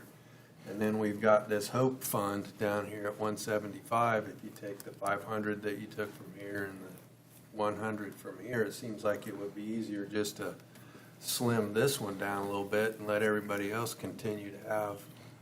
And it would be, it's a good point, Tim, but what happens if we have things happen out in the community or in our departments, and we've taken money from this line item, now we have no reactionary fund. So is that like an emergency, like you had the sprinkler system go off, and would it be from stuff like that, or would it be some other thing? Just depends on what happens, what projects come up. I don't know. I like Councilman Cuthbert's comments. I think it's, I'm right with you on that. I think there's organizations we have that do really good work. It's really important. They're counting on the money, and they're not getting too much money to start with. It's that we're helping them help themselves serve the community, and instead of dropping them 18% or 16% or 50%. We have that special projects and incentives down there, and it's setting, it's something you can look at, and if something comes up, but that's pretty abstract. It's when we have these concrete organizations that they're hurting too, and for us to pull back some of our support at this time when they're struggling to make their budgets already. Absolutely. You know, we're kind of hitting them, kind of knocking the knees out from underneath them. Just my 2 cents. You know, I come before the council to suggest a budget. But you guys have to make the decision. So I'm not opposed to that. But it's you guys' decision. And like I said, this was a painful page for me. There's a lot of pain. I'm not sure if it's we'll have to talk about that, but I see what you're saying. What was the full year for '24 for that budget line? Because I know that we've got the partial, so we spent 76,000, but for '24. Yeah, I can bring it up, sorry. I'll get you the exact number. My computer freaked out on me for a second. I can get you the total for 24 and 23 of what was spent and what was left in that fund. But you know, when things like across the street, flooded basements, you know, we deal with things like that. And the only thing I would suggest to you is be very open-minded for additional appropriations as things come up then. Again, it's you guys' decision. Something like a flooded basement, wouldn't that not be covered under insurance somewhere? I'm sure we have insurance. Right, part of it, not a full restore. Yeah, sometimes we are. Yeah, Pam could Sometimes go we're on for not. days about that. Well, I mean, I get fighting with insurance companies, but that's what, but I mean, it seems like, I'd hope we would have insurance to cover something like that. Sometimes it happens twice in just a couple weeks, Well, that yeah, flood. that's true, too. You know, it's just, things happen. Dave Ramsey always talks about a rainy day fund, and there's a cap on your rainy day fund. You can't hope for or be prepared for an atomic bomb, right? You can just have some funds, and so and just things like that. You know, we've been talking about cuts and cuts and cuts, and it's painful. And you know, if everybody has a rainy day fund. So in 2024, 12/31/24, there was $32,000 left in that account. The total appropriation in 24 was $178,000, so 145 and change was spent in 2024. And what happens to that remainder money? It goes back into the cash of lit. So that $32,000 just goes back into the cash balance. I guess the point I'd make is, just because it's there, we don't spend it.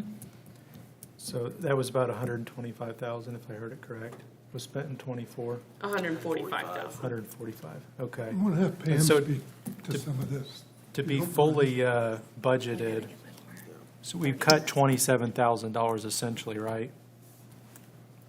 From the other lines? Okay. Yeah, probably, no.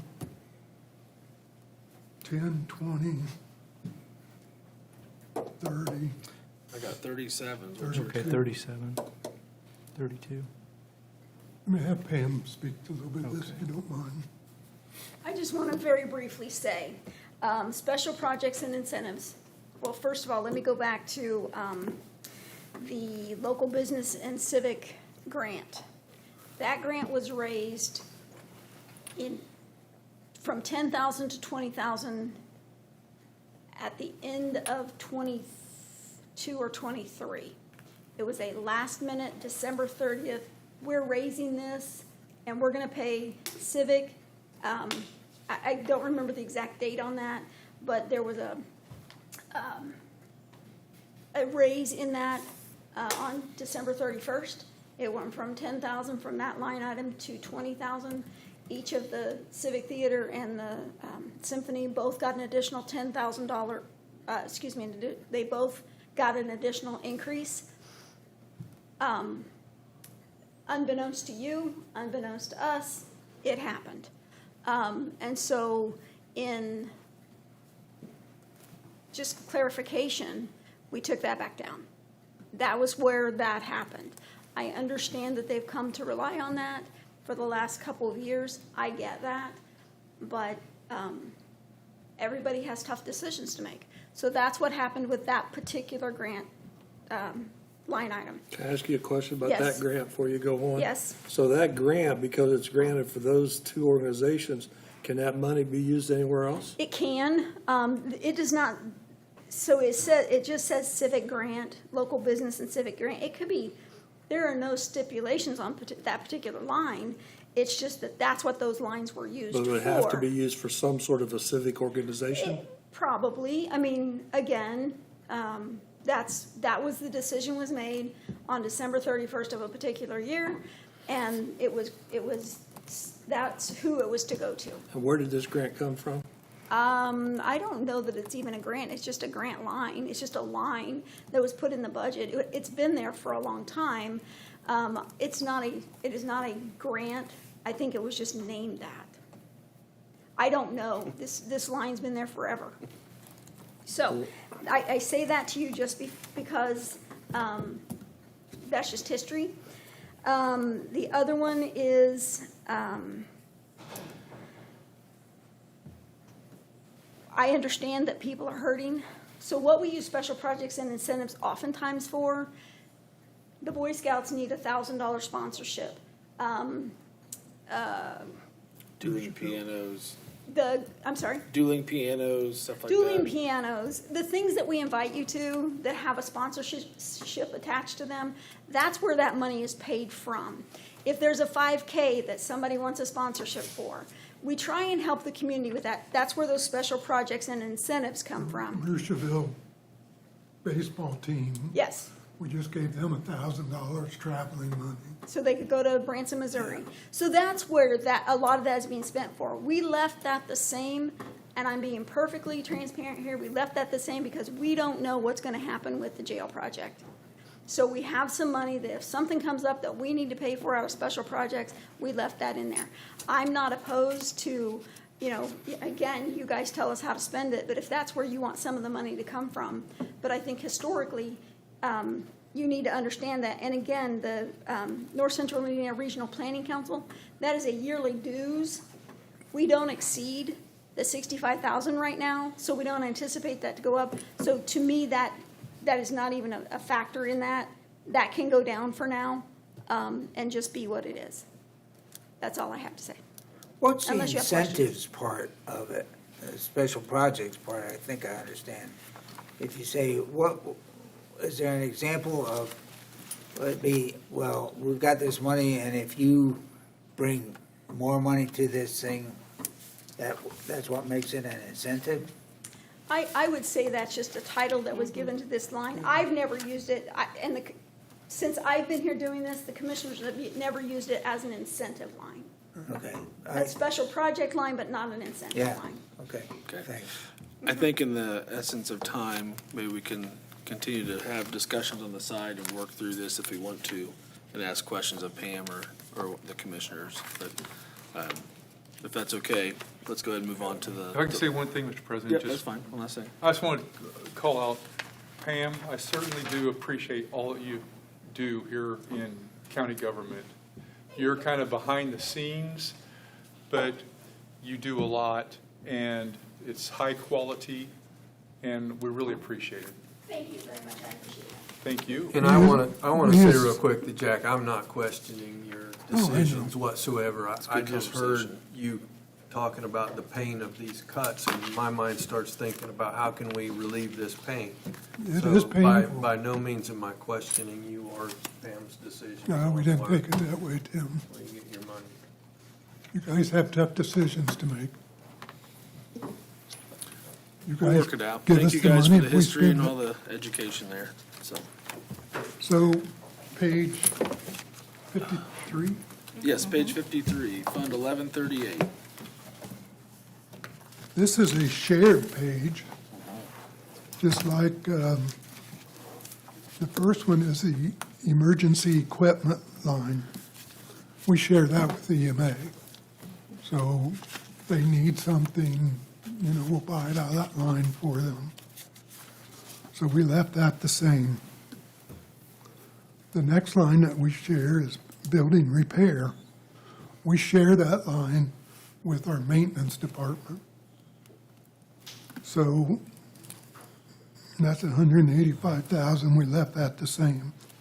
So they use some of that money, we use some of that money for building repair.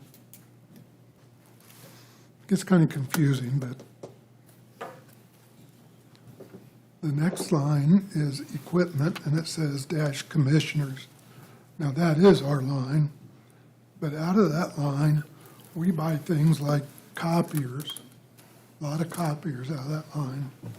But we also just bought the body scanner over at the courthouse and the curtain for it and everything else. So we paid for a dumpster out at the property we bought for the jail. We paid for that dumpster to get a lot of junk and stuff out of there. So that's what we do for that line. And then, of course, the next line that we have is the vehicles. I will tell you, we lowered that this year from 400,000 to 375. We intend to take a hard look at vehicles.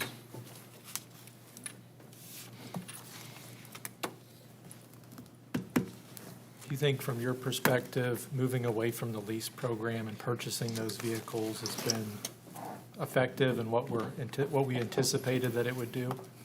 Well, we are trying to really move away with the sheriff's department, as we talked about before. There are some departments that it makes sense. There are some departments that doesn't. So that's kind of what we're looking at.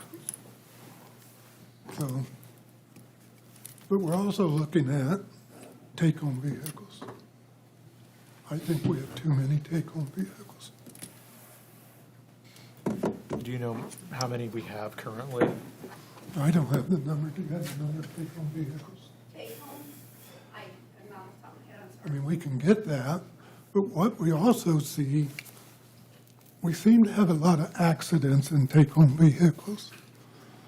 Or take-home vehicles getting damaged, just parked, and somehow they get damaged. So we're really wanting to take a look at that.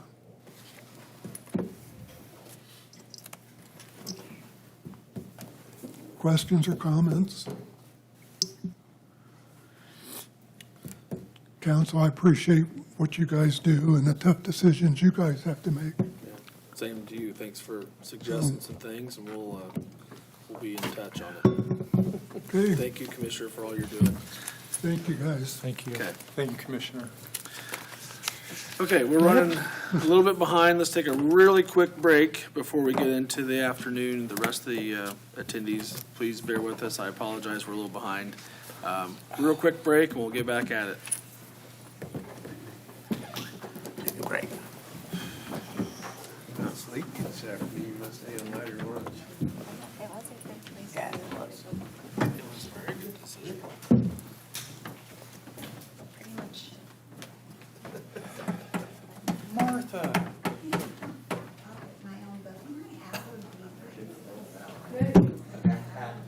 All right. You couldn't stay away.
Are you good?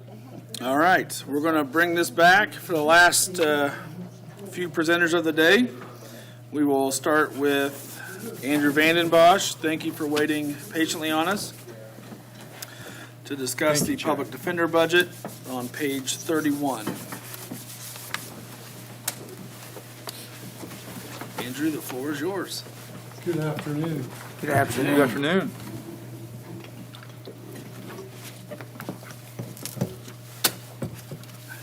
The budget for the public defender salaries and wages for 2026 is identical to the budget approved for 2025. However, I've been asked to inform the council, we had a pay parity audit by the Commission on Court-Appointed Attorneys earlier this year, and Howard County was determined to be out of compliance for the public defender's respective caseloads. And I'm not sure how it happened. I thought we had got on track, but they set a full-time equivalent salary,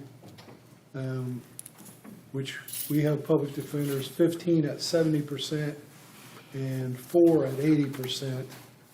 And it would, in order to have pay parity, you would have to raise their incomes about $4,000 apiece. However, in lieu of raising their incomes, given the current caseload, I proposed to the commission a reduction of their caseloads by 3% for those at 70% and 4% for those at 80%, which would then reduce the salary to its current level. And the commission approved that proposal, and we went into effect second quarter of this year at those lower caseloads. So the 70 attorneys at 70% full caseload are now at 67, and those that were at 80 are now at 76. And through the first 8 months of this year, we are still in compliance and not gone over. And that's because last year there was a small reduction in the number of cases that the public defender's office got assigned.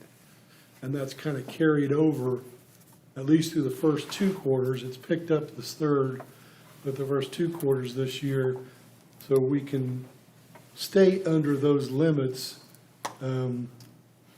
which would not require a change in our salaries for next year. However, they asked me to make sure that this agreement to accept came with the caveat that if our caseloads go up to the point that people are out of compliance because of their caseloads, we're either going to have to raise the caseloads or hire another public defender. Usually it's cheaper to raise a couple of percentage points the caseloads than to hire a whole new employee. But as it stands today, we are in compliance and anticipate if the numbers stay the same, next year we can continue under those same percentages and the salaries would not change at all. So could I ask a clarifying question about the being in compliance or out of compliance? It kind of reminds me of this thing that said, are you in hours balance? We as a supervisor, sometimes, and if we were offering overtime to people, we say, well, you got to balance overtime. And our comment was, hours balancing is a continuing process. So my question to you is, how long can you be out of compliance if you say our intent is always to be in compliance, but you know what, this is a little peak and we're going to be fluctuating and it's going to settle out, but we've just hit a peak and it's nothing really to, over the course of the year, we'll be in compliance. we may be out of compliance when you take an instantaneous look on some date of the year. Right. Any comments on Well, that type they're- of thinking? They're looking at 4 quarters, the previous 3 and the current quarter, each quarterly review. So there is some fluctuation in those quarters. You could be over in Sure. a quarter, and all they are asking for when I send in the request for reimbursement is an explanation as to how this is going to get back in compliance over a 4-quarter term. So even if you're out for a couple of attorneys for a quarter, if you give them an explanation, well, this particular reason occurred, but we anticipate being back in compliance, then normally they'll approve it. They give up to a 10% leeway. If you go 100% of a 70% caseload, that's the cap, but you can actually go up to 110% before they will want to act on the non-compliance or require an explanation on how you're going to correct that. And it may be that it's going to correct itself. And if they get that explanation and they're agree, then there's not an issue. But So that's my understanding, is that whoever says, hey, man, you're out of compliance, they probably wouldn't say, hey, man, to you. But if they said, you're out of compliance, and you say, well, you know what, we're working towards compliance, this is a temporary issue, and we're going to have it fixed, and next quarter, we'll look again, and we expect to be back in compliance. And that's hopefully the end of the conversation. Is that something, is that a reasonable position to take, or is that they will do wishing? that, and they put it before their committee, and they review what the issue is, and if they feel that's reasonable, then they'll give you some, sometimes they will, sometimes they won't. I've kind of followed their hearings on all the counties, so I can kind of gauge what their position would be, and it kind of depends on the reason that you're out of compliance. But they do give some flexibility. Okay, that's enough for me. Typically, they're going to want to know, how are you going to fix this, or why, how are you going to get back in compliance? And if you give them a good explanation on how that will occur, generally they'll approve it. Thank you. Any other questions on the salaries? No, that all is the same as last year. To me, it There's looks no like changes. you've got a change in office supplies. Yeah, the only change in the budget was transferring 10,000 of the 20,000 budgeted for machinery and equipment to office supplies. So there's a reduction in the machinery and equipment budget of 10,000 and an increase in office supplies of 10,000. And this is the funds that are being used by the attorneys to purchase office supplies and equipment for their building, their private practice building that they're using to do their public defender work. And initially, they were buying more equipment, and now they're buying more office supplies. I think it's going to kind of cyclical as their computers and other hardware becomes outdated and extinct, that they'll come back and want to spend more from machinery and equipment. But I think most of them have updated their computers and are using the funds for office supplies. So we've just made that transfer to use the money out of office supplies to pay for those. So how does that work? Do you just put in a request to your office to be reimbursed for office supplies, or is that a direct stipend that goes to them? No, it's, they will notify the office of what items they would like to purchase. We use 2 or 3 vendors.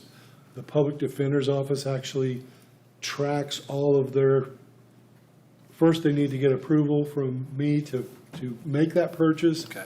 And then we do the purchasing through the office, and then Okay, so you guys submit it. control that then? Yes. All right. So we keep a running tally for each public defender, and they basically have a budget of $2,000 a year to buy office supplies and equipment. And some don't use it, most of them do. Okay. Makes sense to me. Who's on your board now?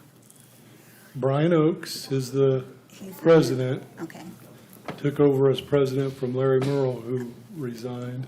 right, Jeff Lowry is our new board member, okay, and Cartwright Ellis, who's been on the board for quite a few years. okay. So that's our board. Thank you.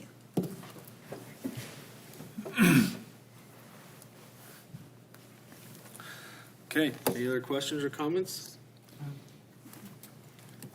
Okay, thank you very Andrew, much. thank you very much. Very clean. Thank you. Next, we have soil and water. Calvin, you present, or are you gonna make Andrew do it? Oh, I'm doing it. Okay. Andrew got off easy. Yeah, he's here for support. Well, thank you very much for the opportunity. Yep. Oh, and to be clear, everybody page 36. Sorry. Okay.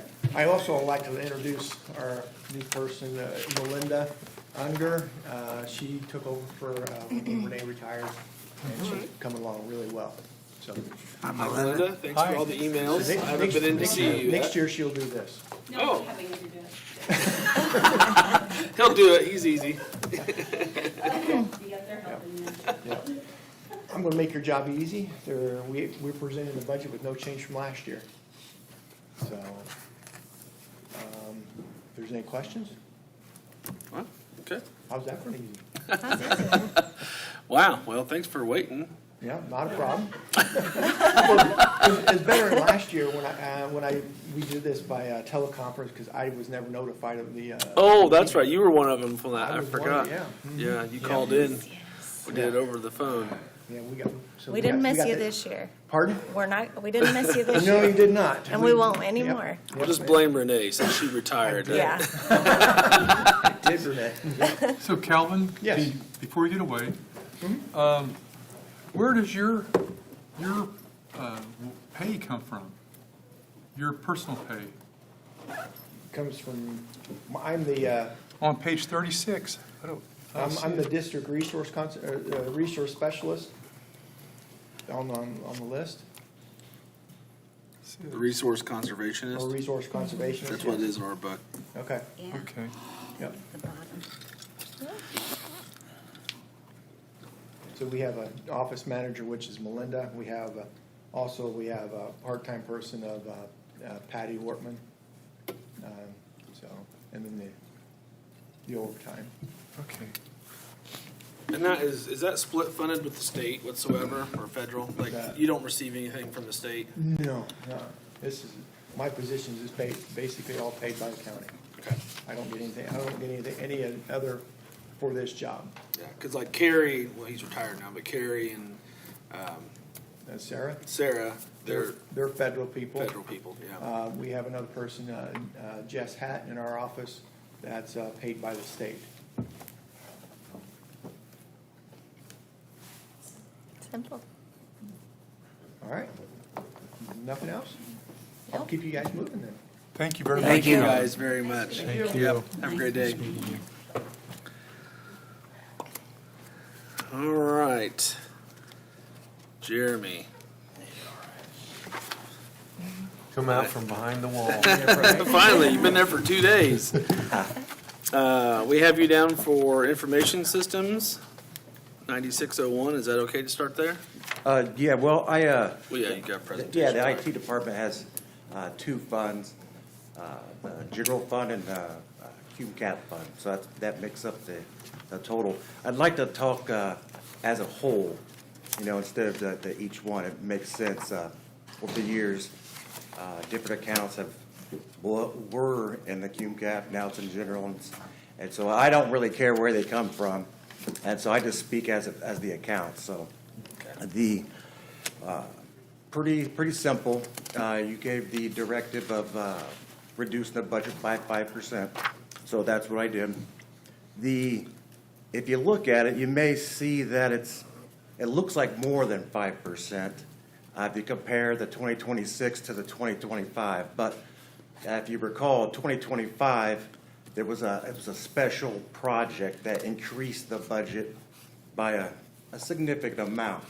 So I felt like that's not really in the spirit of reducing the budget. If I could, but so I based it off the 2024 number is the reduction. So basically, it's reduced by 5% from the 2024 budget, which would equal $49,000 approximately, a reduction.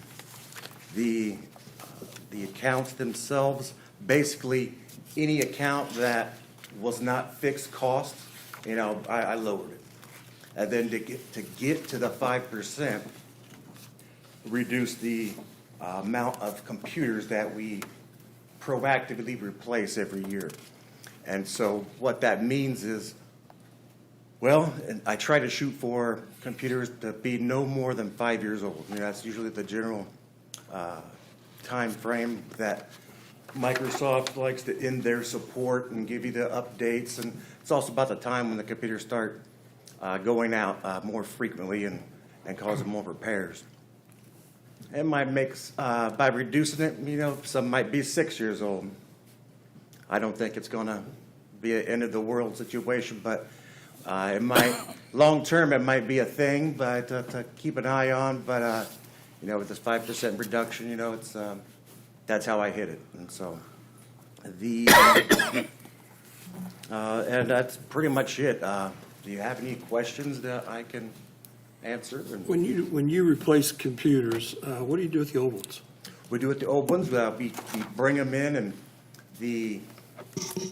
usually hold them for a little bit just to make sure there's nothing on them. That usually we have standardized locations people are supposed to put their stuff. So occasionally it doesn't. We finally, oh man, I kept that on there. So we keep them about 3 months. Then we use the intern that you guys have approved. Remove all the hard drives, and then we run them through that machine that we got to certify that they're wiped. And then every quarter, we have a vendor come in and pick up the e-waste, as we call it. And so that's generally how we do it. I like to hold a few of them just in case. Sometimes there are public stations that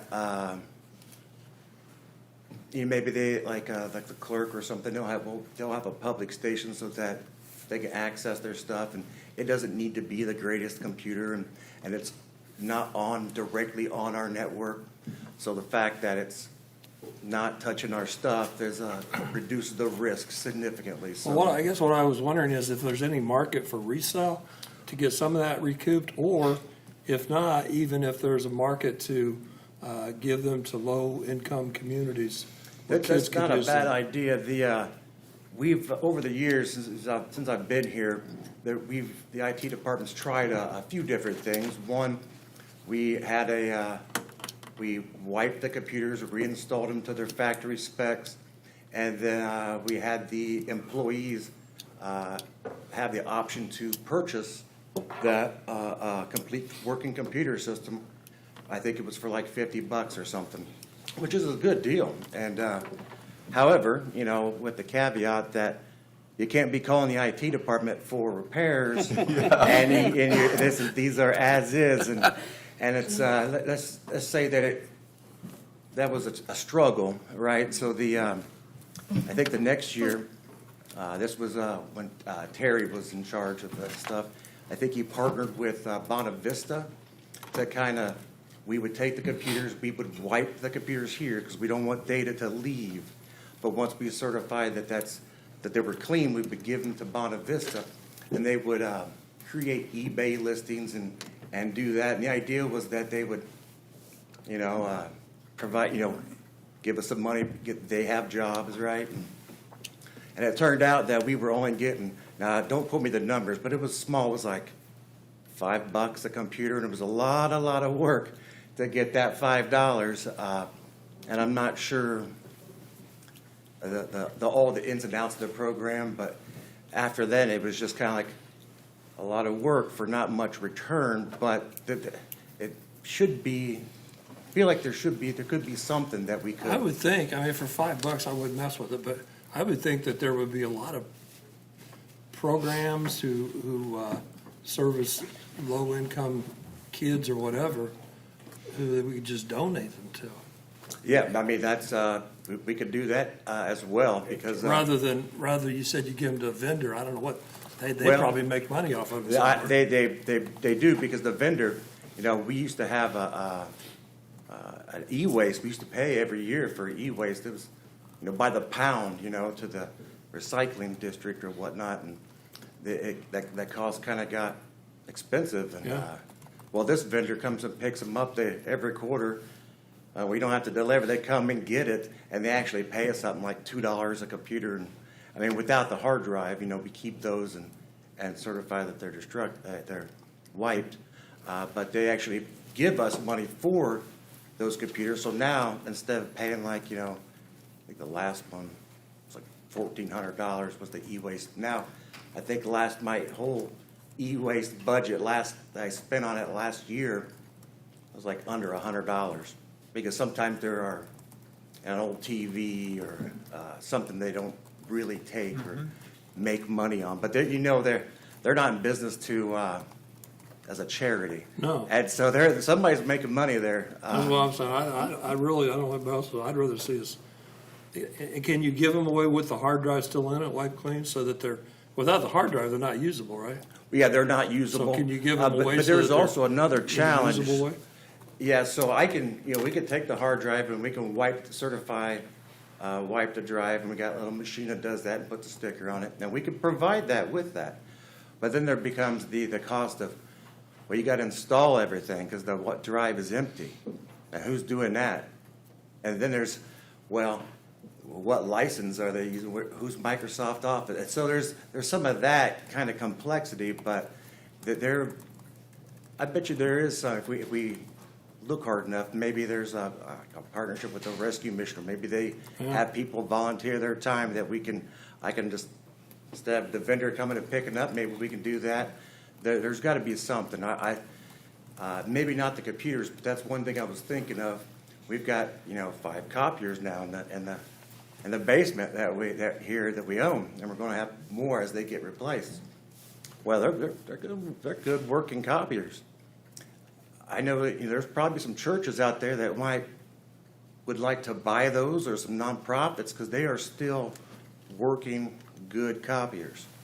They were just kind of proactively replaced, and so. Can they be transferred to another office? I mean. Well, that's what every office pretty much has one now, and the idea is if one of these copiers break that we own, well, we can just go grab one out of there. But I don't think we need 5 extra backups. And let me ask you something, because I use my own copier at home as a council member. Okay, so would those be available? Well, these are big. These are big. These are not your. They're not. They're Little, yeah, a little okay. heavy, and they take up Take space. your refrigerator out. Yeah, they're almost refrigerator, half height refrigerator. You're seriously going to print some stuff. No. Yeah. Mine still works, yeah. But there should be something. I would agree. think so, yeah. And if that's something you'd like me to explore, I'd be happy to. I'm not sure how the back end auditor would do that. If it's more of a donate, give, or I noticed a lot of try to recover costs. I think the commissioners would want to be involved in how that goes forward, yeah. That's probably a good I idea. notice, I'm just kind of thinking out loud, but I notice, autism's is a big thing, and there are autism schools popping up all over the place. Maybe think places like that could use, I don't know.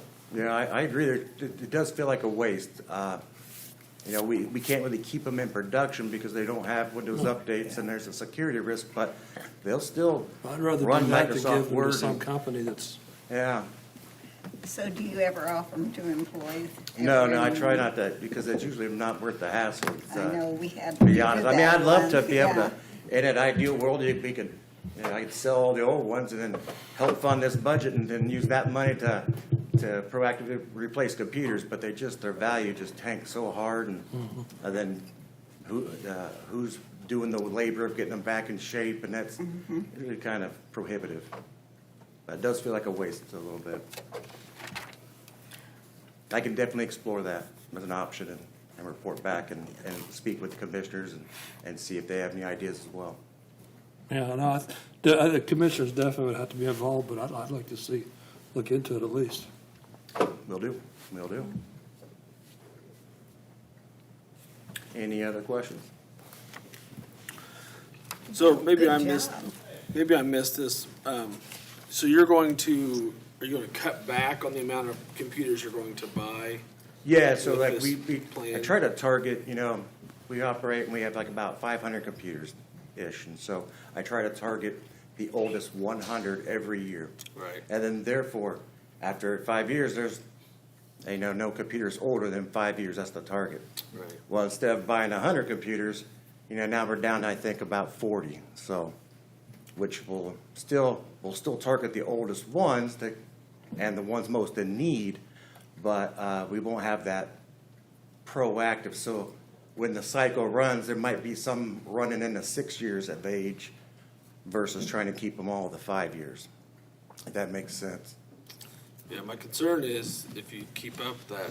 Yeah, that's not, it's. That's going to become a 10-year replacement plan before too long. if you keep Yeah, up it's, with it. and see, actually, when years ago, we didn't have that model of trying to hit the 20% every year, and it was usually picked by office and picked by, I'm not sure what the logic was when he chose it, but it seemed like the numbers weren't. We'd have a lot of old computers and some would have brand new computers, and it's like, so that's why I try to do that 20% every year to kind of keep that repeating pattern.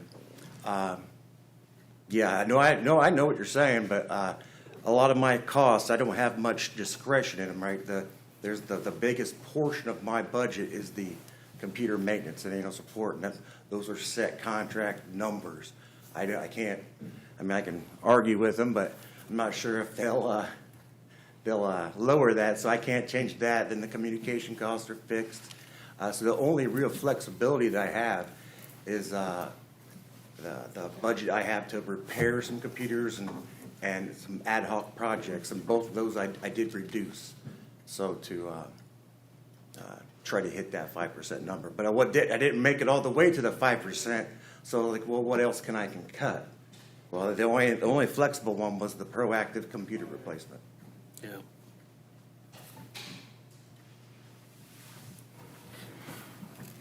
Okay.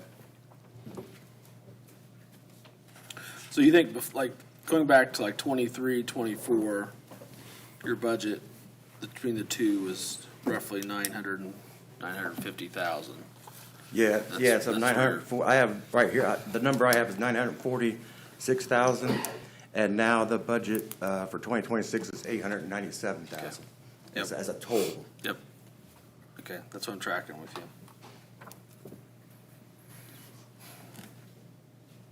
Okay. I'll let you on that one. All right, is there any other questions?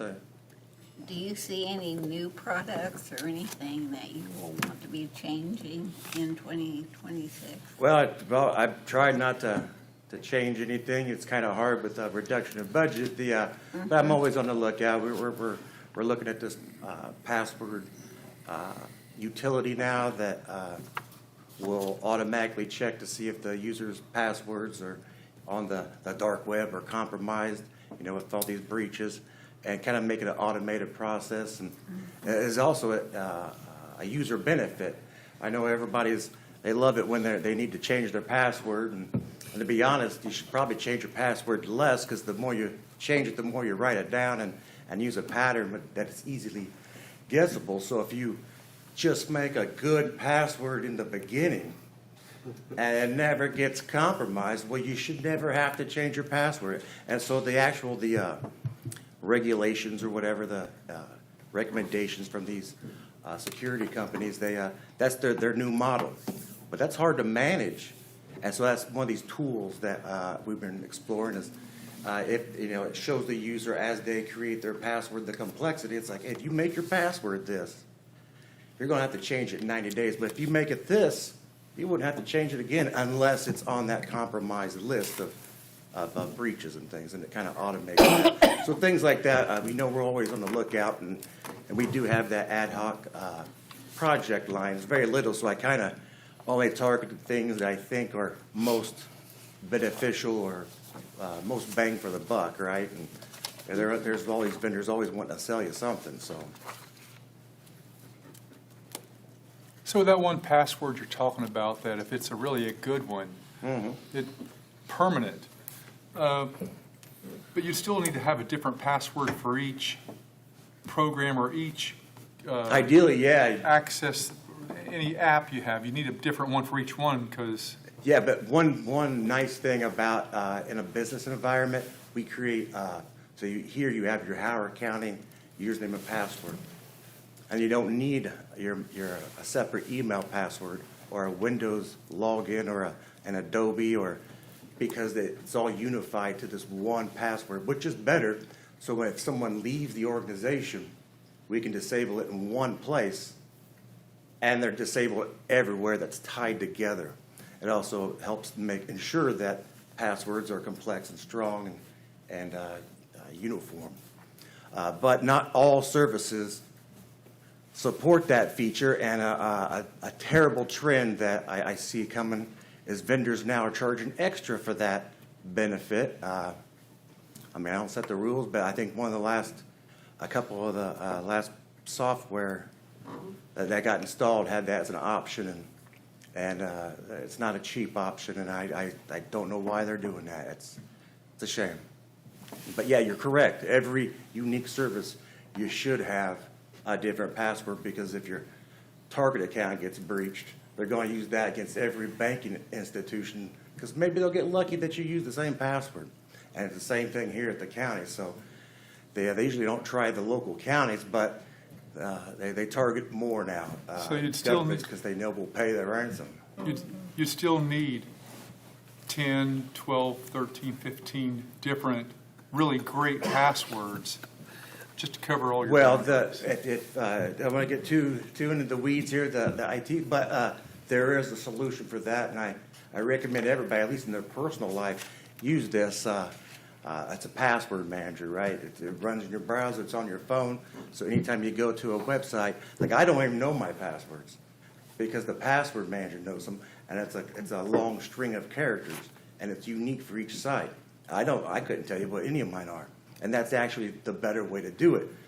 But trying to use it sometimes is a little tricky, but in my position, I got to make sure that my passwords at least are I can't be the IT director that gets compromised, right? So I don't want to get on that list.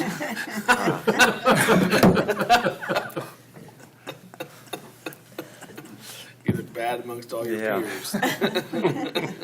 We would never let you live it No, down. ever. Hey, down in history. Yeah, what happened to Jeremy Not yesterday? on a list I want to get on. Okay. Well, thank you for that. Thank you. For sharing the password stuff. I appreciate that. Thank you. All righty. Yeah. Jeremy, thank you for trying to make those hard decisions and work with us on that. I really appreciate the work you put into it. I kind of hate that we have to cut those computer replacement back, but I do appreciate your efforts. Yep. So, no worries. I do what I can. So, Yeah, thank you. thank you. Thank you. Thank you.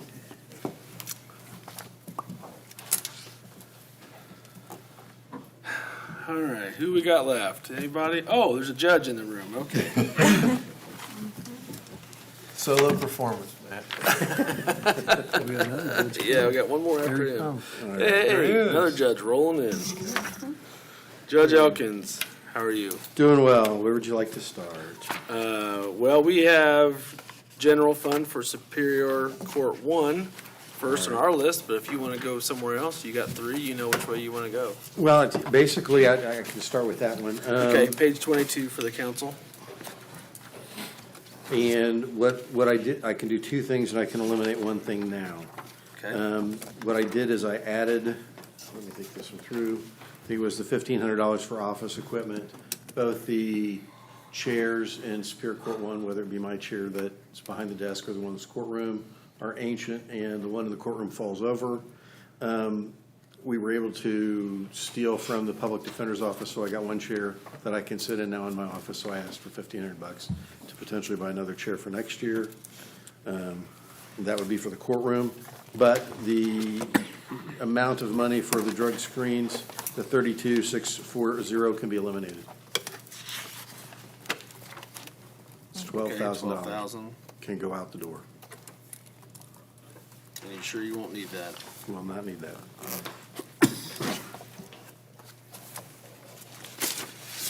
Everything else basically the same, other than any increases in the amounts of wages that are approved for everyone in the county.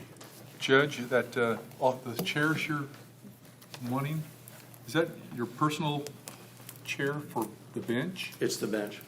Okay, your 1,500 is what you're requesting? Yes, I may look around the county. I was going to ask for more money to do 2 chairs, but we were able to locate one down in the public defender's office. That was fine for my personal office. The other chair was basically bent down. It had been used for about 15 years by Bill. So we were able to locate one, cost nothing, and I'm still looking for another one. Somebody said that there's a place somewhere in the county where there might be more chairs laying around, and I wouldn't have a problem grabbing one of those. For the bench? For the bench. Yeah. Would you arm wrestle Andy for that, or what? Did not have to arm wrestle. What he did, because he closed his private office, what I did is I just acquired the chair from his private office. Okay. So it's, when I say the PD, he was nice enough to let me go look at it, and I got it hauled over and brought upstairs, and that cost the county absolutely nothing. It was really convenient, it works really well. I don't know if you want to call it the hydraulic pressure. The other one had failed, this one does not, so I'm not sitting on the floor anymore. It's always not fun when you float down to the floor, Yeah. So you think you can find a new court chair for 1,500? A chair that I would use, yes. I realize everybody likes the big leather things that look all, I don't care for those. The one I've got, because they're heavier, but if you start pushing back on them, they start leaning back, and then you find yourself on the floor. I had a senior judge come in, use the courtroom, and he tossed the chair and fell on the floor, so just need something that's more realistic, has more lift in the back. And they're not hugely expensive. You could get one that's, top of the line, but I don't think it's necessary. Thank you. You're welcome.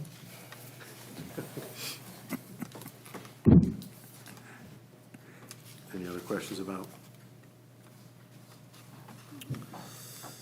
unified courts? Basically, we've got all the same numbers we had before. I don't have a really good analysis as to what's getting expended where. We're at year 2 of basically this, and the 3rd year will probably give us enough information. We've been back and forth on translators. There are some times where we're just paying a huge amount for translators because we have a lot of them, and there's months at a time you don't. So all the numbers basically stay the same. And probably by the 3rd year, you'll have a better idea as to whether everything that got increased 2 years ago remains adequate, but I don't think we ran out of money last year, and I don't expect to this year. We had to transfer some monies last year, but. Oh, yeah, I was going to say, it looks like we did some graduation supplies, incentives, education, but was that for a grant or? That was, those were with the I'll say a grant. It went through the commissioners when they received their monies from the opioid, yeah, and that's where that one went, and then Yep. that was really helpful as far as a lot of things we were able to do with it. If there are no questions about that, the juror fund's the easy one. It's very small sums of money that accumulate over a very long period of time, and that's if we happen to run out of juror funds. As it relates to the unified court expenses, we can move those over and use those as it relates to any other juror needs. I had assumed that we were going to, in the last 18 months, do a lot of jury trials. We've done some. But we've spent a lot more money on mental health evaluations. And I would probably argue in the last 18 months, we sent more people to the Logansport State Hospital than we probably had in the prior 5 years. There are still at least 2 people from my court that went to Logansport and have not come back. So after 180 days, they're required to get the state involved in a permanent commitment. So I don't expect at least 2 people that we sent there to come back. So, but the juror funds is just what it is. Yeah, so that one went up. Is that part of that? Well, it went up because we've accumulated more juror funds monies in the user fees. It's not because that there's anything different in the use of them. It's simply that we've collected more fees over time. So you're just trying to portion it in case you need it. Okay. Are those people that go to Logansport State Hospital that you send there, are they under, if you will, criminal confinement or just medical attention? It's medical attention, but it's in essence criminal confinement. I mean, they can't, they're not free to move about the building and do whatever they want to do. When you send them there, the order basically is indicating that they're not able to comprehend. So they don't just put them out in the parking lot, let them wander around anywhere, let them get access that way. But we also have a problem. We have at least one individual in Howard County that has been institutionalized so many times that we have institutions that will refuse to receive her. So at one of the places she was placed, and I believe it was Newcastle, although I may be incorrect about that. I believe it was Newcastle. She lit the end of her building on fire. So she actually engaged in arson when she was in her commitment. So, I don't know what you do with that particular person, but the state will tell you. Usually if we get an order that says we can commit somebody, they try to get them in less than 100 days. But at the state level now, they're approaching where they're getting beyond 100 days. So sometimes we'll do a commitment and they'll sit in our jail until they can be taken to whatever facility they need to go to. So just to clarify, because I'm a little confused, so on the juror fees, so last year, 2025, you budgeted 20,420. For this 2026, it's 70,000. That's just because you have more money available? Yes. You're not intending to use 70,000, right? I would hope that we would not use 70,000. Here's what, in essence, and I'm learning more and more about the user fees, but with every case that happens, there's a small amount of money, and I don't remember what it is, but like, let's say it's $1 for every case that's a criminal case in the state of, or in our county, and that will go towards juror fees. And if we file 5,000 cases, criminal cases, you collect $5,000 or $7,000, and over time, the user fees go up. And I didn't necessarily check that the first year I did. I just kept using Bill's number. At one point in time, I went back and I looked at some number, but that's what's available in the user fees. The balance as of June 30th is $75,998 in that fund. So this is, so if I sat on a jury, this is what you pay me out of, correct? It'd probably be on the unified. It goes out of the unified courts first. If we use up the unified courts, then we come to this one. Okay, and so according to this, nothing from this one's been expended this year. Because Kind of a they've savings used account. about- It's kind of a savings account. Yes. Yeah, they've used about half of the actual juror fees from the unified courts. Right. So they probably won't use it this year, but it's their backup if they start having a lot of trials. Right, and not, I was gonna say, not that anybody was around in 1995, but the thing that, or 1998 is the year that I went nuts doing jury trials as a defense attorney. I did 25 straight jury trials between Superior Court 1 and Circuit Court between the middle of May to the end of September. We didn't do 25 jury trials all last year, which is astounding to me. But I did 25 by myself in 1 year. So you can end up with a lot of costs. And I don't know what, there was one case that was venued out to Miami County because judges had conflict and so forth. And I think that's probably the case that caused us the greatest expense this year so far. but it went to Miami County without, saying names. But the bill we got on that one was pretty hefty as far as just the costs. But that's still, it's predictability-wise, I wrestled with, when I was leaving private practice, with the idea that the mental health situation was so bad for so many of my clients, that was going to come up as a cost. I knew that walking in. The other problem, though, is how many cases were outstanding. Just in my court, there were 3 times as many cases criminally pending on January 1 of 2023 as we have right now. And I thought we were going to have to try a bunch of cases, and we did not have to try. We tried some, but nowhere near the number I thought we would have to try to get rid of them. So that gave me the idea that maybe it wasn't necessarily the attorneys that were causing the problem. So you're not trying them? Are they pleading out, a plea bargain, or? I would say for all intents and purposes as it relates to Superior Court 1, virtually all of those have been pleas, yes. Some of them have been transferred to other courts because of potential conflicts that I've had. So there are a couple of cases outstanding still that I'm aware of, but, well, actually, it may be that, with all due respect, Judge Pate may have tried the most cases in the last 24 months, probably criminal-wise. Superior Court 2 is getting to the point where they're trying several. But it just didn't pan out the way I thought it would. But yeah, we got a lot of cases resolved through a lot of plea agreements, and we're able to take care of those. I just didn't expect it to go completely that way over this long a period of time. Is that from better lawyering, or is that from that's better not to try cases, right? If you're accused of something, knowing what your potential penalty is going to be is probably in your best interest. Okay? But the other part of it is, and I don't know if anybody's looked at or compared the probation budget, but you have a community transition, and it's got like $600,000 in that. Over the last 48 months, that one has increased substantially because we've brought people back who are at prison, and we get paid. The county gets paid, and it goes into that community transition CTP fund.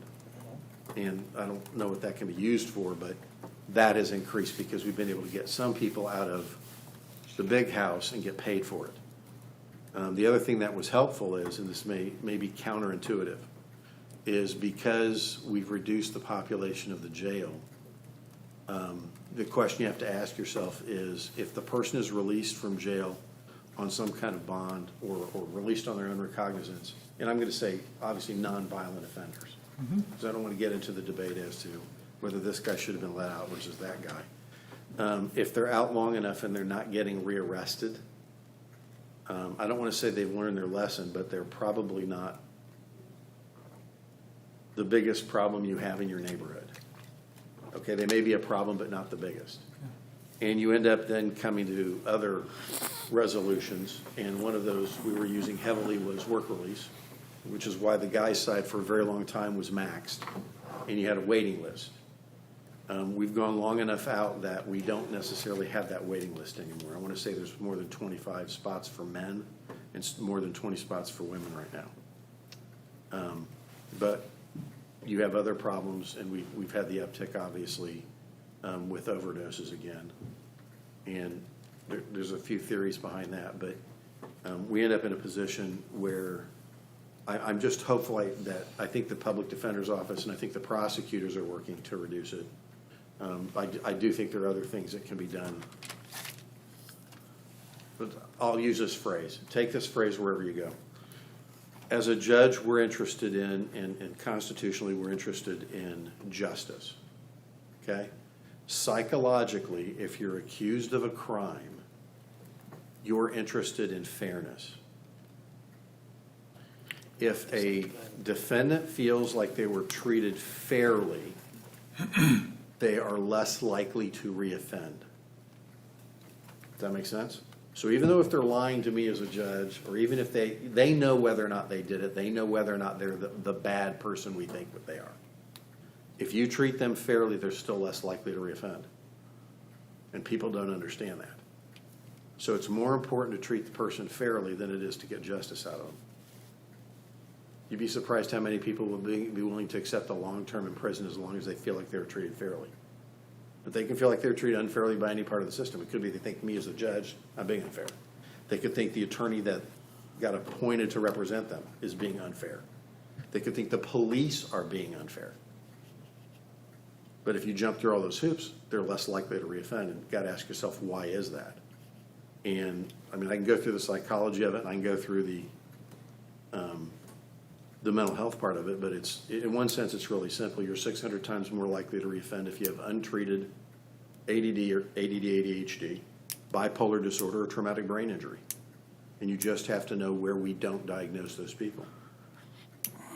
You'd be surprised how many people come in and you ask them, have you ever had a traumatic brain injury? And they're like, no. And I'm like, did you ever play football when you were 8? And they're like, yeah. Did you ever get knocked out? Yeah. Well, you might have had a concussion.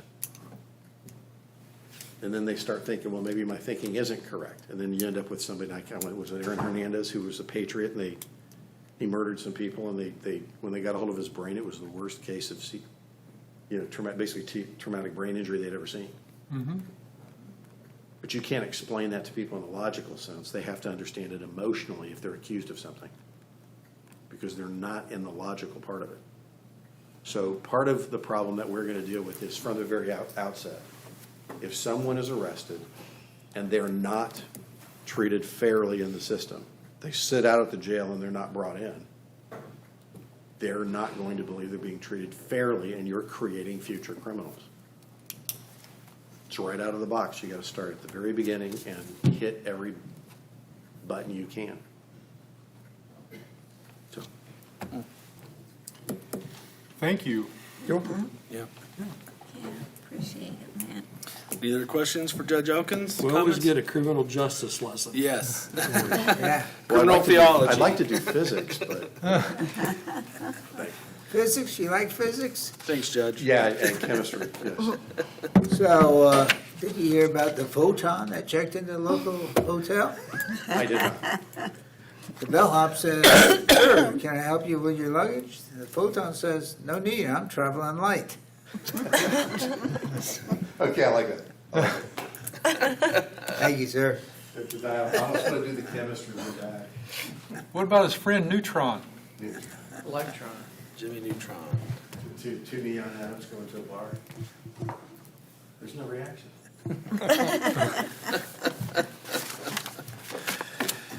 We got chemistry, we got physics, we got finance. All right, last one on the slate for this afternoon. Well, good Judge Pate, afternoon. How are you? Last but not least, Save the best for last. save the best for last, and mine's, I think, pretty easy, although you may have questions for me about other things, maybe. But I'm not going to, I'm not planning on getting deep into criminal theory here, but I will be glad to if you're interested. Judge Pate, Howard County Superior Court 4. First, I want to thank everybody. I had a chance to look in for the first time on the live. I realized I had a Google account, didn't know it, so I logged on when I was working at my desk and saw a couple of the other people do their presentations. And I know this is a thankless job that you guys do. It's kind of like my job, really. Matt's talking about thank yous. I don't know where all my thank yous are from all the criminal defendants, but I think I've had 2 in 6.5 years maybe that thanked me. I may have had the same amount as a deputy prosecutor for 18 years, but that's not why I do the job. And I'm sure that's not why you guys do the job, but I do appreciate all of the talent and circumstances and experience that you guys bring to this. And I feel like we're fortunate to have each and every one of you on this board. And I know it's not easy, especially now when there's budget cuts and things like that from the state. But my budget is pretty simple. I've got 4 employees: court reporter, assistant court reporter, another assistant court reporter, and a bailiff. They all are basically cross-trained now. I have them cross-trained, and they all pretty much can fill in for each other, which is great. It's fantastic. and it works really well. As far as I'm concerned, I have the best staff in the courthouse. We lost 2 experienced employees last year. One of them went to the federal court system and makes a lot more money doing basically pretty similar work. And then the other one left and went to work for IUPUI, and she has 2 sons getting ready to start college next year. And apparently you get free tuition if you work for the university. So that was a pretty good reason for her to leave. So I filled them with 2 other county employees. There was a long list of applicants, and they filled in flawlessly, basically, way better than I thought they would, to be honest. And I'm really happy with my staff. They're happy with their pay. They never complain about it. They like to get increases like anybody. But they were happy to get the increase that you granted, I think, last year and several times in the past since I've been judge. I only always ask for, on their behalf, to include them if you include any raises in the future, which I know that's not in the cards right now, but with the situation. But so I don't have any problem-solving courts, so it's primarily the budget is simple. We basically, ever since I started, I've looked through the budget and then made cuts. So they're small cuts because there's not that much to cut, but I have cut every year, or tried to cut every year, and my staff tries to find spots, and we've shifted some things around over time because we don't buy books anymore. So those subscriptions and things have changed. Now we have it boiled down to pretty bare minimum, but I think we still don't spend all our money every year. I'm not sure if that's the case. Yeah. But I've never been here to ask for more money. No. I could say that. We transferred something recently that was related to the handheld or the microphones that the lawyers walk around the courtroom. It helps with our recording system, and it's set up. With Judge Dahl, I found a podium. He prepared a grant that he was already working on, added it from the Supreme Court, and we got it included for a podium that has wheels and is wireless, and it comports with those handheld devices. So we did that through Sound and Music, and that's what the last transfer was for to put some funds into the equipment budget to cover that. So it looks like dues and subscriptions, it was $1,500 last year.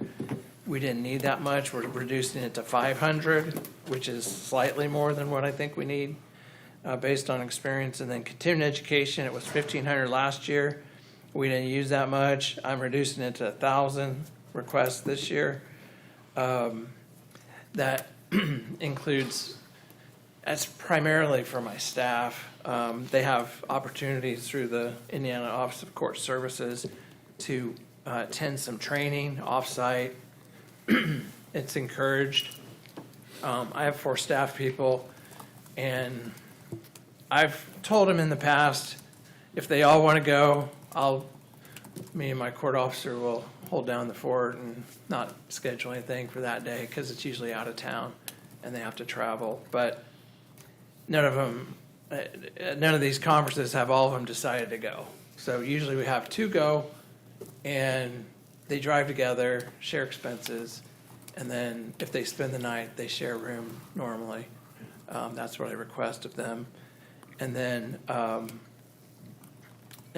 they come back and share the information with the others, and they do that while they're on the job. We have jury trials. I've got 4 pending murder cases. I expect to have at least a couple of those go to trial. I've got another death case that's pretty much for sure going to trial. We have these kind of unique cases, dealing, causing death. I've got several of those, or I've had several of those. Some of those have gone to trial because they haven't gotten a conviction on one yet. So those seem to be a pathway toward a trial.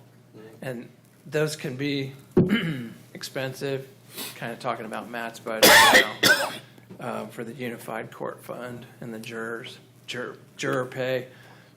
Supreme Court doubled it from $30 a day to $60 a day, which still doesn't sound like a lot, but when you add it up times, I usually have 13 jurors on the high-level felony case. We don't have many level 6 jury trials. Level 6, you only need a small jury, 6 plus an alternate, so 7 people. We don't really try those cases much anymore, but anything at level 5 or above, you need a large jury. And we typically have 70 show up for those because of health issues and vacations and things that arise for legit reasons not to participate. And we didn't. You can't control the lawyers on their peremptory challenges where they just toss somebody for no reason. So I always request more than I think we'll need, because you don't want to go through half of it and then find out you don't have enough jurors. I've been close one time and giving the evil eye to the prosecutor. Go, we've only got 3 people, turn around and look, there's letting people go. We had to call people in from work and make them come and show up. We got a jury that time. But anyway, so those are some of the challenges we have, but it is more expensive to have a jury trial now, so especially a multi-day trial. And so kind of like I think maybe some of the other judges have emphasized, we're emphasizing the rules on plea cutoffs and pretrial resolutions of different issues, so we don't have jurors sitting back there during a trial waiting while we're deciding issues that could have been decided 2 weeks before. Things like that we try and do for efficiency, but also to keep costs down. We've got, I would expect an increase in the interpreter fund. I have the cases where people allegedly came down from Chicago and burglarized a home, and they were all English as a second language for all of them, South America, and they're, I think, all from Colombia. We resolved one short of a jury trial that saved a lot of money 2 weeks ago, 3 weeks ago, right before trial. But before we were able to call off the jurors.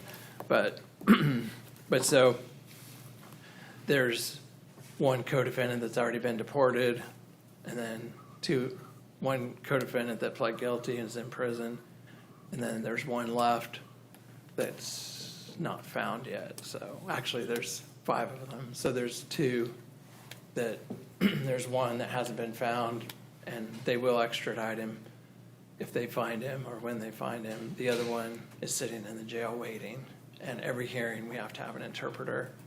And she does a great job, but we have to schedule it. It's a big deal. And I do allow her to appear by Zoom, which saves travel expenses because she lives in Indy. Yeah. And pretty much all the certified interpreters live in Indy for Spanish, so, and other languages too, but it's mostly Spanish. And so that's something that I've told Judge Dahl and others to, try to allow them to do it by Zoom. She's that interpreter is in the courthouse probably every week. So there's a lot of cases in Superior Court 3 and Judge Tate's court and the Magistrate's court that are misdemeanors. And those are things that kind of fly under the public's radar, but it does come out of the cost because we don't have enough. The state has a grant for that, but they don't increase it. It's a set amount for every county. You can ask for more, but apparently they're not paying more, at least not for counties our size. So that would fall back, I guess, I suppose, to the general fund if we go over. Yeah. But again, I'm not an expert on the other courts' budgets. Mine's simple. I like to keep it that way, but so hopefully couple- everybody's happy with the budget cut request. Couple of the other judges, though, mentioned a conference that all of you judges are required to go to. Do you have that budget in here for you? Yeah. So there's a fall conference every year that's mandatory for all judges. I mean, if you're sick or have COVID or something like that, they don't want you to show up, but it's mandatory. They have a group rate at hotels. As long as you register through them, you get that group rate. It's usually like $120, $125. But that bill for those conferences goes directly to the Indiana Office of Court Services, and they'll pay that amount. Now, if sometimes the hotels they select, they give a group rate, but the group rate's $149, not what they reimburse, which is $125 or whatever. So there's a little extra. First couple of years, I just paid it myself, and then I found out everyone else was submitting them, and I thought, well, I'll go ahead and submit mine. I did. We kind of talked about that earlier. We I feel didn't like submit mileage if either, it's, but now I do. If That it's there's part in of the your budget. job that's required, I mean, yeah, you should have to pay for it. Right, and I don't submit for things generally like valet parking and in and out and all that stuff. I just pay that out of pocket, but it's just a convenience thing at some of these hotels. The mileage goes up when it's French Lick. All the judges like going to French Lick because it's a nice facility. Some of the there's a little more activity there too with the casino and that kind of thing. But so that's a popular place. Our staff is invited to go for training down there this coming year. Some of them are excited about it. I don't know if all of them will go or not, again, but if they do, I've told them ahead of time, you share a room, and my preference is that they drive together. I can't force them to drive together, but it would save mileage and that. So one of my employees has a brand new minivan and she likes to drive everywhere. So I think it would be fine for them to drive together as long as they all decide to go. But at the same time, if they all go, it shuts the court down for a day. So I can't really have court. So, I'm fine if one of them doesn't want to go. I can still have court. But I do offer that opportunity. There's also a spring conference every year for the judges. It's not mandatory, but I usually go. And they used to pay for it from the Indiana Office of Court Services. This past year they didn't, and I think that was in part out of respect. They were in, the budget process down at the State House, and they ended up, there was some controversy about cutting courts, and the Judges Association was heavily involved in trying to avoid cutting too many courts and doing it sort of willy-nilly. And so there was some controversy with that. I'm not aware of all that went on. I know there were some emails and there were some really, really, really mad judges. Not me, but our county wasn't really affected because they look at the usury data, which I've showed you in the past. They've gotten ours corrected now, and we're where we should be. We're not too high. We're in the middle of the list. We're not too high, not too low. And we have a magistrate. If they were going to cut a court in Howard County for funding, I would assume it would most likely be the magistrate court.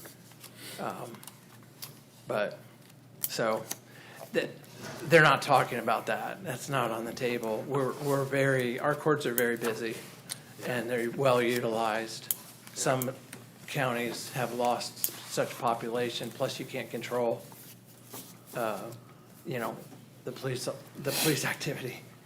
If we have a very active police force that will pull people over for violations, and sometimes those result in felony cases and things like that. Other smaller communities don't have the resources or they don't make that a priority, or if they did, they wouldn't result in a lot of felony cases. Yeah. So, so they, judge has no control over the number of criminal cases get filed in a court or civil cases, so.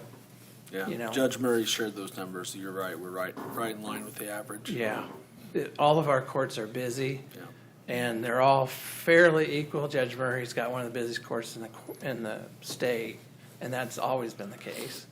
But she also has the Mr. Bollinger to help her out, and that. But we get people in our court. I mean, if it's an emergency hearing, we hear it that week, and we'll set it. I work through my lunch every day anyway, so I'll set it at lunch. It's usually the attorney's schedule that holds us back on things, getting things set and determined and heard, at least in my court. So the thing that really does set us back is big jury trials like murder cases and death cases. Yeah. And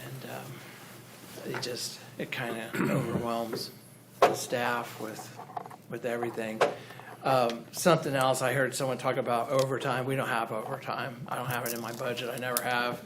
If they work extra for a jury trial, they get comp time, and which they like, and they manage that themselves.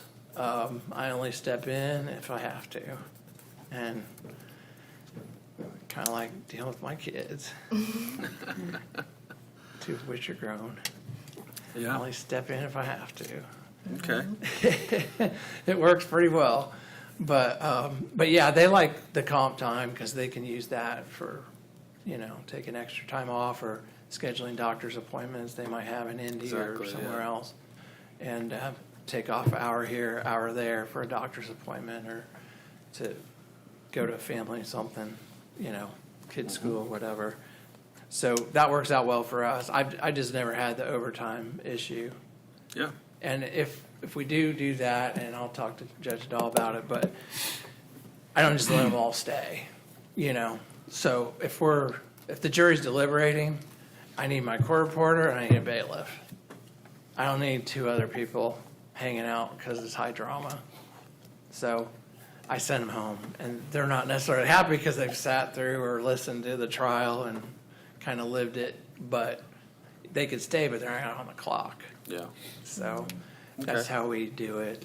And so the main court reporter and the bailiff sometimes get a little more extra comp time, but it is what it is. They have those first line duties that, that it's not a small deal to be a court reporter or a bailiff in a big jury trial on a felony, because everything has to be done right, because if they screw something up, then it can be appealed. Almost all of those cases are appealed for some reason, and we don't want to do it twice.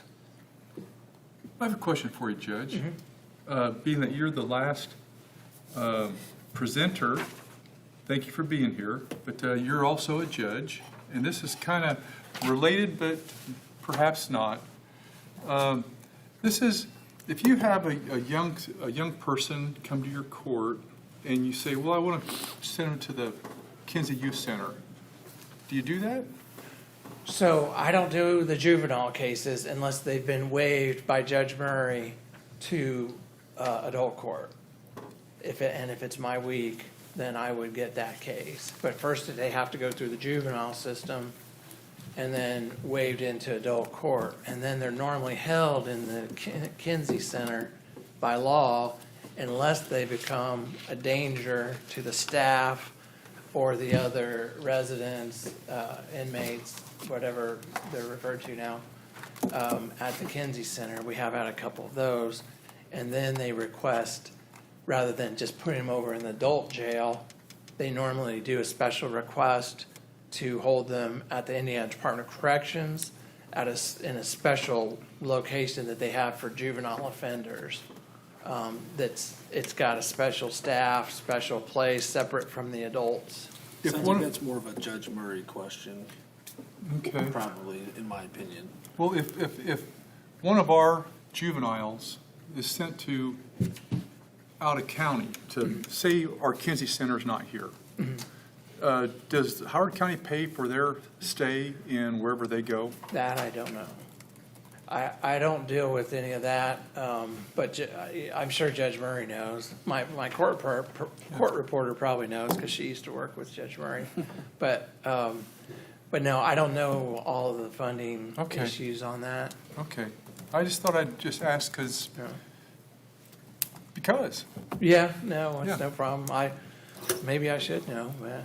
A question, just out of curiosity, you mentioned multi-day trials. Do you have any idea, not just in your court, but in the county, about what percentage of trials are multi-day compared to single day? Well, so the way we do it in my court is I have my criminal day, which is every Thursday in the morning. I used to have morning and afternoon. Mostly we get it all done in the morning now. And that's pretrial conferences, plea hearings, bond reduction hearings, initial hearings for people who bonded out that the magistrate didn't do their initial hearing because they're not in jail anymore. We kind of compress all that and do pleas, sentencings. On a good day, on a heavy load, we may have 60, 70 cases set that morning. And so you got 60 or 70. Some of them are in jail by Zoom, and then some of them will be transported if they're pleading guilty. If they choose to be, we have to transport them. So that's what that Thursday morning would look like. So then the jury trials from 2 weeks before are then all scheduled at the pretrial conference 3 weeks before, 2 weeks before, jury trial on Fridays. And so there's a whole list of them on Fridays, and the plea cutoff is the week before, because we have to send out juror summonses if there's one going. And so they'll continue them and request a continuance, or they'll ask, or they'll confirm the trial date at the pretrial conference. They'll confirm it. At that point, I let them know your case may be going to trial. I choose the priority of the cases. I want to try the highest level felony and the oldest felony of someone who's incarcerated first. That's my priority. I get to set that. And I've always set it that way. Unless someone has asked for a fast and speedy jury trial, by statute, it has to be done in 70 days, within 70 days. And so I have to balance that. So I have a list on my computer for every Friday that I look at ahead of time, and I reference it, and that my staff pops them off as they file plea agreements and things like that. So I got a good idea about 2 weeks before what my list is, and then my court reporter or my bailiff start emailing the attorneys that are on that list. The judge needs to know by 5 today, is this going to trial? Are you talking about pleas? What's the status? Because we got to send out juror summonses tomorrow.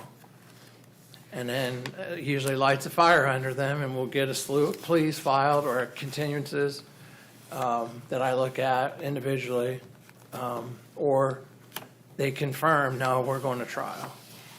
So that pretty much puts the onus on the state to get their witnesses ready.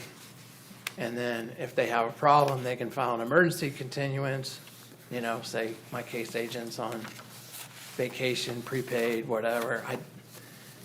I always respect those unless it's a fast and speedy jury trial that I let the state decide, do you want to release them and continue it, or do you want to talk to your case agent and see if they can change their vacation, which they usually cannot unless it's training. But even training, they don't like to change that because it's hard to find and get, and it's prepaid. Sometimes it's grants. But so anyway, mine are all done on Fridays. We select the jury, and then we recess and then reconvene on Monday morning. That way, everyone can subpoena their witnesses for Monday morning. We don't have to wait, because you never know how long it's going to take to pick a jury. And you don't want witnesses sitting out there, especially professional witnesses or police officers that are being paid to be on the street, or detectives solving cases. So we don't want them all just sitting around waiting. So, so that's why we do it on the following Monday. And so mine are, by their nature, pretty much almost always multi-day, but typically, like I said, we're doing higher level felonies. So unless this is straightforward, like an OWI felony because of priors, which even then, you still have to prove the priors separately from the actual OWI. So it's bifurcated. Jury thinks they're done and they're not done. They've got to come back and decide it's something else again. Sometimes they're trifurcated. There's 2 enhancements that make it a felony. But we've only had to do one of those. But anyway, it's a good percentage of them, almost all of them, would take at least 3 days in my court. So pick the jury and then 2 more days. But if it's a murder trial, who knows? I mean, they kind of take on a life of their own with the lawyers. I was thinking this morning, Judge Dahl told us that it's frustrating to the judge when you have this deadline for both sides and say, are we ready to go to trial? And say, yeah, we're going to trial. And you do that and you go out and you get the jurors and then all of a sudden one of the sides says, oh, we're going to plead this after the plea deadline date. That's frustrating for every judge because there's a lot of preparation that goes into it for the judge and the staff. But I can say, with experience and having been a prosecutor, you have absolutely no control over the defense. You just have to prepare your case as the prosecutor. So it's extremely frustrating for the prosecutor to get all these witnesses in line and subpoenas, all these officers changing their schedules, getting coverage. I don't even know what all they have to do to show up. But it's a lot of work. It's a lot of organization. Sometimes the support staff can do it if they have enough. And then find out, you get there and, oh, he's just going to plead straight up to whatever. Well, the fact of the matter is, and I mean, I think Mr. Wilson probably can recognize this, it's the same thing. He does a lot of civil cases, big dollar cases where he's been involved in. You do 2 years of discovery, and then they settle on the courthouse steps. A lot of people aren't ready until they get the butterflies in their stomach. They start thinking about, well, I'm looking at 10 to 20 years. And then they get nervous and they don't sleep the night before their trial, and then they come in and they're ready to do something. And they talk to their lawyer, and the lawyer's like, I can't tell you what to do, but, so I understand it both ways. I've been frustrated, and I make it known to all the main lawyers that work in our court that, be proactive on your cases. That's how I did it as a deputy prosecutor. That's the only way to keep your caseload in check. The prosecutors have too many cases. Defense attorneys have too many cases. But if you don't go out and meet your clients at the jail, actively trying to get these cases, and if you don't offer a plea, like you usually do, you should, and review the cases ahead of time. If you wait till the pretrial conference and then just open your laptop and start looking at stuff, it's not going to work out. I used to have to review all of my cases as a deputy prosecutor. Mr. Fleming made us do it, and Mark McCann made us do it. I had to sign every charge. Well, now you got to click and sign. And now, well, they've just started a new system that one experienced deputy prosecutor is filing apparently all the charges for the county. And she's a new hire, and I haven't met her yet, but she's experienced from Marion County. So the charges look a little different. Looks like she's compiling them well on some type of a system that puts everything together. And so they're streamlining things, and I think that's good. But if the prosecutor's not looking at their charges that they're filing, that's assigned to the case, because she's not going to handle all the cases. she's doing the filing task, making sure it's done right, and getting it done on time. So, so there's a lot that goes into it when you get to the nuts and bolts. Their efficiencies now that they have are way greater than anything I had when I just, a few years ago. And, we had the hard files. I had to have the hard file in my hand to talk about a plea and to know what was going on in the case. Now they have laptops, they can pull it up, and there's case notes from their assistants, everything's there. Letters from the victim's cell phone number. Everything's right there, literally at their fingertips. So I'm pretty harsh with my words with prosecutors, and they get mad at me. But having done the job, I was not a defense attorney, so, but they don't get a free ride either. The difference is their job is statutorily very, very important to protect their rights. And that's why so much money is spent on it. And I'm sure it's a thorn in the side of anyone trying to look at a budget, the public defender stuff. But my job is like a referee, and to make sure it's fair procedurally and constitutionally. So, it's important to me, no matter how you cut it, you just have to look at, what if that was my family member? How would I want them to be treated? And it's an easy answer, but, so these are complex problems that you're talking about, and any lawyer experience that's been in the system understands it generally, but there's not super easy answers to it. There's suggestions that I can make individually, and I have, when Mr. Vandenbosch was public defender, one of the main ones in Judge Jessup and Judge Perry's court, when I was the deputy prosecutor in there, I had office hours, and they would call, and he would make an appointment for an hour and a half, and he would bring a stack of files like that, and we would sit down and we'd go through each one. And he had already met with his clients. Get a plea offer from me, go back, then go to the jail and meet him. And that's, if I didn't do that, I would have had 300 cases pending all the time, and never, half of them are level 6s, and then you got murders and other things. It's hard to manage. But if you stay on top of it, then it may be only between 100 and 150 or 80. At one point, I got it down to 75. And manageable. It's a part-time job for a lot of them. For me, it was. Yeah. So I still had to run my practice. But when you have a jury trial, especially a felony, it's a full-time job.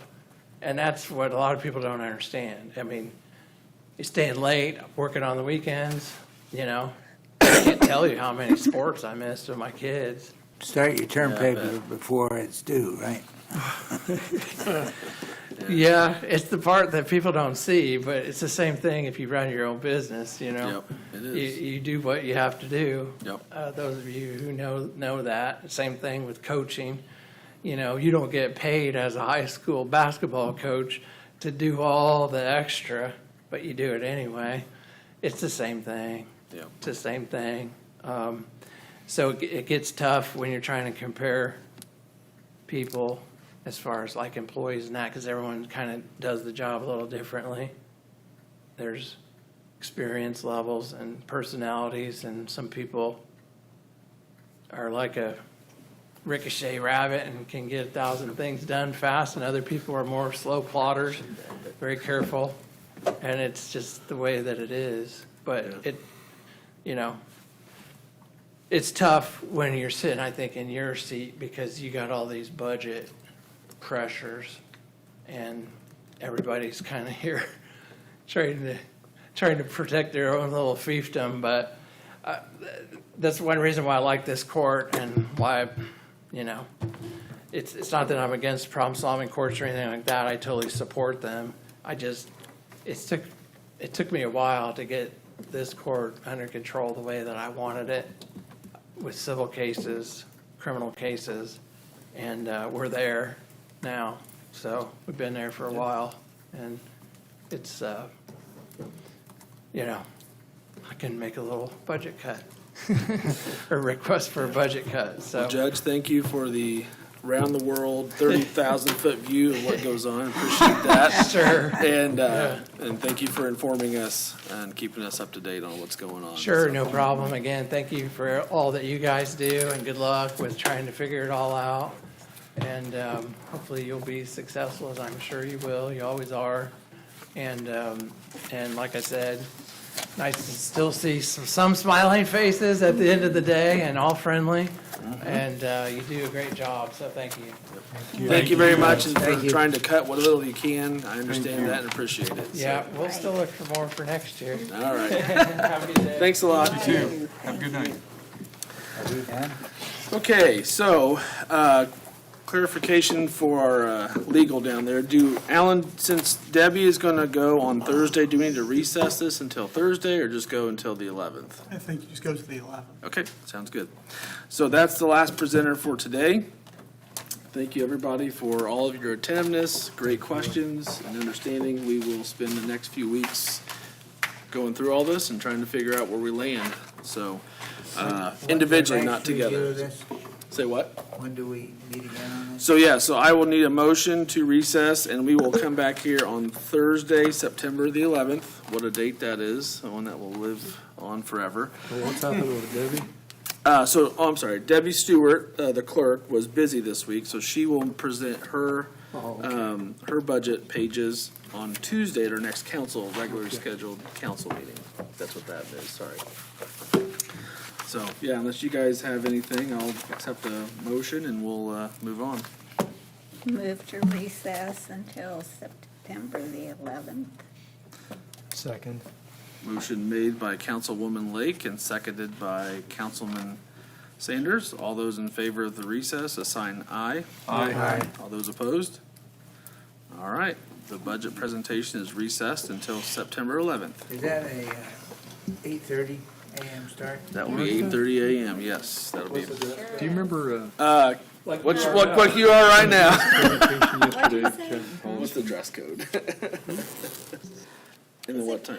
Yes, business casual. Casual, it's casual. Yeah. Yes. I want full casual.